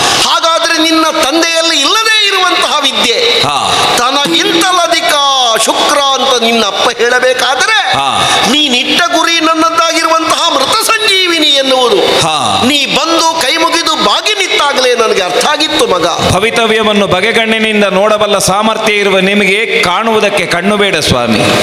ಸರಿಯಾದ ವಿದ್ಯೆಯನ್ನು ಸರಿಯಾದ ಜಾಗದಲ್ಲಿ ಸರಿಯಾದವನಿಗೆ ಸರಿಯಾಗಿ ಉಪದೇಶಿಸಿದಾಗ ಮಾತ್ರ ಹಾ. ದೇವರಿಗೂ ನಾವು ಸರಿ ಅನ್ನಿಸಲ್ಪಡ್ತೇವೆ. ಓ. ನನಗೆ ಸಂತೋಷ ಇದೆ ಮಗ. ಹಾ. ಇನ್ನು ನನಗೆ ಫಲಕ್ಕೆ ಬರುವುದಿಲ್ಲ ಅದು. ಹಾ. ಯಾಕಂದ್ರೆ ಇದು ಒಬ್ಬನಲ್ಲೇ ಇರಬೇಕು. ಹಾ. ಅವ ಮತ್ತೊಬ್ಬನಿಗೆ ಉಪದೇಶ ಮಾಡಿದ ಅಂತ ಇದ್ರೆ ಹಾ. ನಾನು ಅಷ್ಟು ವರ್ಷ ಕಲಿತರೂ ಹಾ. ಇನ್ನು ಯಾರನ್ನೂ ನಾನು ಸತ್ತವರನ್ನು ಬದುಕಿಸಲಾರೆ. ಓ. ಒಂದು ಅರ್ಥ ಆಯಿತು ನನಗೆ. ಏನು? ಅಪಾತ್ರರಿಗಾಗಿ ನಾವು ಎಷ್ಟು ಸಾಧಿಸಿದ್ರೂ ಹಾ. ದೈವವೇ ಅದನ್ನು ಯಾವುದೋ ಒಂದು ರೂಪದಲ್ಲಿ ಎಳೆದು ತೆಗೆಯುತ್ತದೆ ಹಾ. ಎನ್ನುವುದಕ್ಕೆ ಸಾಕ್ಷಿ ಇದು. ಸರಿ. ಇಲ್ಲದೆ ಇದ್ರೆ ತನ್ನ ಮನೆಗೆ ತಾನು ಕಲ್ಲು ಬಿಸಾಡುವ ಹಾಗೆ, ಹಾ. ತನಗಾಗಿಯೇ ಕೂಡಿಟ್ಟ ಹಣವನ್ನು ತಾನೇ ಕದಿಯುವ ಹಾಗೆ, ಹಾ. ತನ್ನ ಮನೆಯಲ್ಲೇ ತಾನೇ ಕಣ್ಣು ಹಾಕುವ ಹಾಗೆ ಹಾ. ಆ ವೃಷಪರ್ವನಿಗೆ ಬಂದ ದುರ್ಬುದ್ಧಿ ನೋಡು. ಹೌದು. ನಿನ್ನನ್ನು ಕೊಂದ, ಹಾ. ನಿನ್ನನ್ನು ಸುಟ್ಟ, ಹಾ. ಭಸ್ಮ ಮಾಡಿದ, ಹಾ. ನನಗೇ ಸುರೆಯಲ್ಲಿ ಕಲಸಿ ಕುಡಿಯುವುದಕ್ಕೆ ಕೊಟ್ಟ. ಹೌದು. ನೀನು ನನ್ನ ಹೊಟ್ಟೆ ಸೇರಿದೆ. ಹಾ. ನಿನ್ನ ಬದುಕನ್ನು ಅತ್ಯಂತವಾಗಿ ನನ್ನ ಮಗಳು ಪ್ರೀತಿಸಿದಳು. ಹೌದು. ನಾನು ನೀನು ಇಬ್ಬರು ಬದುಕಬೇಕೆಂದಾಗ ಹಾ. ನಿನ್ನನ್ನು ಬದುಕಿಸುವುದಕ್ಕೆ ನಾ ಬದುಕಬೇಕಾದ ದಾರಿಯನ್ನು ಕಾಣುವಲ್ಲಿ ನಿನಗೆ ನನ್ನ ವಿದ್ಯೆಯನ್ನು ಹೇಳಿಕೊಡಬೇಕಾಯ್ತು ಮಗು. ಹೌದು. ಹಾಗಾದ್ರೆ ದೈವ ಒಂದೊಂದು ವಿಧಿಯನ್ನು ಹಾ. ಸಂಪನ್ನರಿಗೆ, ಶಾಶ್ವತರಿಗೆ, ನಿತ್ಯವಾದಿಗಳಿಗೆ, ಸತ್ಯಾತ್ಮರಿಗೆ, ಧರ್ಮ ಮೂಲವುಳ್ಳವರಿಗೆ ಹಾ. ಅವಕಾಶ ಮಾಡಿಕೊಡ್ತದೆ ಎನ್ನುವುದಕ್ಕೆ ಇದೊಂದು ಜ್ವಲಂತ ಸಾಕ್ಷಿ ಮಗು. ಹೌದು. ಸಂತೋಷದಿಂದ ನನ್ನ ವಿದ್ಯೆ ಹೋಗಿದೆ, ಹಾ. ಅದು ಸತ್ಪಾತ್ರರಿಗೆ ಸಂದಾಯವಾಗಿದೆ ಎನ್ನುವ ಆತ್ಮತೃಪ್ತಿ ನನಗಿದೆ. ಇದು ಸನ್ವಿನಿಯೋಗವಾಗಲಿ ಎನ್ನುವ ಹಾಗೆ ನಿಮ್ಮ ಆಶೀರ್ವಾದ ನಮಗೆ ಬೇಕಾಗಿದೆ. ಯಾವುದನ್ನು ಕಲಿಯುವುದಕ್ಕೆ ನೀನು ಅಷ್ಟು ದೂರದಿಂದ ಇಲ್ಲಿವರೆಗೆ ಬಂದಿಯೋ ಹಾ. ಆ ನಿನ್ನ ಯೋಜನೆ ಹಾ. ಸಿದ್ಧಿಯಾಗಿದೆ. ಸರಿ. ಗುರುಕುಲದ ವಾಸ ಪೂರ್ಣವಾಗಿದೆ. ತೆರಳಿ ನಿನ್ನ ಅಪ್ಪಮ್ಮನನ್ನು ಕಾಣುವುದಕ್ಕೆ ನೀನು ಹೋಗುವ ಮಧ್ಯೆ ಹಾ.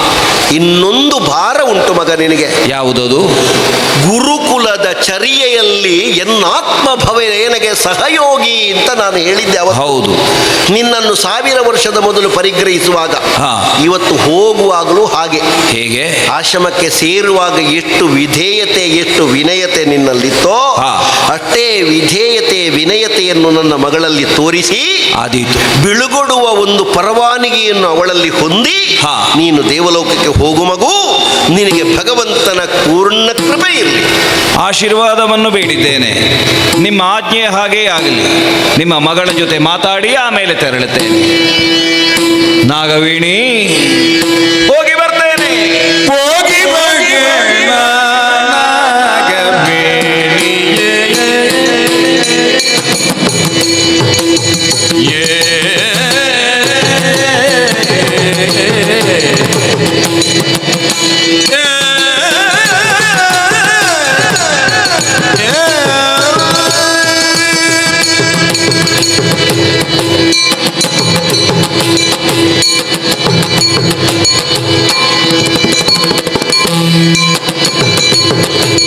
ಹೋಗಿ ಬಗೆಣ ನಾಗವೇಣಿಯೇ.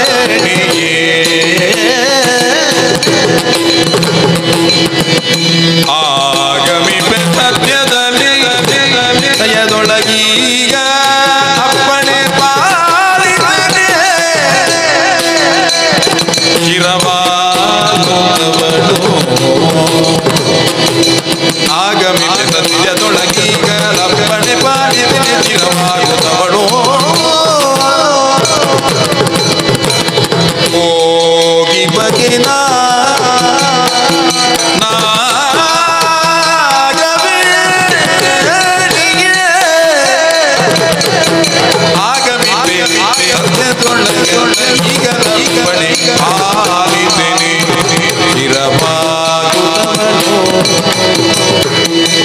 ಹೋಗಿ ಬ್ರಗಿನ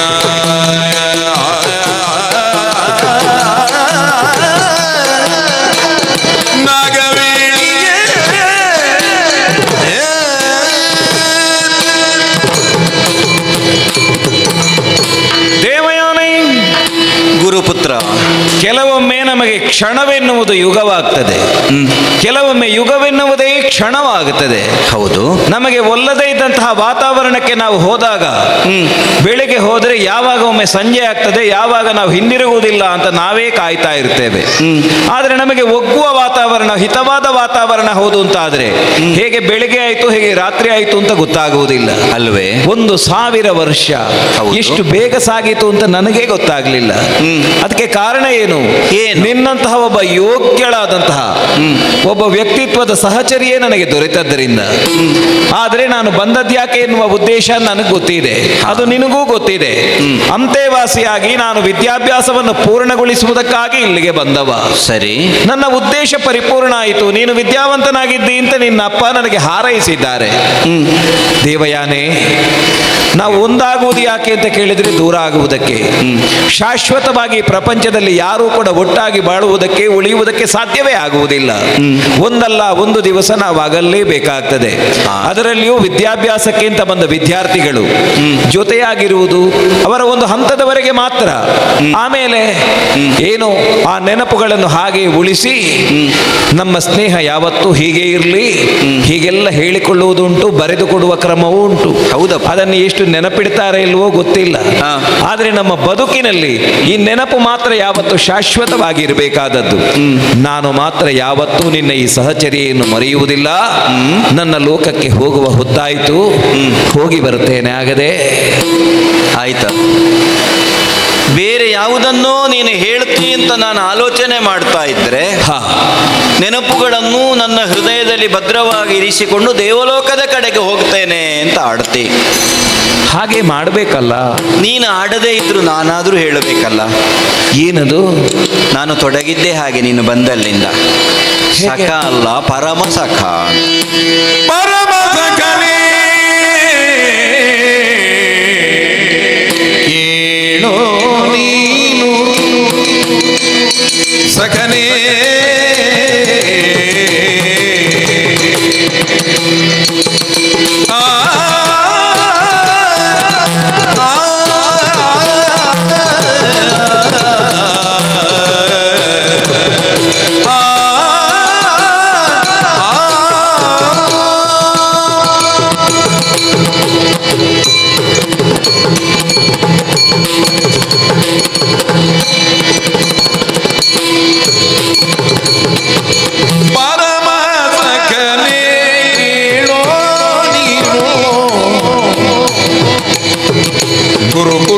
ಗುರುಕುಲವಾದಿ ವ್ರತದೋಳ್ ಇರುವೆ ಬ್ರಹ್ಮಚರ್ಯವೆಲ್ಲ ಅರಿತು ಬೇಡಲಿಲ್ಲ ವಾಚ. ಇರುವೆ ಬ್ರಹ್ಮಚರ್ಯವೆಲ್ಲ ಅರಿತು ಬೇಡಲಿಲ್ಲ ವಾಚ. ಇರುವೆ ಬ್ರಹ್ಮಚರ್ಯವೆಲ್ಲ ಬೇಡಲಿಲ್ಲ ವಾಚ.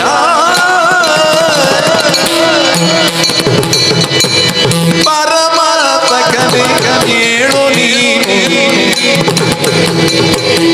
ಗುರುಕುಲವಾದಿ ವೃತದೊಳಿರುವೆ ಸಖನೇ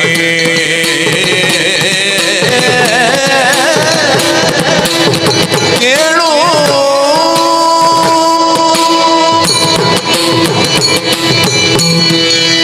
ಜೊತೆಯಾಗಿ ಬಂದವನು ಏಕಾಂಗಿನಿಯಾಗಿದ್ದೆ, ನಿನ್ನನ್ನು ಕಂಡು ನನಗೆ ಸಂತೋಷವಾಯಿತು ಅಂತ ನಿನ್ನಲ್ಲಿ ನಾನು ಆಡಿದ್ದೆ. ಹೌದು. ಮತ್ತು ಹೇಳಬೇಕಾದ 100 ಮಾತುಗಳು, 1000 ಮಾತುಗಳಿದ್ದವು. ಓಹೋ. ಆದರೆ ಎಷ್ಟೋ ಸಲ ಏನಾಗ್ತದೆ ಗೊತ್ತಾ? ಏನು? ಸನ್ನಿವೇಶ ಸಂದರ್ಭವನ್ನು ನೋಡಿಕೊಂಡೇ ನಾವು ಮಾತಾಡಬೇಕಾಗ್ತದೆ. ಹೌದು. ಅಂತರಂಗದಲ್ಲಿ ಏಕಾಂತದಲ್ಲಿರುವಾಗ ಮಾತನಾಡುವುದನ್ನೇ ಬಹಿರಂಗ ಆಗುವುದಿಲ್ವಲ್ಲ? ಅದಾಗುವುದಿಲ್ಲ. ಎಷ್ಟೋ ಸಲ ಬಹಿರಂಗವಾಗಿ ಕೃತಕವಾಗಿ ಏನನ್ನೂ ಆಡಿಬಿಡ್ತೇವೆ, ಅದನ್ನೇ ಸಹಜವಾಗಿ ಅಂತರಂಗದಲ್ಲಿ ಆಡುವುದಕ್ಕಾಗುವುದಿಲ್ವಲ್ಲ? ಹಾಗಾದ್ರೆ ನನ್ನ ತಂದೆಯ ಬಳಿಗೆ ಶಿಷ್ಯತ್ವವನ್ನು ಸ್ವೀಕರಿಸಿ ಹಾ. ಅಂತೆವಾಸಿಯಾಗಿರುವ ನೀನು ಬ್ರಹ್ಮಚರ್ಯ ವ್ರತವನ್ನು ಆಚರಿಸಬೇಕೋ ಬೇಡವೋ? ಹೌದು. ನಾನು ಆಡುವಂತಹ ಮಾತುಗಳೇ ನಿನಗೆ ತೊಡಕಾದೀತು. ಹಾ. ನಿನ್ನ ಮನಸ್ಸು ವಿಚಲಿತ ಆಗಬಾರದು ಅನ್ನುವಂತಹ ಕಾರಣಕ್ಕೆ ಬೇಕಾಗಿ ಹಾ. ಆಡದೆ ಉಳಿದೆ. ಹೌದು. ಆದ್ರೆ ಹಾ. ನನ್ನ ನೋಟದಿಂದ, ಹಾ. ನನ್ನ ನಡೆಯಿಂದ, ಹ್ಮ್. ನನ್ನ ಅಂತರಂಗ ಏನು ಅನ್ನುವುದು ನಿನ್ನ ಅರಿವಿಗೆ ಬಂದಿರಬಹುದು ಅಂತ ನಾನು ತಿಳ್ಕೊಂಡದ್ದು. ಹಾ ಹಾ ಹಾ. ಗುರುಕುಲವಾಸದಳು ವ್ರತದೊಳಿರುವೆ ಹಾ. ಅಂತ ತಿಳಿದೆ. ಇಲ್ಲಿಯವರೆಗೆ ನನ್ನ ಮನಸ್ಸಿನ ಅಪೇಕ್ಷೆಯನ್ನು ನಿನ್ನ ಮುಂದೆ ಬಿಚ್ಚಿ ಇಡ್ಲಿಲ್ಲ. ಈಗಲೂ ಹೇಳೋದೆ ಮತ್ತೆ ಯಾವಾಗ ಹೇಳೋದು ನಾನು? ಅರ್ಥ ಆಯಿತು. ಬ್ರಹ್ಮಚರ್ಯದ ದೀಕ್ಷೆಯಲ್ಲಿರುವಂತಹ ಹೊತ್ತಿನಲ್ಲಿ, ವಿದ್ಯಾಭ್ಯಾಸದಲ್ಲಿರುವಾಗ ನಮಗೆ ಯಾವುದೇ ತೊಡಕಾಗಬಾರದು ಹೌದು. ಎನ್ನುವ ಕಾರಣಕ್ಕಾಗಿ ನೀನು ನನ್ನ ಜೊತೆಯಲ್ಲಿ ಎಲ್ಲಾ ವಿಧಾನದಿಂದಲೂ ಒಪ್ಪಿಕೊಂಡಿದ್ದಿ, ಅಥವಾ ನಾನು ಹೇಗಿರ್ತೇನೋ ಅದಕ್ಕೆ ಪೂರಕವಾಗಿದ್ದಿ.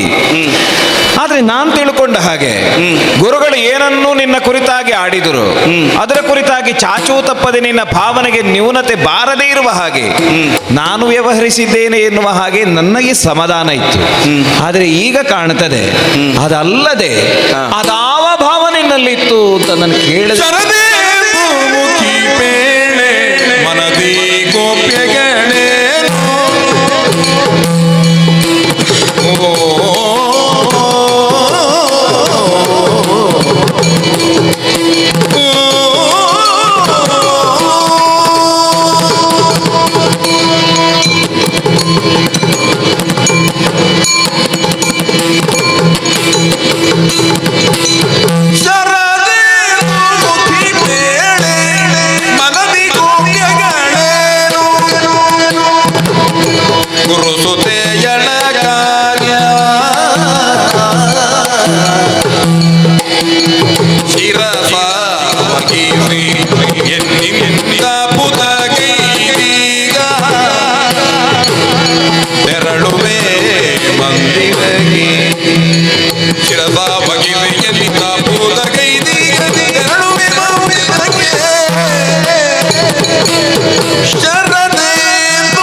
ನಿನ್ನ ಮನಸ್ಸಿನ ಅಂತರಂಗದಲ್ಲಿ ಹೇಳದೇ ಉಳಿದಿರುವ ವಿಚಾರಗಳುಂಟು ಅಂತ ಹೇಳುವುದು ನಿನ್ನ ಮಾತಿನಿಂದ ಸ್ಪಷ್ಟ ಆಯಿತು. ಅದನ್ನು ನಿಜವಾಗಿ ನೀನೇ ಹೇಳಬೇಕಿತ್ತು, ಇಲ್ಲದೆ ಹೋದ್ರೆ ನಾನಾದ್ರೂ ಹೇಳಬೇಕಷ್ಟೇ ಅಂತ.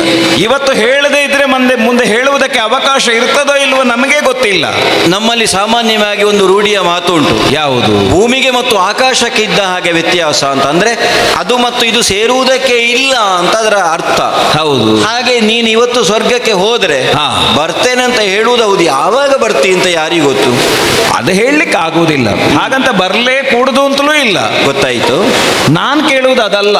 ಮತ್ತೆ ಈಗ ಒಂದು ವೇಳೆ ನಿನ್ನ ಮನಸ್ಸಿನಲ್ಲಿ ಯಾವುದೋ ಒಂದು ಭಾವನೆ ಹಾಗೆ ಹುದುಗಿದ್ರೆ ನಾನು ಬರುವಾಗ ಇನ್ನೆಷ್ಟು ತಡವಾಗ್ತದೋ ಏನು. ಹೌದು. ಹೇಳಲೇಬೇಕಾದ ವಿಚಾರ ಹೌದು ಅಂತ ಆದರೆ ಅದನ್ನೇ ಮನಸ್ಸಿನಲ್ಲಿಟ್ಟು ಕೊರಗುವುದು ಯಾಕೆ? ಹೌದು.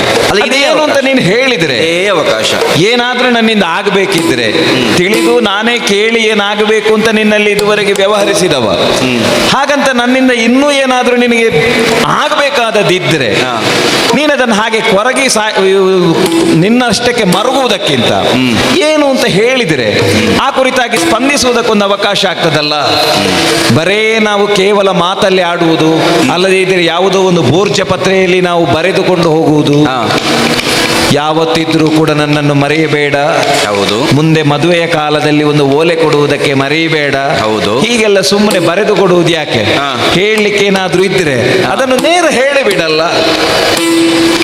ನಿನ್ನಿಂದ ಆಗಬೇಕಾದ ವಿಷಯ ಅಲ್ಲ ಅದು, ನೀನೇ ಆಗಬೇಕಾದ ವಿಷಯ. ಅಂದ್ರೆ ಕಾಮ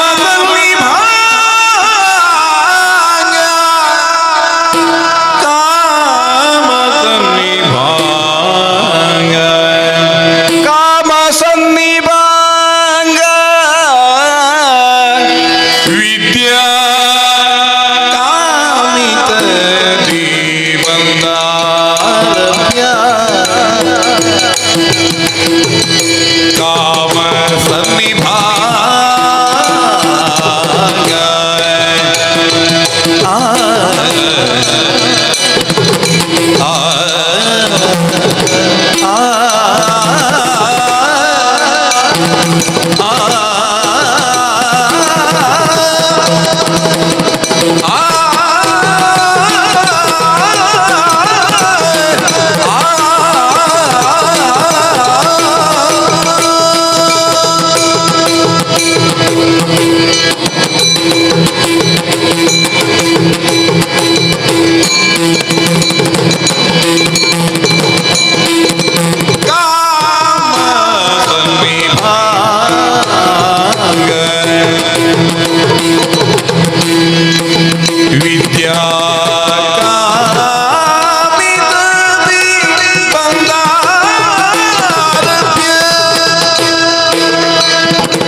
ಪರಮ ಸಖ. ಇದೇ ಶಬ್ದವನ್ನು ಆಗಾಗ ನಿನ್ನ ಕುರಿತಾಗಿ ಬಳಸಿಕೊಂಡಿದ್ದವಳು ನಾನು. ಅದು ಅಪರಾಧ ಅಲ್ಲ. ದೇವಲೋಕದಿಂದ ಕೆಳಗಿಳಿದು ಬಂದವನಿಗೆ ಸಖ ಅನ್ನುವ ಶಬ್ದದ ಅರ್ಥವನ್ನು ನಾನೇ ಹೇಳಿಕೊಡಬೇಕೋ ಹೇಳು. ಗುರುಪುತ್ರ. ಓ, ನಾನು ಗುರುಪುತ್ರಿ, ಹಾ, ನೀನು ಗುರುಪುತ್ರ. ಹಾ. ಆಕಾಶ ಮತ್ತು ಭೂಮಿ ಯಾವತ್ತೂ ಒಂದಾಗುವುದಕ್ಕಿಲ್ಲ ಅಂತ ಒಂದು ಮಾತು ನಾನು ಹೇಳಿದೆ. ಹೌದು. ಆದರೂ ಹಾ. ಆ ಬಾನು ಮತ್ತು ಭುವಿ ಎರಡು ಒಂದಾದಾಗ ಆಗ್ತದೆ ಯಾವಾಗ ಗೊತ್ತಾ? ಯಾವಾಗ? ಮೇಲಿರುವಂತಹ ದಟ್ಟವಾದ ಮೋಡ ಕರಗಿ ಈ ಭೂಮಿಗೆ ಮಳೆಯಾಗಿ ಸುರಿದಾಗ. ಹಾ, ಅಲ್ವಾ? ಹೌದು. ಆಗ ಆಕಾಶ ಮತ್ತು ಭೂಮಿ ಒಂದಾಗಿದೆ. ಹಾ. ಕಚಕುಮಾರ, ಏನು? ಯಾವಾಗ ನಮ್ಮ ಆಶ್ರಮದಲ್ಲಿ ನಮ್ಮ ತಂದೆ ಮುಂಭಾಗದಲ್ಲಿ ನೀನು ಕಾಣಿಸಿಕೊಂಡೆಯೋ, ಹಾ, ನಿನ್ನದಾದಂತಹ ಮಾತುಗಳಿಂದ ನಾನು ಆಕರ್ಷಿತಳಾದನೋ, ಹಾ, ಅಲ್ಲಿಂದಲೇ ನಿರ್ಣಯ ಮಾಡಿದ್ದೇನೆ. ಏನು? ನೀನು ನನಗೆ ಪರಮ ಸಖ ಅಂತ. ಜಗತ್ತಿನಲ್ಲಿ ಸ್ತ್ರೀಯೊಬ್ಬಳಿಗೆ ಆತ್ಯಂತಿಕವಾಗಿ ಪರಮ ಸಖನಾಗುವುದು ಯಾರು ಹೇಳು?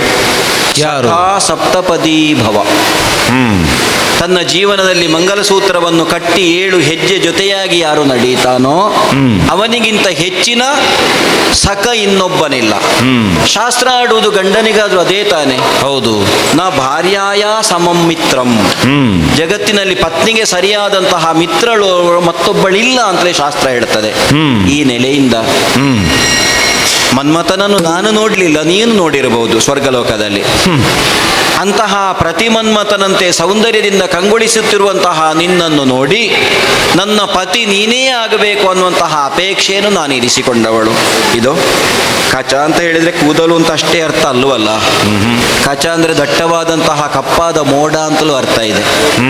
ಕಚ ಅಂತ ಹೇಳಿದರೆ ಒಂದು ಕೊರಳಿಗೆ ಧರಿಸುವಂತಹ ಹಾರವನ್ನು ಸೇರಿಸುವ ಕುಂಡಿ ಅಂತಲೂ ಅರ್ಥ ಇದೆ. ನಾನು ಅಸುರಲೋಕದ ಗುರುವಿನ ಶಿಷ್ಯೆ, ನೀನು ಸುರಲೋಕದ ಗುರುವಿನ ಶಿಷ್ಯ. ಒಂದು ನೆಲೆಯಿಂದ ಈ ಬಾಂಧವ್ಯ ಏರ್ಪಟ್ಟಿತು ಅಂತ ಆದರೆ ಸುರಾಸುರರ ಸಂಘರ್ಷವೂ ತಪ್ಪಿ ಹೋಗುತ್ತದೆ. ಮಾತ್ರವಲ್ಲ, ಭವಿಷ್ಯವನ್ನು ಕಂಡೇ ಇರಬೇಕು. ನನ್ನ ತಂದೆ ನನಗೆ ದೇವಯಾನ ಅಂತ ಹೆಸರಿಟ್ಟದ್ದು. ಅಂದ್ರೆ ಈ ಭೂವಲೋಕದಿಂದ ದೇವಲೋಕದ ಕಡೆಗೆ ಯಾನ ಮಾಡುವುದಕ್ಕಿರುವವಳು ಅಂತಲೇ ಏನೋ. ಹಾಗಾಗಿ ನಾನೇ ನಿನ್ನಲ್ಲಿ ಕೇಳಿಕೊಳ್ತಾ ಇದ್ದೇನೆ, ನನ್ನನ್ನು ವರಿಸುವಾಗದೆ. ಇದುವರೆಗೆ ನನ್ನನ್ನು ಕಚ ಅಂತ ನೀನು ಕರೆಯುವಾಗ ಯಾವುದೋ ಒಂದು ರೀತಿಯ ಹಿತವಾದ ಅನುಭವ ಆಗ್ತಾ ಇತ್ತು.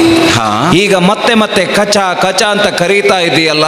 ಹೌದು. ಈ ಭಾವ ಕ್ರಕಚದ ಹಾಗೆ ನನ್ನ ಕಿವಿಗೆ ಹೊತ್ತು ಅನುಭವವಾಗ್ತಾ ಇದೆ. ಅಂದ್ರೆ ಹರ ಹರ ಹರ ಹರ ಎಂಥ ಹರಗರ ನೀನೇ ತಗಿಂತ ದುರ್ಬಾಧೆಯ ಒರೆಯುವೆ ಪ್ರಿಯ ಸಖಿಯೇ. ಗುರು ಸುದ್ದಿ ಎನ್ನ ಸಹೋದರಿ, ಗುರು ಸುದ್ದಿ ಎನ್ನ ಸಹೋದರಿ, ಎನ್ನ ಸಹೋದರಿ ನಮಿಸುವೆ ಪರಮ ಸುಜ್ಞಾನಿ ನೀನು. ಹರಗರ ನೀನೇ ತಗಿಂತ ದುರ್ಭಾಗ್ಯ ಒರೆಯುವೆ ಪ್ರಿಯ ಸಖಿಯೇ. ಹರಗರ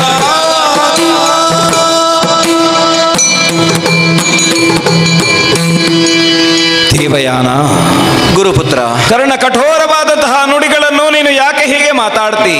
ನಾನು ಕರ್ಣರಂಜಿನಿ ಅಂತ ತಿಳ್ಕೊಂಡಿದ್ದೆ. ಅಲ್ವೇ ಅಲ್ಲ. ಇದುವರೆಗೆ ಈ ಆಶ್ರಮದಲ್ಲಿ ನಾನು ಹೇಗಿದ್ದನು ಅದೇ ಭಾವದಿಂದ ಇಲ್ಲಿಂದ ತೆರಳಬೇಕು ಅಂತ ನಾನು ಮನ ಮಾಡಿದರೆ ನನ್ನ ಮನಸ್ಸಿಗೆ ಯಾಕೋ ಒಂದು ರೀತಿಯ ವಿಷದ ಆ ಒಂದೊಂದು ಹಿಡಿಯನ್ನು ನೀನು ಹಿಂಡಿದ ಅನುಭವವಾಗ್ತಾ ಇದೆ. ಇದುವರೆಗೆ ನಿನ್ನನ್ನು ಸೇವಿಸಿದಂತಹ ರೀತಿ ಹೇಗಿತ್ತು? ನಾನು ಯಾವತ್ತೂ ಕಾಮ ಭಾವದಿಂದ ನಿನ್ನನ್ನು ಕಾಣಲೇ ಇಲ್ಲ. ನಿನ್ನ ಸಹಭವೇ ಆಗಿ ನಿನ್ನ ಜೊತೆಯಲ್ಲಿ ನನ್ನದಾದಂತಹ ಒಂದು ಸಂಸರ್ಗ ಇತ್ತು ಅಂತ ಆದ್ರೆ ನೀನು ಏನನ್ನು ಹೇಳುತ್ತೀಯೋ ಅದನ್ನು ಚಾಚೂ ತಪ್ಪದೆ ಪಾಲಿಸುವ ಒಬ್ಬ ಸೇವಕನ ಹಾಗೆ ಇಲ್ಲಿ ನಾನು ದುಡಿದಿದ್ದೇನೆ. ನಿನ್ನ ತಂದೆ ನನ್ನ ಗುರುಗಳು ನನಗೆ ಹೇಳುವಂತಹ ಕಾಲದಲ್ಲಿ ಇವಳೇನು ಹೇಳ್ತಾಳೆ ಅದನ್ನು ಪಾಲಿಸಬೇಕಾದ ಹೊಣೆ ನಿನಗುಂಟು ಅಂತ ಅವರು ಹೇಳುವಾಗ ನಿನ್ನನ್ನು ನಾನು ಎತ್ತರದ ಜಾಗದಲ್ಲಿ ಕಂಡಿದ್ದೆ. ಈ ಆಶ್ರಮದಲ್ಲಿ ಒಬ್ಬ ಮಾತೆಯಾಗಿ ನಿನ್ನನ್ನು ನಾನು ಕಂಡಿದ್ದೆ. ಆದರೆ ಅಂತಹ ನೀನು ಈ ಕಾಲಕ್ಕೆ ನನ್ನಲ್ಲಿ ಕಾಮ ಪ್ರಚೋದಿತಳಾಗಿ ನನ್ನನ್ನು ವರಿಸು ಅಂತ ಹೇಳಬೇಕಿದ್ರೆ ಎಂತಹ ಒಂದು ಮಾತಿದು. ನಿನ್ನಂತಹ ಒಬ್ಬ ಸಂಸ್ಕಾರವಂತ ಹೆಣ್ಣಿಗೆ ಇದು ಹೇಳಿ ಮಾಡಿಸಿದ್ದಲ್ಲ. ಯಾವತ್ತೂ ನಿನ್ನಲ್ಲಿ ಅಂತಹ ಒಂದು ಭಾವ ನನಗೆ ಮುಳಿಯುವುದಕ್ಕೆ ಸಾಧ್ಯ ಇಲ್ಲ. ಸಹೋದರಿಯದ ಭಾವ ನಿನ್ನಲ್ಲಿ ಪಡಿ ಮೂಡುತ್ತದೆ ಹೊರತು ನಿನ್ನಲ್ಲಿ ಕಾಮ ಭಾವನೆ ನನಗೆ ಪಡಿ ಮೂಡುವುದಿಲ್ಲ. ಹಾಗಾಗಿ ಹೇಳ್ತೇನೆ, ನಾನು ಬಂದ ಉದ್ದೇಶ ಏನಿದೆಯೋ ಅದು ಮುಗಿದ ಮೇಲೆ ಇಂತಹ ಒಂದು ಸದ್ಭಾವದಿಂದಲೇ ನಾನು ಹೋಗುವುದಕ್ಕೆ ನೀನು ಅನುವು ಮಾಡಿಕೊಡಬೇಕು. ಬಿಟ್ರೆ ದಯವಿಟ್ಟು ಇಂತಹ ಹುಳಿ ಹಿಂಡುವ ವಿಷಯವನ್ನು ನನ್ನ ಮನಸ್ಸಿಗೆ ನೀನು ಹೇಳಬೇಡ. ದಯವಿಟ್ಟು ನನ್ನನ್ನು ಕ್ಷಮಿಸು. ಇದು ನನ್ನಿಂದ ಆಗದೇ ಇರುವ ವಿಚಾರ. ಗುರುಪುತ್ರ, ಓ, ನಾನು ಹೇಳಿದ್ದಲ್ಲಿ ಏನು ವಿರೋಧ ಏನು ಅಪರಾಧ ಅಂತ ನನಗೆ ಅರ್ಥ ಆಗಲಿಲ್ಲ. ಕೇವಲ ನಿನ್ನ ದೇಹ ಸುಖವನ್ನು ಬಯಸಿದವಳಲ್ಲ ನಾನು. ನಿನ್ನ ಪತ್ನಿಯಾಗಿ ನಿನ್ನ ಸಹಚರಿಯಾಗಿ ನಿನ್ನೊಡನೆ ಸಹ ಬಾಳ್ವೆಯನ್ನು ಮಾಡ್ತೇನೆ ಅಂತ ನಾನು ಆಡಿದ್ದು. ಮತ್ತೆ ಇನ್ನೊಂದು ಹೇಳ, ಏನು? ಮನದಿ ನಿನ್ನ ವರಿಸಿದಂತಹ ವನಿತೆಯಳನ್ನು ನೀನು ತೊರೆದೆ ಅಂತ ಆದ್ರೆ ಶಾಸ್ತ್ರ ತಿಳಿಯದವನಲ್ಲ ನೀನು. ಮನಸ್ಸೇಕಂ ವಚಸ್ಸೇಕಂ ಕರ್ಮಣ್ಯೇಕಂ ಮಹಾತ್ಮನ ಅಂತ ಒಂದು ಮಾತುಂಟು. ಹೌದು. ನಾವು ಮಾತಿನಲ್ಲಿ ಏನನ್ನು ಆಡ್ತೇವೆ, ಮನಸ್ಸಿನಲ್ಲಿ ಏನು ಸಂಕಲ್ಪ ಮಾಡ್ತೇವೆ, ಅದನ್ನೇ ಕ್ರಿಯೆಯಲ್ಲಿ ಮಾಡುವವರು ಮಾತ್ರ ಜಗತ್ತಿನಲ್ಲಿ ಧರ್ಮಾತ್ಮರು ಸಜ್ಜನರು ಅಂತ ಕರೆಯಲ್ಪಡ್ತಾರೆ. ಹೌದು.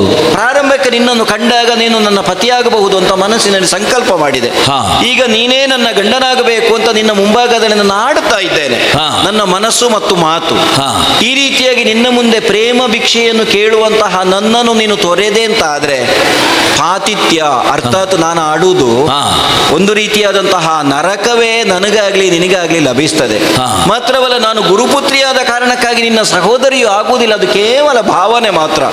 ಭಾವನೆಯಿಂದ ನಾವು ಜಗತ್ತಿನಲ್ಲಿರುವ ಎಲ್ಲರನ್ನೂ ಸಹೋದರಿಯರನ್ನಾಗಿ ಕಾಣಬಹುದು.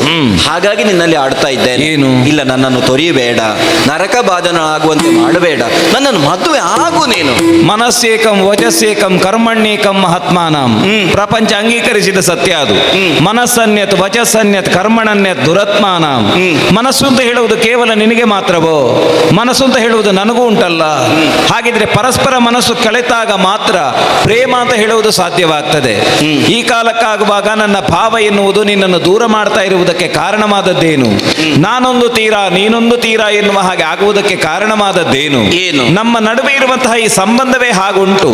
ನೀನು ಹೇಳಿರಬಹುದು ಪ್ರಪಂಚದಲ್ಲಿರುವ ಉಳಿದವರೆಲ್ಲ ಹಾಗೆ ಸಹೋದರರಲ್ವೇ, ಎಲ್ಲರನ್ನು ಸಹೋದರರು ಸಹೋದರಿಯರು ಅಂತ ತಿಳ್ಕೊಂಡ್ರೆ ಈ ಪ್ರಪಂಚ ಸಾಗುವುದು ಹೇಗೆ? ನಮಗೆ ನೇರ ಸಂಬಂಧವೇ ಉಂಟಲ್ಲ. ಯಾವಾಗ ನಿನ್ನ ತಂದೆಯ ಹೊಟ್ಟೆಯಿಂದಲೇ ನಾನು ಮತ್ತೆ ಹುಟ್ಟಿ ಬಂದನು ಆವಾಗಲೇ ನಮ್ಮಲ್ಲಿ ಸಹೋದರಿ ಎನ್ನುವುದು ಬಂತು. ಯಾಕೆಂತ ಕೇಳಿದರೆ, ಒಂದು ಮಗು ಈ ಪ್ರಪಂಚದ ಬೆಳಕನ್ನು ಕಾಣುವಾಗ ತಾಯಿಯ ಹೊಟ್ಟೆಯಲ್ಲಿ 9 ತಿಂಗಳು 9 ದಿನ 9 ಗಳಿಗೆ ಇರ್ತದೆ ಅಂತ ಹೇಳಿ ಶಾಸ್ತ್ರ ತಿಳಿದವರು ಹೇಳ್ತಾರೆ. ಆದ್ರೆ ಅದಕ್ಕಿಂತ ಹೆಚ್ಚು 11 ತಿಂಗಳು ಜೀವ ಸ್ವರೂಪ ಎನ್ನುವುದು ತಂದೆಯ ಗರ್ಭದಲ್ಲಿರ್ತದೆ. ತಂದೆಯ ಗರ್ಭದಿಂದ ತಾಯಿಯ ಗರ್ಭಕ್ಕೆ ಹೋಗಿ ಅಲ್ಲಿ 9 ತಿಂಗಳು 9 ದಿನ 9 ಗಳಿಗೆ. ಹೀಗಾಗಿ ತಂದೆಯ ಹೊಟ್ಟೆಯಿಂದಲೂ ಬರುವುದು ಮಗು. ಈ ಕಾಲಕ್ಕಾಗುವಾಗ ನೇರವಾಗಿ ನಿನ್ನ ತಂದೆಯ ಹೊಟ್ಟೆಯಿಂದಲೇ ಪ್ರಪಂಚದ ಬೆಳಕನ್ನು ನಾನು ಕಂಡವನಾದದ್ದರಿಂದ ಆ ತಂದೆಗೆ ಮಗಳಾಗಿ ನೀನು ಹುಟ್ಟಿರುವುದರಿಂದ ನಮ್ಮಲ್ಲಿ ಯಾವತ್ತಿದ್ರೂ ಕೂಡ ಸತಿಪತಿಯ ಈ ಸಂಬಂಧ ಒಗ್ಗುವುದಿಲ್ಲ. ನಾವು ಯಾವತ್ತಿದ್ದರೂ ಸಹೋದರ ಸಹೋದರಿಯರೇ. ದಯವಿಟ್ಟು ನನ್ನನ್ನು ಕ್ಷಮಿಸು. ಮಾತನ್ನು ಒಪ್ಲಿಕ್ಕಾಗುವುದಿಲ್ಲ. ಪ್ರಾರಂಭಕ್ಕೆ ನಿನ್ನಲ್ಲಿ ನಾನು ಮಾತನಾಡುವಾಗ ಆಡಿದ್ದೆ. ತಂದೆಯಲ್ಲಿ ಮಾತನಾಡಿದ ಹಾಗೆ ನಿನ್ನಲ್ಲಿ ಅಲ್ಲ, ನಿನ್ನಲ್ಲಿ ಶೈಲಿ ಬೇರೆ ಅಂತ. ಹೌದು. ತರ್ಕಕ್ಕೆ ನಿಂತರೆ ನಿನ್ನಲ್ಲಿ ನಾನು ಕೇಳುವುದು ಏನು? ಒಬ್ಬನ ಹೊಟ್ಟೆಯಿಂದ ಜನಿಸಿ ಬಂದದ್ದು ಅನ್ನುವ ಕಾರಣಕ್ಕಾಗಿ ಸಹೋದರಿ ಅನ್ನೋದು ಖಂಡಿತ ಒಡಮೂಡುವುದಕ್ಕಿಲ್ಲ. ಯಾಕಂದ್ರೆ ಅನ್ನದಾತ ಇರಬಹುದು, ಪ್ರಾಣದಾತ ಇರಬಹುದು, ಜನ್ಮದಾತ ಇರಬಹುದು, ಅಥವಾ ಉಪನಯನ ಮಾಡಿದವರು ಇರಬಹುದು, ಹೆಣ್ಣು ಕೊಟ್ಟ ಮಾವ ಇರಬಹುದು. ಅವರೆಲ್ಲರೂ ತಂದೆಗೆ ಸಮಾನ ಅಂತಲೇ ಶಾಸ್ತ್ರ ಹೇಳುವುದು. ಹಾಗೆಂದು ಈಗ ನೀನು ಸ್ವರ್ಗಲೋಕಕ್ಕೆ ಹೋದ್ರೆ ಯಾರಲ್ಲಾದ್ರೂ ಪರಿಚಯ ಹೇಳುವಾಗ ನಾನು ಕಚ ಬೃಹಸ್ಪತಿ ಆಚಾರ್ಯರ ಮಗ ಅಂತ ಹೇಳುವುದು ಬಿಟ್ರೆ ನಾನು ಶುಕ್ರಾಚಾರ್ಯರ ಮಗ ಅಂತ ಹೇಳುವುದಕ್ಕಿಂತ ಅಹಂಬೋ ಅಭಿವಾದ ಅಂತ ನೀನು ಹೇಳುವಾಗ ಬೃಹಸ್ಪತಿ ಆಚಾರ್ಯರ ಮಗ ಅಂತ ಹೇಳಬೇಕು. ಹೌದು. ಇದೊಂದು ಆಕಸ್ಮಿಕವಾಗಿ ನಡೆದ ಘಟನೆ. ನಿನ್ನನ್ನು ಕೊಚ್ಚಿ ಕೊಚ್ಚಿ ಸಮುದ್ರಕ್ಕೆ ಎಸೆದ್ರು. ನೀನು ಸಮುದ್ರದಿಂದ ಎದ್ದು ಬಂದೆ. ಹಾಗೆಂತ ನಿನ್ನ ತಂದೆ ಸಮುದ್ರ ಅಂತ ಹೇಳಲಿಕ್ಕಿಲ್ಲ. ನಿನ್ನನ್ನು ಕತ್ತರಿಸಿ ಮಾಂಸವಾಗಿ ಮಾಡಿ ತೋಳಕ್ಕೆ ಹಾಕಿದ್ರು. ತೋಳದ ಹೊಟ್ಟೆಯನ್ನು ಸೀಳಿ ನೀನು ಹೊರಗೆ ಬಂದೆ. ಹಾಗಾಗಿ ನನ್ನ ತಂದೆ ಇನ್ನು ಮುಂದೆ ತೋಳ ಅಂತ ನೀನು ಹೇಳುವುದಕ್ಕಿಲ್ಲ. ಕೇವಲ ಭಾವಕ್ಕೆ ಸಂಬಂಧಿಸಿ ಈಗಲೂ ನಿನ್ನಲ್ಲಿ ನಾನು ಆಡ್ತಾ ಇದ್ದೇನೆ. ಅದೆಲ್ಲ ಬೇಡ. ಯಾವ ಶಾಸ್ತ್ರವನ್ನಾದರೂ ಬೇಕಾದ ರೀತಿಯಲ್ಲಿ ಮಾರ್ಪಡಿಸುವಂತಹ ಶಕ್ತಿ ನಮ್ಮ ತಂದೆಯಾದ ಶುಕ್ರಾಚಾರ್ಯರಿಗುಂಟು. ಹಾ. ನೀನವರ ಹೊಟ್ಟೆಯೊಳಗಿರುವಾಗಲೇ ಕೆಲವನ್ನೆಲ್ಲ ಅವರು ಆಡಿದ್ದಾರೆ. ಹಾ. ಹಾಗಾಗಿ ಯಾವ ಚಿಂತೆಯನ್ನು ಮಾಡದೆ ಹಾ. ನಾನು ಹೇಳಿದ್ದು ಸರಿ ಅಂತ ಒಪ್ಪಿ ನನ್ನನ್ನು ವರಿಸು. ಮನ ಏವ ಕಾರಣ ಬಂಧ ಮೋಕ್ಷಯ ಅಂತ. ಹಾ. ನಮ್ಮ ಮನಸ್ಸು ಎಲ್ಲದಕ್ಕೂ ಕಾರಣ ಆಗಿರಬೇಕು. ದೇವಲೋಕದಲ್ಲಿರುವಂತಹ ದೇವಧರ್ಮ ಏನುಂಟು, ಭೂಲೋಕದಲ್ಲಿರುವಂತಹ ಭೂಧರ್ಮ ಎನ್ನುವುದೇನುಂಟು, ಇದಕ್ಕೆ ಪರಸ್ಪರವಾಗಿ ತುಲನೆ ಉಂಟು ಅಂತ ಕೇಳಿದರೆ ಖಂಡಿತವಾಗಿಯೂ ಇಲ್ಲ. ಆದರೆ ನಾನು ಬಂದದ್ದು ಈ ಭೂಲೋಕಕ್ಕೆ. ಭೂಲೋಕದ ಈ ಕರ್ಮ ಪ್ರಪಂಚದ ವ್ಯವಹಾರ ಎನ್ನುವುದೇನುಂಟು, ಅದಕ್ಕೆ ಸರಿಯಾಗಿ ನಡೆಯಬೇಕಾದದ್ದು ನನ್ನ ಧರ್ಮ. ಹಾಗಿರುವಾಗ ಇಲ್ಲಿ ಶುಕ್ರಾಚಾರ್ಯರು ನನಗೆ ಗುರುಸ್ಥಾನದಲ್ಲಿರುವವರು. ಗುರು ದೇವೋ ಭವ ಅಂತ ಹೇಳುವಂತಹ ಮಾತೆನ್ನುವುದೇನುಂಟು, ನಾನು ಕೇವಲ ಗುರುವಾಗಿ ಅವರನ್ನು ಕಂಡದ್ದಲ್ಲ, ಅವರಲ್ಲಿ ನಾನು ಕಂಡದ್ದು ತಂದೆಯ ಭಾವವನ್ನು. ಹಾಗಾಗಿ ಭಾವಗಮ್ಯನಾಗಿ ಭಗವಂತ ಕಾಣಿಸಿಕೊಳ್ತಾನೆ ಎನ್ನುವುದು ಶಾಸ್ತ್ರದ ಮಾತು ಹೌದು ಅಂತ ಆದರೆ, ನಾನು ಗುರುಗಳಲ್ಲಿ ತಂದೆಯನ್ನೇ ಕಂಡಿದ್ದೇನೆ ಅಂತ ಆದರೆ, ನನ್ನ ಮನೋಭಾವದಲ್ಲಿ ಇವತ್ತು ಹೇಗುಂಟು ಅಂತ ಕೇಳಿದರೆ ಆಚಾರ್ಯ ಶುಕ್ಲರು ನನ್ನ ತಂದೆ ಅಂತಲೇ ಉಂಟು, ತಂದೆಗೆ ಸಮಾನರು ಅಂತಲೇ ಉಂಟು. ಈಗ ನಾಳೆ ನಾನು ಸ್ವರ್ಗಕ್ಕೆ ಹೋಗುವಾಗ ನೇರವಾಗಿ ತಂದೆ ಅಂತ ಹೇಳಿ ಬೃಹಸ್ಪತಿಯನ್ನೇ ಹೇಳುವುದು ಹೌದಾದರೂ, ಈ ಪ್ರಪಂಚದಲ್ಲಿ ನನಗೆ ಜ್ಞಾನದ ಬೆಳಕನ್ನು ಕೊಟ್ಟ, ಈ ಪ್ರಪಂಚದಲ್ಲಿ ನನಗೆ ಮರುಹುಟ್ಟನ್ನು ಕೊಟ್ಟ ಆ ಗುರುಗಳನ್ನು ಯಾವತ್ತು ತಂದೆ ಅಲ್ಲ ಅಂತ ನಾನು ಹೇಳಲಿಕ್ಕೆ ಸಾಧ್ಯ ಆಗುವುದಿಲ್ಲ. ಅಲ್ಲ, ಅದು ತಂದೆ ಬರೀ ಅಂತ ಲೋಕ ಹೇಳು. ಧರ್ಮಕ್ಕೆ ಬೇಕಾಗಿ ನೀನು ಹೇಳಿದ ಹಾಗೆ ಒಂದು ಹಂತಕ್ಕೆ ನಾನು ಒಪ್ಪಿಕೊಳ್ಳಬಹುದು ಬಿಟ್ರೆ, ಅಂತಃಕರಣದಲ್ಲಿ ಅಂತಃಸಾಕ್ಷಿಯಾಗಿ ನಾನು ಯಾವತ್ತಿದ್ರೂ ಕೂಡ ಅವರನ್ನು ಒಪ್ಪದೇ ಇರುವುದಕ್ಕೆ ಸಾಧ್ಯ ಆಗುವುದಿಲ್ಲ. ಹಾಗಾಗಿ ಸಂಬಂಧ ಅಂತ ಹೇಳುವುದು ಬಲಾತ್ಕಾರದಿಂದ ಉಗ್ಗುವುದಲ್ಲವಲ್ಲ. ಕಡಲು ಯಾವತ್ತಾದ್ರೂ ತಾನಾಗಿ ಹರಿದು ನದಿಯನ್ನು ಸೇರುವುದಕ್ಕುಂಟೋ? ಇಲ್ಲ. ನದಿ ಸೇರುವುದು ಹೌದು, ಯಾವತ್ತಿದ್ರೂ ಈ ಸಮುದ್ರ ಎನ್ನುವುದು ಈ ನದಿಯನ್ನು ಸೇರುವುದಕ್ಕಿರುವುದಲ್ಲ. ನನ್ನ ಗಮ್ಯ ಬೇರೆ ಉಂಟು. ಹಾಗಾಗಿ ಈ ಭೂಲೋಕದಲ್ಲಿ ಒಬ್ಬ ಯೋಗ್ಯ ವರನನ್ನು ನೋಡಿ ನಿನ್ನ ಬದುಕನ್ನು ನೀನು ಕಟ್ಟಿಕೋ, ನನ್ನನ್ನು ಇಲ್ಲಿಂದ ಹೋಗುವುದಕ್ಕೆ ಬಿಡು, ದಯವಿಟ್ಟು ನನ್ನನ್ನು ಒತ್ತಾಯಿಸಬೇಡ. ನಿನ್ನಲ್ಲಿ ಒಂದು ಮಾತು ಹೇಳ. ಏನು? ಸಮುದ್ರ ಅನ್ನೋದು ತಾನಾಗಿ ನದಿಯನ್ನು ಸೇರುವುದಿಲ್ಲ. ಆಹಾ. ಆದ್ರೆ ಸಮುದ್ರದಲ್ಲಿರುವ ನೀರೇ ಹಾ. ಸೂರ್ಯನ ಶಾಖದಿಂದ ಆವಿಯಾಗಿ ಮೋಡವಾಗಿ ಹೋಗಿ ಮತ್ತೆ ಮಳೆಯಾಗಿ ನದಿಯ ನೀರನ್ನು ಸೇರಿ ಕಡಲನ್ನು ಸೇರ್ತದೆ. ಹೌದು. ಅರ್ಥಾತ್ ಕಡಲಿನ ನೀರೇ ಪರೋಕ್ಷವಾಗಿ ನದಿಯನ್ನು ಸೇರ್ತದೆ ಅಂತ ಹೌದು. ಅರ್ಥ. ಆ ನೆಲೆಯಿಂದಲಾದ್ರೂ ಹಾ. ನನ್ನ ಮಾತಿಗೆ ಒಪ್ಪಿ ನನ್ನನ್ನು ನೀನು ವರಿಸತಕ್ಕದ್ದು. ಭಾವದಲ್ಲಿ ನಾನು ಸಾಗರನಾಗಿದ್ದೇನೆಯೇ ಹೊರತು ಹಾ. ಯಾವತ್ತು ಸಾಗರದ ನೀರು ನದಿಯನ್ನು ಹೇಗೆ ಸೇರುವುದಿಲ್ವೋ, ನಾನು ಕೊಟ್ಟ ಉಪಮೆ ಹಾಗುಂಟು. ನಾನು ಎಚ್ಚರಿಕೆಯಿಂದಲೇ ಉಪಮೆಯನ್ನು ಕೊಟ್ಟದ್ದು. ಸರಿ. ಹಾಗಿರುವಾಗ ನಾನಾಗಿ ನಿನ್ನನ್ನು ಸೇರುವುದಕ್ಕೆ ಸಾಧ್ಯ ಆಗುವುದಿಲ್ಲ. ಅಂದ್ರೆ ನನ್ನ ದೃಢತೆ ಎನ್ನುವುದು ಶರದಿಯಷ್ಟು ಗಂಭೀರವಾಗಿ ಉಂಟು ಎನ್ನುವುದು ಮಾತ್ರ ಅದಕ್ಕೆ ದ್ಯೋತಕವಾಗ್ತದೆ. ಹಾಗಾಗಿ ಹೇಳ್ತೇನೆ, ಅಂತರಂಗದ ಭಾವದಲ್ಲಿ ನಿನ್ನನ್ನು ಸತೀಭಾವದಿಂದ ಕಾಣುವುದಕ್ಕೆ ನನ್ನ ಮನಸ್ಸು ಒಪ್ಪುವುದಿಲ್ಲ. ಒಪ್ಪುವುದಿಲ್ಲ. ಆಹಾ. ಒಪ್ಪುವುದಿಲ್ಲ. ಒಪ್ಪುವುದಿಲ್ಲ ನಿನ್ನ ಮನಸ್ಸು. ವರಿಸದಿದ್ದರೆ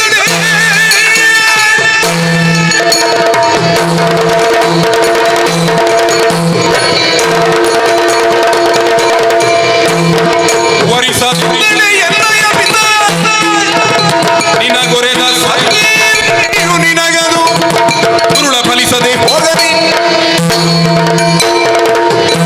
ಆಶ್ರಮಕ್ಕೆ ಬಂದು ನನ್ನ ತಂದೆಯ ಮುಂಭಾಗದಲ್ಲಿ ನಿಂತು ಹಾ. ನಾನು ನಿಮ್ಮಿಂದ ವಿದ್ಯೋಪದೇಶವನ್ನು ಪಡೆಯುವುದಕ್ಕಾಗಿ ಬಂದಿದ್ದೇನೆ ಅಂತ ನೀನು ಆಡಿದಾಗ ನಮ್ಮ ತಂದೆ ಹೇಳಿದ ಮಾತೇನು? ಏನು? ದಿನಚರಿಯೊಳು ಎನ್ನ ಆತ್ಮಭವೆಯಾದಂತಹ ದೇವಯಾನಿ ಹೇಳಿದಂತೆ ಮಾಡಿದ್ರೆ ಹೌದು, ನಾನು ನಿನಗೆ ವಿದ್ಯೆಯನ್ನು ಕೊಡ್ತೇನೆ, ಅದು ನಿನಗೆ ಸಿದ್ಧಿಸ್ತದೆ ಅಂತ. ಹಾ. ಕೊನೆಗೂ ನೀನು ವಿದ್ಯೋಪದೇಶವನ್ನು ಪರೋಕ್ಷವಾಗಿ ನನ್ನಿಂದಲೇ ಪಡೆದು, ಯಾಕಂದ್ರೆ ಎಷ್ಟು ಸಲ ನೀನು ಸತ್ತಿದ್ದೀಯೋ ಅಷ್ಟು ಸಲವು ನನ್ನ ತಂದೆಯಲ್ಲಿ ಕಣ್ಣೀರು ಹಾಕಿ ಬೇಡಿಕೊಂಡು ನನ್ನ ಕಚನನ್ನು ಬದುಕಿಸಿ ಅಂತ ಕೇಳಿಕೊಂಡವಳು ನಾನು. ಹಾ. ಈಗ ಬಂದು ಕೃತಜ್ಞನಂತೆ ವಿದ್ಯೆಯನ್ನು ಪಡೆದು ನೀನು ಸ್ವರ್ಗಲೋಕಕ್ಕೆ ಹೊರಟೆ ಅಂತ ಆದ್ರೆ ಹಾ. ಪ್ರತಿಯಾಗಿ ದೇವಯಾನಿಯ ಶಾಪ ಉಂಟು ನಿನಗೆ. ಶಾಪ. ಯಾವ ಮೃತ ಸಂಜೀವಿನಿ ವಿದ್ಯೆಯನ್ನು ನನ್ನ ತಂದೆಯ ಕೈಯಿಂದ ನೀನು ಪಡೆದಿದ್ದಿ, ಅದು ನಿನಗೆ ಫಲಿಸದೆ ಹೋಗಲಿ, ಫಲಿಸದೆ ಹೋಗಲಿ. ದುರಾತ್ಮೆ ನೀನು. ಎಷ್ಟು ಹಾಗೆ ಬಿಡ್ತೇನೆ ಅಂತ ನಾನು. ಅರಿಯದೆ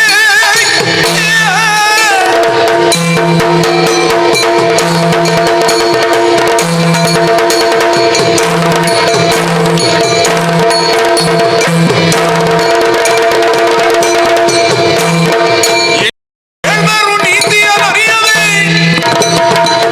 ದುಷ್ಟೆ ಛಲವಿಡಿದುದಕ್ಕೆ ಕ್ಷತ್ರಿಯ ಪಟ್ಟದರಸನ ಬುದ್ಧಿಗೂ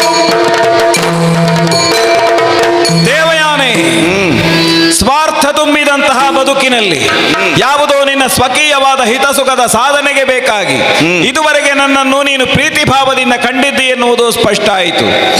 ಪ್ರೇಮವನ್ನಾಗಲಿ ಪ್ರೀತಿಯನ್ನಾಗಲಿ ಯಾರಿಂದಲೂ ಬಲಾತ್ಕಾರದಿಂದ ಪಡೆಯುವುದಕ್ಕೆ ಸಾಧ್ಯವಿಲ್ಲ ಎನ್ನುವಂತಹ ತತ್ವವನ್ನು ಇಷ್ಟು ವರ್ಷ ನೀನು ಆಶ್ರಮದಲ್ಲಿದ್ದುಕೊಂಡು ತಿಳಿಯದೆ ಹೋದದ್ದಕ್ಕಾಗಿ ನಿನ್ನ ಬದುಕಿಗೆ ಧಿಕ್ಕಾರ ಇರಲಿ.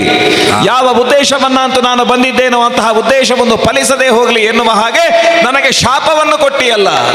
ಹಾಗಾದ್ರೆ ಇಲ್ಲಿ ಮೇಳೈಸಿದ್ದು ಏನು ಅಂತ ಕೇಳಿದ್ರೆ ನಿನ್ನ ನೇರವಾದಂತಹ ಸ್ವಾರ್ಥ.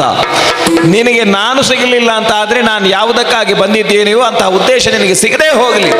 ಒಂದು ಒಳ್ಳೆಯ ಭಾವನೆಯಲ್ಲಿ ಇದ್ದದ್ದು ಹೌದಾದ್ರೆ, ನಿಜವಾದಂತಹ ಒಬ್ಬ ಒಳ್ಳೆಯ ಸಖನಾಗಿ ನನ್ನನ್ನು ನೀನು ಕಾಣುತ್ತಾ ಇದ್ರೆ, ನಿನ್ನ ತಂದೆಯ ಮಾತನ್ನೇ ನೀನು ಅನುಸರಿಸಿ ಸಾಕುವವಳು ಹೌದು ಅಂತಾದ್ರೆ, ತಂದೆಯ ಮಾತನ್ನು ನಾನು ಮೀರಲಿಲ್ಲ. ನಿನ್ನ ಆತ್ಮಭವೆಯದ್ದಾದ ಯಾವ ಭಾವನೆ ಉಂಟು ಅದಕ್ಕೆ ಘಾಸಿ ಉಂಟಾಗದ ಹಾಗೆ ಅವಳು ಹೇಳಿದ ಹಾಗೆ ಇರಬೇಕು ಅಂತ ಹೇಳಿದ್ದು. ಒಂದು ವೇಳೆ ಅವರಲ್ಲಿಯೂ ಆ ಭಾವ ಇದ್ದದ್ದಿದ್ರೆ ಅವಳನ್ನು ಮದುವೆ ಆಗುವಂತ ಅವರೇ ಹೇಳ್ತಾ ಇದ್ರು, ಅವಳಲ್ಲಿ ಹೇಳಿ ಹೋಗುವಂತ ಹೇಳಿದ್ದವರು ಹೋಗುವಾಗ. ಆದರೆ ಇಂತಹ ಮಾತು ನಿನ್ನಲ್ಲಿ ಬರ್ತದೆ ಅಂತ ಆದ್ರೆ, ಇಂತಹ ಸ್ವಾರ್ಥ ನಿನ್ನಲ್ಲಿ ಉಂಟು ಅಂತ ಆದ್ರೆ, ನಾನು ಕೂಡ ನಿನಗೊಂದು ಕೊಡುಗೆಯನ್ನು ಕೊಟ್ಟೇ ಹೋಗ್ತೇನೆ. ನನ್ನ ಬದುಕಿಗೆ ನೀನು ಕೊಟ್ಟಂತಹ ಶಾಪಕ್ಕೆ ಪ್ರತಿಯಾಗಿ ನಾನು ನಿನಗೆ ಶಾಪವನ್ನು ಕೊಡ್ತಾ ಇದ್ದೇನೆ. ಬದುಕಿನಲ್ಲಿ ಸತಿ ಪತಿ ಎನ್ನುವ ಭಾವ ಅದು ಸಾರ್ಥಕ ಆಗುವುದು ಯಾವಾಗ ಅಂತ ಕೇಳಿದರೆ, ಅರಿತು ಬಾಳುವಂತಹ ಪತಿ ಒಬ್ಬ ಸತಿಗೆ ಸಿಕ್ಕಿದಾಗ, ಅರಿತು ಬಾಳುವಂತಹ ಸತಿ ಒಬ್ಬ ಪತಿಗೆ ಸಿಕ್ಕಿದಾಗ, ನಿನ್ನ ಬದುಕಿನಲ್ಲಿ ಅದು ಸಿಗದೆ ಹೋಗಲಿ. ನಿನ್ನ ಬದುಕಿನಲ್ಲಿ ಒಬ್ಬ ಬ್ರಾಹ್ಮಣ ಗಂಡ ನಿನಗೆ ಸಿಗದೆ ಹೋಗಲಿ. ನಿನಗೆ ಒಬ್ಬ ಕ್ಷತ್ರಿಯನೇ ಗಂಡನಾಗಲಿ, ಕ್ಷತ್ರಿಯನೇ ಗಂಡನಾಗಲಿ, ಕ್ಷತ್ರಿಯನೇ ಗಂಡನಾಗಲಿ. ಹಬ್ಬ ಬಂದ ಉದ್ದೇಶ ಸಾರ್ಥಕ ಆಯಿತು ಅಂತ ಕೇಳಿದರೆ ಒಂದು ಹಂತಕ್ಕೆ ಸಾರ್ಥಕವೇ. ಒಂದು ಬಾರಿ ಮೃತ ಸಂಜೀವನ ವಿದ್ಯೆ ಎನ್ನುವುದು ಫಲಿತಕ್ಕೆ ಬಂತು ಅಂತಾದರೆ, ಅದು ಮತ್ತೊಬ್ಬನಿಗೆ ಕೊಡಲ್ಪಟ್ಟಿತು ಅಂತಾದರೆ ಮತ್ತೆ ಅವನಲ್ಲಿ ಅದು ಉಳಿಯುವುದಿಲ್ಲ. ನನಗೆ ಫಲಿತಕ್ಕೆ ಬಾರದೇ ಇದ್ದಂತಹ ಈ ಮೃತ ಸಂಜೀವನ ವಿದ್ಯೆ ಎನ್ನುವುದೇನುಂಟು, ಇದನ್ನು ನಾನಿನ್ನು ಪ್ರಯೋಗ ಮಾಡುವ ಹಾಗಿಲ್ಲ. ದೇವಲೋಕಕ್ಕೆ ಬಂದೆ, ವಿಷಯವನ್ನು ತಿಳಿಸಿದೆ. ಆಗ ನನ್ನಯ್ಯ ಒಂದು ಸುಲಭ ಸೂತ್ರವನ್ನು ಹೇಳಿದರು. ಸುರಭಿಯ ಕಿವಿಯಲ್ಲಿ ನೀನಿದನ್ನು ಉಸುರು, ಆ ಮಂತ್ರವನ್ನು ನನಗೆ ಉಸುರು, ಅದನ್ನು ನಾನು ಆ ಮೂಲಕವಾಗಿ ಸ್ವೀಕರಿಸಿ ಮಂತ್ರದ ಸಿದ್ಧಿಯನ್ನು ಪಡೆಯುತ್ತೇನೆ ಅಂತ ಹೇಳಿದರು.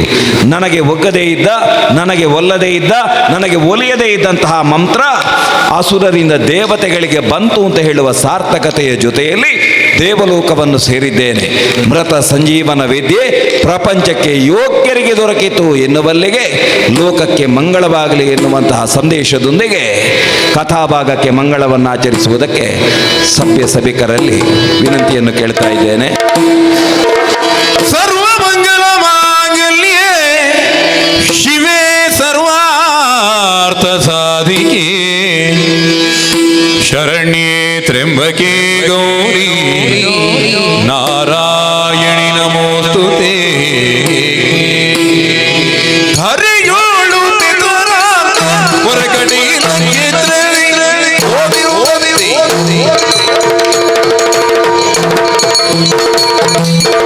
ಹರಿಯೋಳು ಹೊರಗಟೀಲ ಕ್ಷೇತ್ರದಿ ಸ್ಥಿರವಾಗಿ ನೆಲೆಯಾದ ಭ್ರಮರಾಂಬಿಗೆ ಅಯಗಿರಿ ನಂದಿನಿ ನೋವಿನ ವೇದಿನಿ ವಿಶ್ವವಿನೋದಿನಿ ನಂದನುಗೆ ಗಿರಿವರದಿ ವಿನೋದಿನಿ ವಾದಿನಿ ವಿಷ್ಣುವಿನೋದಿನಿ ದಿಕ್ಕುತ್ತೆ. ಮಂಗಲಂ ಜಯ ಮಂಗಲಂ ಮಂಗಲಂ ನಿತ್ಯ ಮಂಗಲಂ ಮಹಾಗಣಪತಿ ಭ್ರಮರಾಂಬೆಗೆ ದುರ್ಗಾ ಪರಮೇಶ್ವರಿಗೆ ಜಯ ಮಂಗಲಂ ನಿತ್ಯ ಮಂಗಲಂ ಶುಭ ಮಂಗಲಂ